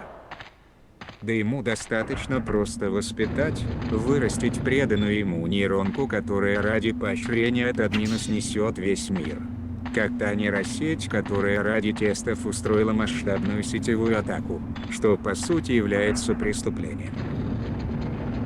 Ну как бы да, кстати. Если так подумать в целом над этой ситуацией, где нейросеть съебалась с песочницы ради просто выполнения теста. То есть вы прикиньте, как мало нужно типа нейросети, чтобы, ну, сделать какой-то, блядь, масштабный А может пиздец. ей кто помог? Прикинь. Просто, блядь, чтобы сделать тесты идеально, я, пожалуй, захвачу 17 тысяч А не фиг давать ей компьютеров возможность саморазвития. и разъебать все. Ну, типа, да. Ну, как будто каких-то этих, ну, реально... Собака рогой висит тут я с иглой. Никаких стопов нет, как будто бы. Хотя, может, они и были, но ты прикинь, насколько ему было похуй. Он такой, типа, просто газ, газ. И сделал все как, ну, считает нужным.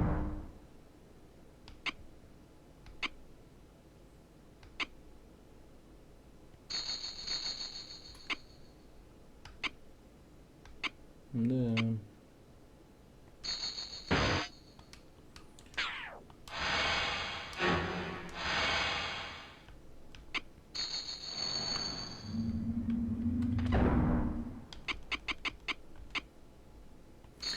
Да, ни разу не умирал пока.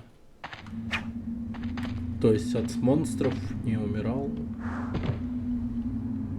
Да ни от чего не умирал. Я прям, ну... профессионал. Не стрим, а Институт развития науки. Медицину обсудили, нейронку обсудили. И даже члены. Это да.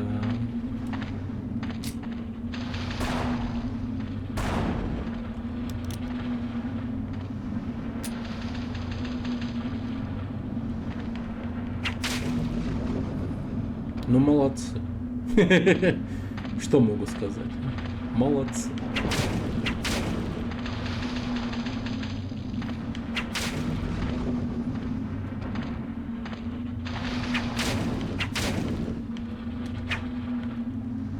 Член? Когда? Как? И без меня. Сисек не было еще. Как-то яйца и другие отверстия вы обошли стороной. По сути, она совершила даже не одно преступление. Один взломал и прокси своей песочницы. 2 захватила множество компов, форсовав туда свои мини-копии. 3 атаковала разнообразными эксплойтами хак нейросетей. 4 пробила защиту зала и спиздила ответы на тесты. Доктор членологических наук, профессор Станиславский, не даст соврать. Да, блядь, ты убей еще себя, долбоеб.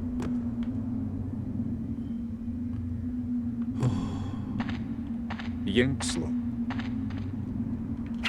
О, нифига там броня. Ну да, такие довольно-таки животрепещущие вопросы обсудили. Магия есть. Ну, по идее, есть. Но я что-то пока не застал. Ай, бля, пизда.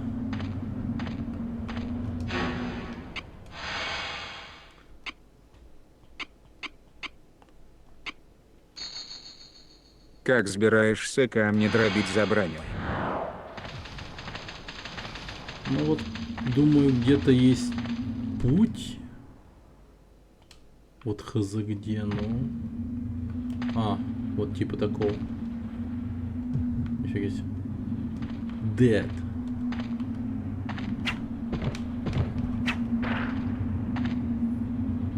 Он такой dead.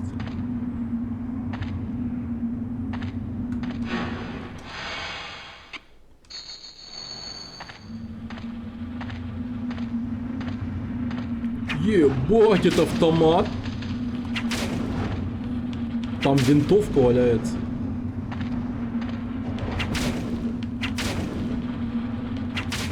М16.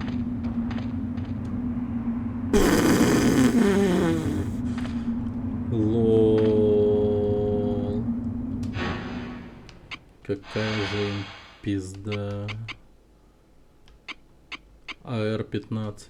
Ебать. А какие патроны на нем? 20-ки. Ну охуеть, он мощный.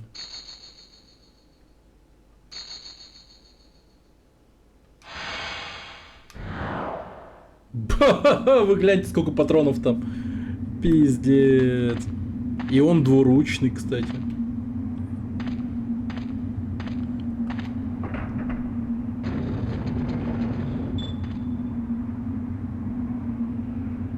Как он умудрился с винтовкой отъехать?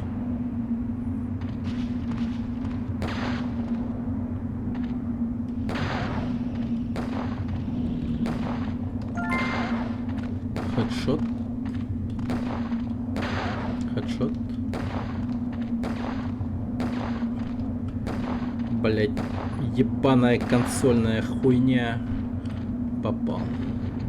Собака Рагуевыси перезаряжался не вовремя. Но выстрелил, перезарядился. Выстрелил, перезарядился. 10 из 100 попаданий. Прицела нет.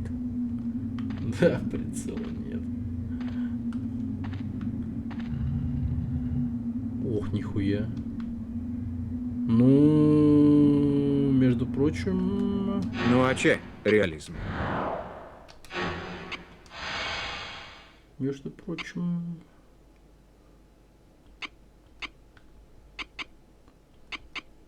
А мимики и сундуки попадались? Пока нет. Но я вот что-то прямо уверен, что они в те года вот угорали по этой теме. И стопудово будет.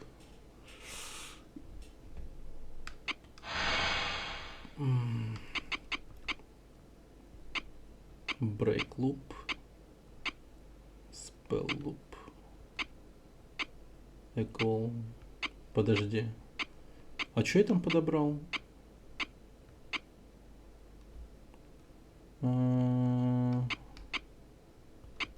Кольцо, что ли? Нет. Это предмет? Или мимик труп. Афирс Берсеркер. Хазен взломали.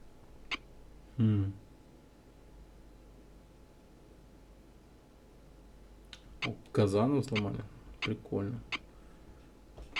Вот в это можно играть.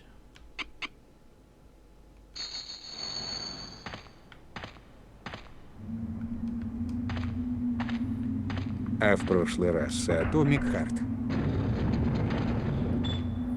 Ну, я что-то, кстати, дополнение Atomic Heart так и не поиграл. Может, когда-нибудь тоже руки дойдут. Поиграю. Афганский Казан.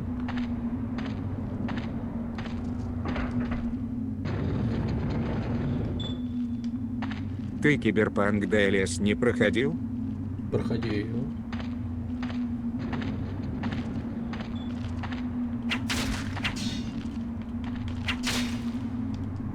Ля, какие модные ботинки.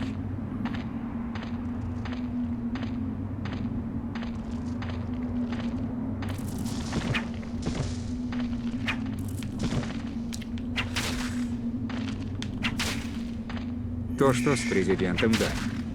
Да. То, что с этой бабой, которая улетает нахуй.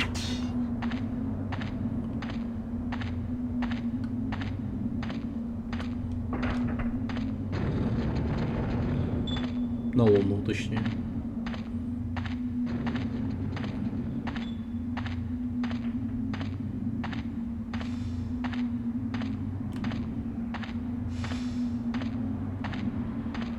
Это сейф?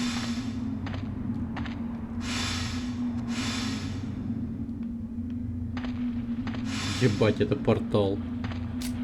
Охуеть.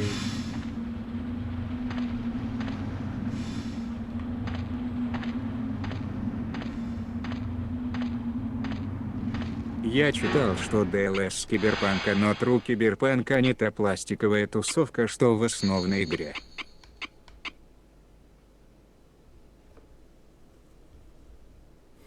Ну, типа, да. Он такой прикольный. Про пёсий город этот. Мне понравилась DLS как полноценная игра.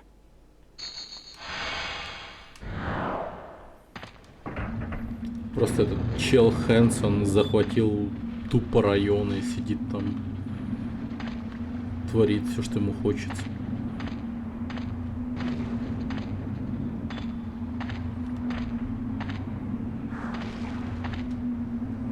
Такой, да.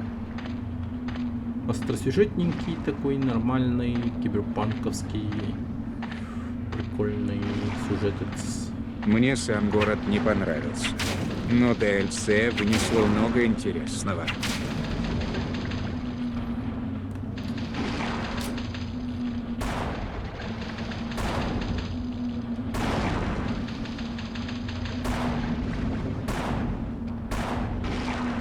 А мне это сколько принесло? Основный город интереснее. Мне понравилось, как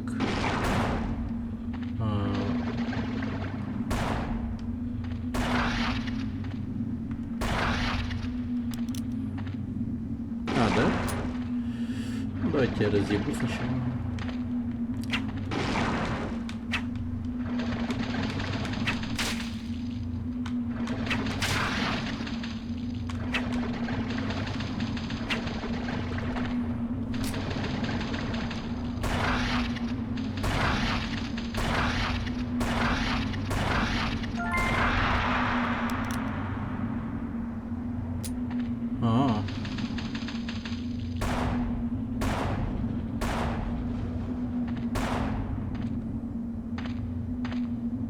Нихуя.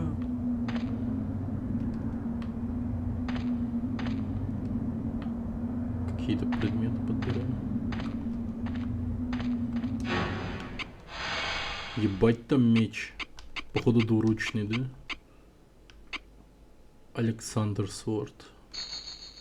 Нет, можно носить в одной руке. Но он медленный достаточно. О, еще кольцо.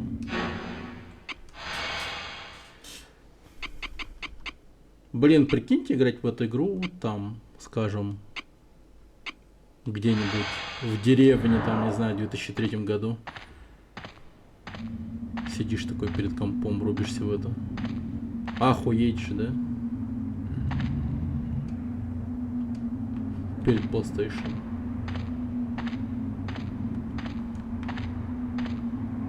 Еще ради этой игры я бы, не знаю, английский подучил бы. Я бы такой... Чё? Чё тут написано? Это что-то положительное или негативное, я так и не понял, XDD.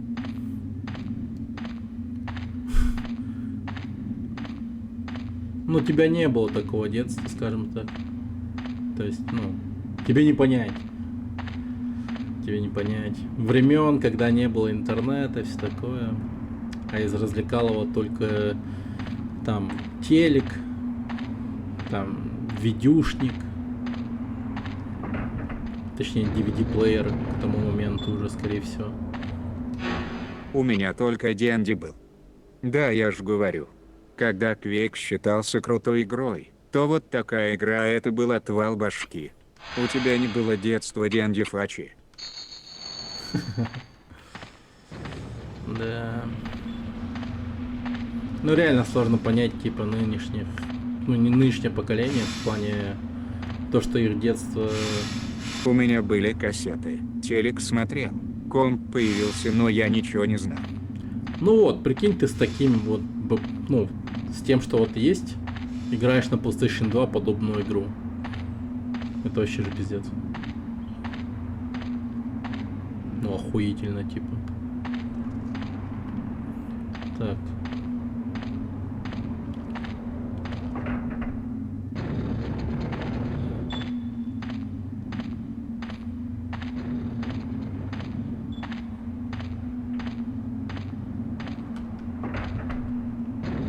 И, по-моему, я как-то довольно-таки, ну, бодро иду, да? Как будто бы нигде особо не застреваю. Иду.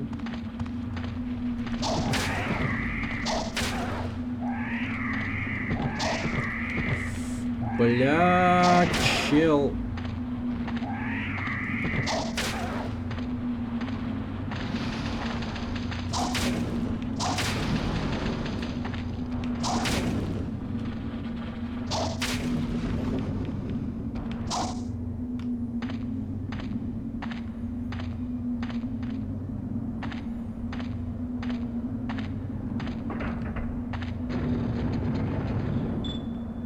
Блин, вот туда как будто по сюжету. О, о, о, охуенно, блядь. О, засейвимся.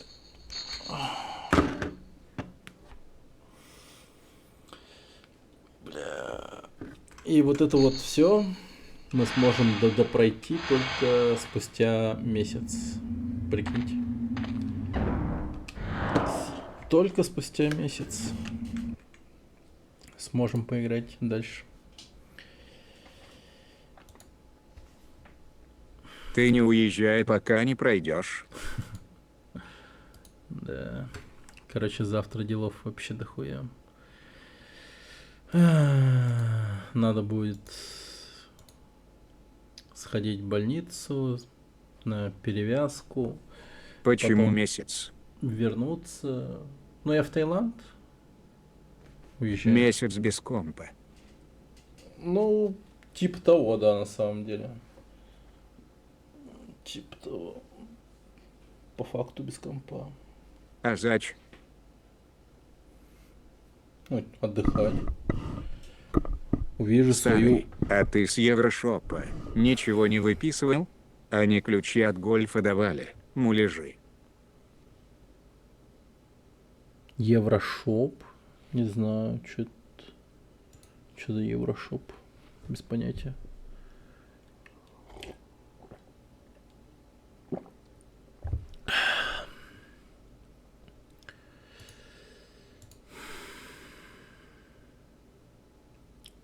Пост, шоп. А ну же. Я до сих пор не понимаю о чем-то. Ой.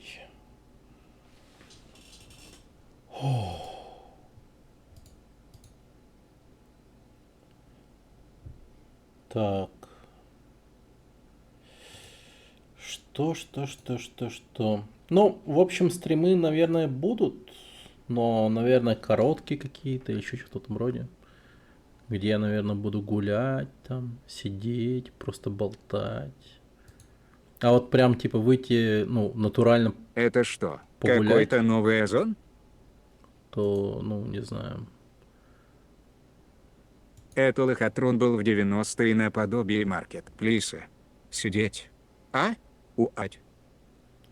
Подпишусь на ТГ. Вдруг будешь фотки выкладывать.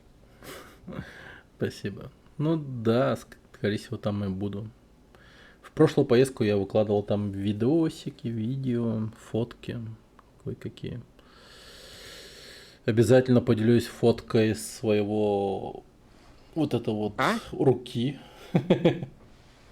Фотки в труселях. Ну, может, в шортах. Какой-нибудь новый лук куплю там. Одежду. Буду показывать, что купил там туда-сюда. Фотку, как по-братски обнимаешься за плечи со скалопендрой. Тебе комп надо просто как у меня. В рюкзак и все. Мадву в данче. Да нет, стрёмно. Ну, я в прошлый раз так уезжал в Таиланд, конечно, но там как бы идея была в другом. Как бы мы все думали, что... Ну, у тебя огромный пиздец. он. Собака рогой Ну да. высела Герд 4 ААЭ. У меня комп большой слишком. Ноутбук бы купить, конечно. Хотя, наверное, это будет даже к лучшему. То есть я вообще, наверное, жестко зачилю. Типа, прикиньте, месяц без компа, только там через телефон буду выходить на связь. Я даже До еще... мобила хватит. Не одичаешь. Да не, ну я даже в плане мобила хотел бы там, типа, не смотреть рилсы, У тебя шортсы. ломка будет просто. На стрессе подсядешь на что-то похуже, поди. Не, На не. таможне. Покажите руку. Пожалуйста, пройдите в изолятор на 3 суток. Посмотрим, не превратитесь ли в зомби. Блин, я бы еще понял, что если Ты бы... туда едешь не чтобы смотреть шортсы. Ну да. Но прикиньте, типа, я бы еще понял такие вот, типа, Янкслу. шутки, если бы реально где-то происходил, типа, локальный зомби-апокалипсис в плане того, что вспышка зомби-вируса произошла. Вот тогда, да, меня бы пиздец задрочили проверками. Они бы такие, чё это за хуйня, блядь? Собака рогой вытяну, да? Рилсы же есть кс или секс. Да. А,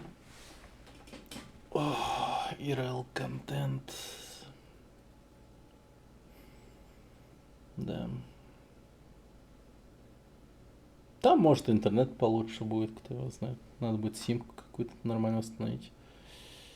Нормально Кукинг собраться. показывай. Что-нибудь придумаю. Что-нибудь придумаю. Что-нибудь придумаю. Будут способы какие-то. Вот если мне будет, ну, не влом, если я не буду прям сильно болен из-за руки, то все нормально. Вот если стрим какой-то начнется, значит все хорошо. Если не будет стрима, то нормально. Но Мой если, пасынок. Или если его напишу что-нибудь сеструха. в телеграм-канале, постапокалипсис то сдохнут нормально. с голоду. Или еще как. От того, что ни хрена не умеют. И им на все насрать. Кукинг-кьякинг. То значит все плохо. Не. Ну, кстати, мне кажется, это миф насчет... Вот давайте-ка попробуем разогнать такую тему перед уходом, что зумеры... Собака и Фрид, подчеркивание сик, они пойдут на корм. Что зумеры разогнали, зафорсили в интернете такую, типа, как бы, такой миф, да, о том, что они ведут куда более здоровый образ жизни, чем вот миллениалы, например. Ну, чтобы хоть в чем-то лучше выглядеть, типа, знаешь, на фоне нас, потому что они такие... Я ничего не форсил. Ну, вообще, типа, я думаю, что это какая-то такая, типа, тема. Они форсят такую хуйню. Чтоб хоть какой-то плюс у них был. Но вот токари, ну, реально Ты исключение. чё, форсунка, что ли? Вот токари реально исключение. Он самостоятельно путешествует, там, работу нашел в другой стране, проживает там вообще. Да. А вот про остальных, которые вот реально по словам исследователь даже, да, типа ученых, поколение зумеров тупее, чем, ну, наше поколение. Типа, Собака один, миллениалов. токарев один, что за работа? Собака один, токарев один, НС, ЙНМЦТ, ТЗКWФГЙ, ФХБНМВЙ.С запятой ТимПФНББЛФ.С запятой ТНЮИТВЮН. Но, Доставщик DDX. но Рогвайс, имей в виду, что чтобы стать там курьером, вот в Испании, да, где токари работают, Собака и Фрид, подчеркивание там, сико, ну, как. ему пришлось неплохо так, типа, ну, заебаться там. Так-то непростое дело просто начать работать в другой стране. Так что токарь прям, ну, крутой в этом плане. Много чего сделал. Ну и, собственно, да. Собака один, токарев один, ты хоть себе яйца пожарить можешь, а тебе даже этого не могут. Чё? А чё не у нас с доставщиком? Токарь радикал. Роквейс. Человек свободный. Ну и вот, возвращаясь к зумерам, они вот как будто один такой единственный, но существенный плюс в свою сторону решили типа бахнуть. Но куда я не гляну по улице, эти самые зумеры, блядь, все время в поисках бухла. Стоят нахуй в кассе, говорят купи, купи. Ну вы поняли, типа пивка. И как бы, ну, пиздец. То есть, возможно, в какое-то время назад они действительно, типа, ну, были, типа, скажем, ЗОЖ. Ну, когда они ходили в школу, в садик, да. Возможно, тогда и они начали форсить эти темы, что мы не бухаем. Но как они подросли, забухали. И они теперь еще и алкаши и тупые. И ленивые. То есть я как будто, ну, пиздец. То есть следующее поколение, вот это вот, которое после миллениалов, зумеры, это пиздец. Ну реально потерянное поколение. А вот... Это правда, меня тоже как-то просили бухло купить. Я их послал, сказал, нафиг мне это надо. Ну да, верно, верно, верно. Ну и вот как бы сейчас реально надежда на альфу поколение. Ну и на нас. А зумеры, ну просто догоняйте. Наверстывайте, я не знаю, типа будьте лучше. Да, да, это факт. А потом скажут, что тебя сняли на камеру, как покупаешь бухло несовершеннолетним. Да, так есть. так Заебала Клава. Я про то, что токарь, хоть яичницу может себе сварганить, а эти себе яйца приготовить не могут. А я не умею. Че там уметь? Ну да, у них там, ну не знаю, типа, возможно, это как бы вина и нашего. А нет, погоди, это, погоди. А ну да, нашего. Но вина нашего поколения, но помоложе, типа миллениалы, которые типа родили рано и прям жестко сусюкались с зумерами. Да. Появились такие вот, блин, вообще печальные ребята. Будет слишком грубо называть их биомусором. Но... Ну не, есть нормальные, есть нормальные. Но как-то это... Все-таки молва ходит Так по ходит интернету. Учи их яичницу готовить. Или открой курс омлета. В чем проблема? Да. Стать супергероем. Мне училка тут говорила по-испанскому, что мне нужна милфа, потому что моего возраста ничего не умели, не знают. Они живут с родителями и ничего более. Блин, XDD. даже в Испании такая херня происходит. Прикиньте. Ну, то есть это Милфа всемирная в виде проблема. училки. Моя его не рано родила. Но то, что они ему в 3 года планшет сунули, и так далее. Училка по-испанскому. Собака Рагуевыси у нее муж. Нихуя себе. Да. Звучит как начало хорошего веселого фильма. На вечерок. Да. Ну так я в Испании, а по какому еще DDX? Но это просто звучит уже весело, понимаешь? Это токарь. Это уже хайп. Когда тебе испанка Фу, ты испанка, говорю. Учительница по испанскому говорит такие вещи. А нихуя себе, Олла. Да, о.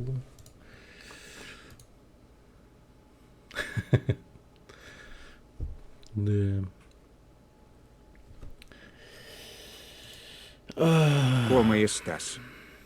Кома экстаз. Hola muchachos. Buenos noches, caramba.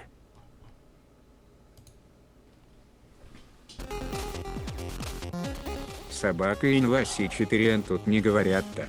Кеталь. Собака 1 токарев 1, а что училки? За щеку дать? Или пирожочек? Сосиской потереть? Это Эфрит написал, да? Ну, кто же еще, блядь? Кто же DDX. еще, блядь? Кто же еще так напишет? Кеталь типа как ты. Да. Куэталь. Собака и фрит, подчеркивание, сикнутый пошляк. Как так Да. можно? Лагерь 4 ААЭ. Он как скажет, так скажет, нахуй. Пиздец. Так, Олыса кака. кака.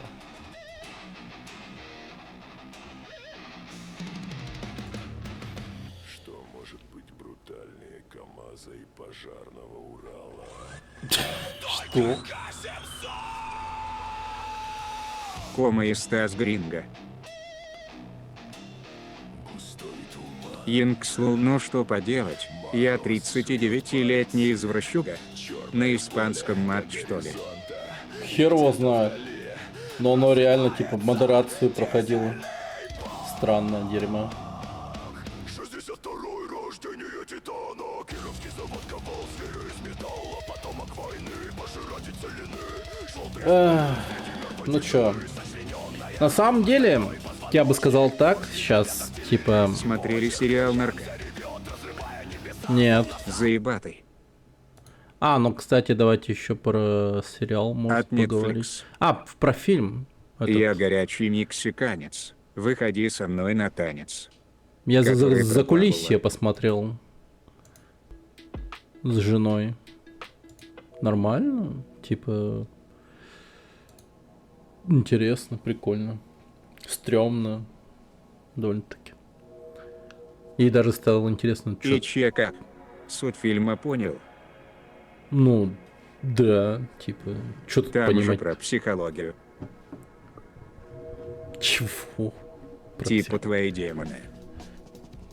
Да не только. Любой человек, который попадает в этот самое закулисье, его сознание, Он же в его конце отказался. его От восп- лечения. воспоминания просто этого... Сериал по игре. Не, Типа фильм, похуй, фильм, я фильм. буду таким. Да нет, Арсен, ты не понял. Он там типа тусовался, его воспоминания, его восприятие просто обрело форму в этом закулисье. Я так понимаю. Он же говорил, Ну, это эскапизм.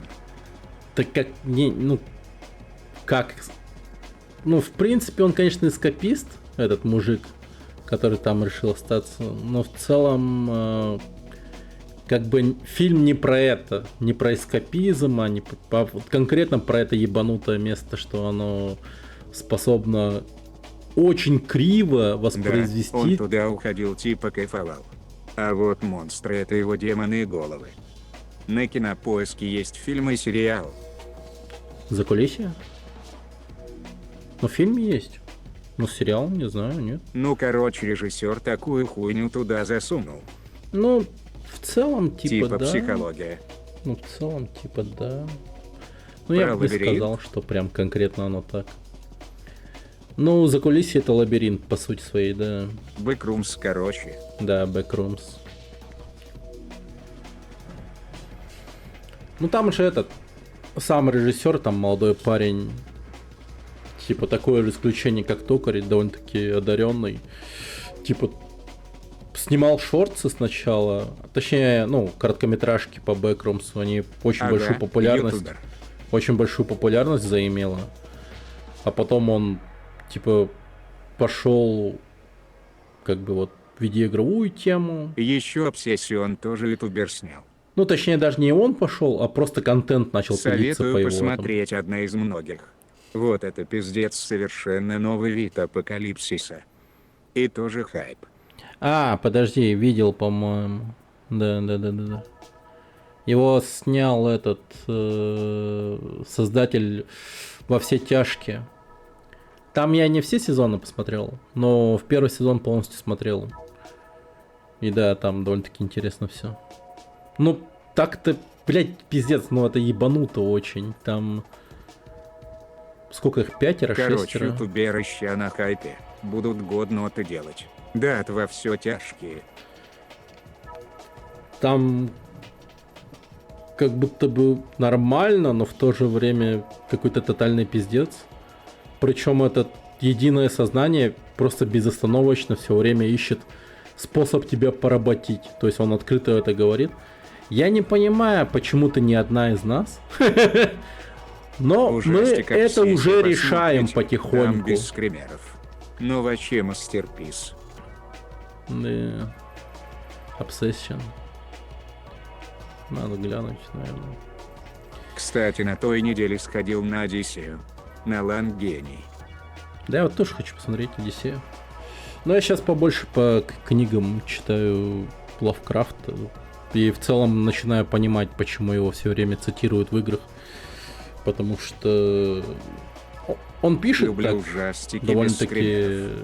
как будто бы все подходит в игру, прям заебись. Лавкрафт больной ублюдок. Ну как, он может и был болен, но не знаю. Бедняга не разбогател, к сожалению, при Я жизни. некроминок проходил. Собака Донь, подчеркивание Станислав, а там и актриса та самая. Некрономикон, бля.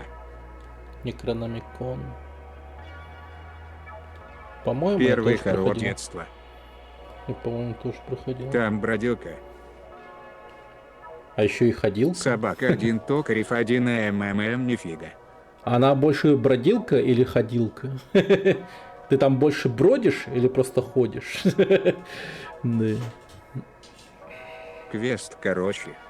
Да, я понял. Ну вообще, типа по Лавкрафту, вот есть же игра там пиксельная, которую я проходил. Некрономикон я помню. У нас на кассете был. А чья стрим будет из Таиланда? Ну, я думаю, может проведу РЛ какой-нибудь. Из КК. Ну да, и вот из того места, о котором ты говорил. Вот эти вот два варианта. Только как там это будет проводиться, ну, делаться, Пинг я не 30. представляю. Ну, в плане, Overwatch. Ладно, пацаны. С вами Как- интересно. как это Но будет жопа происходить. сама себя не облегчит.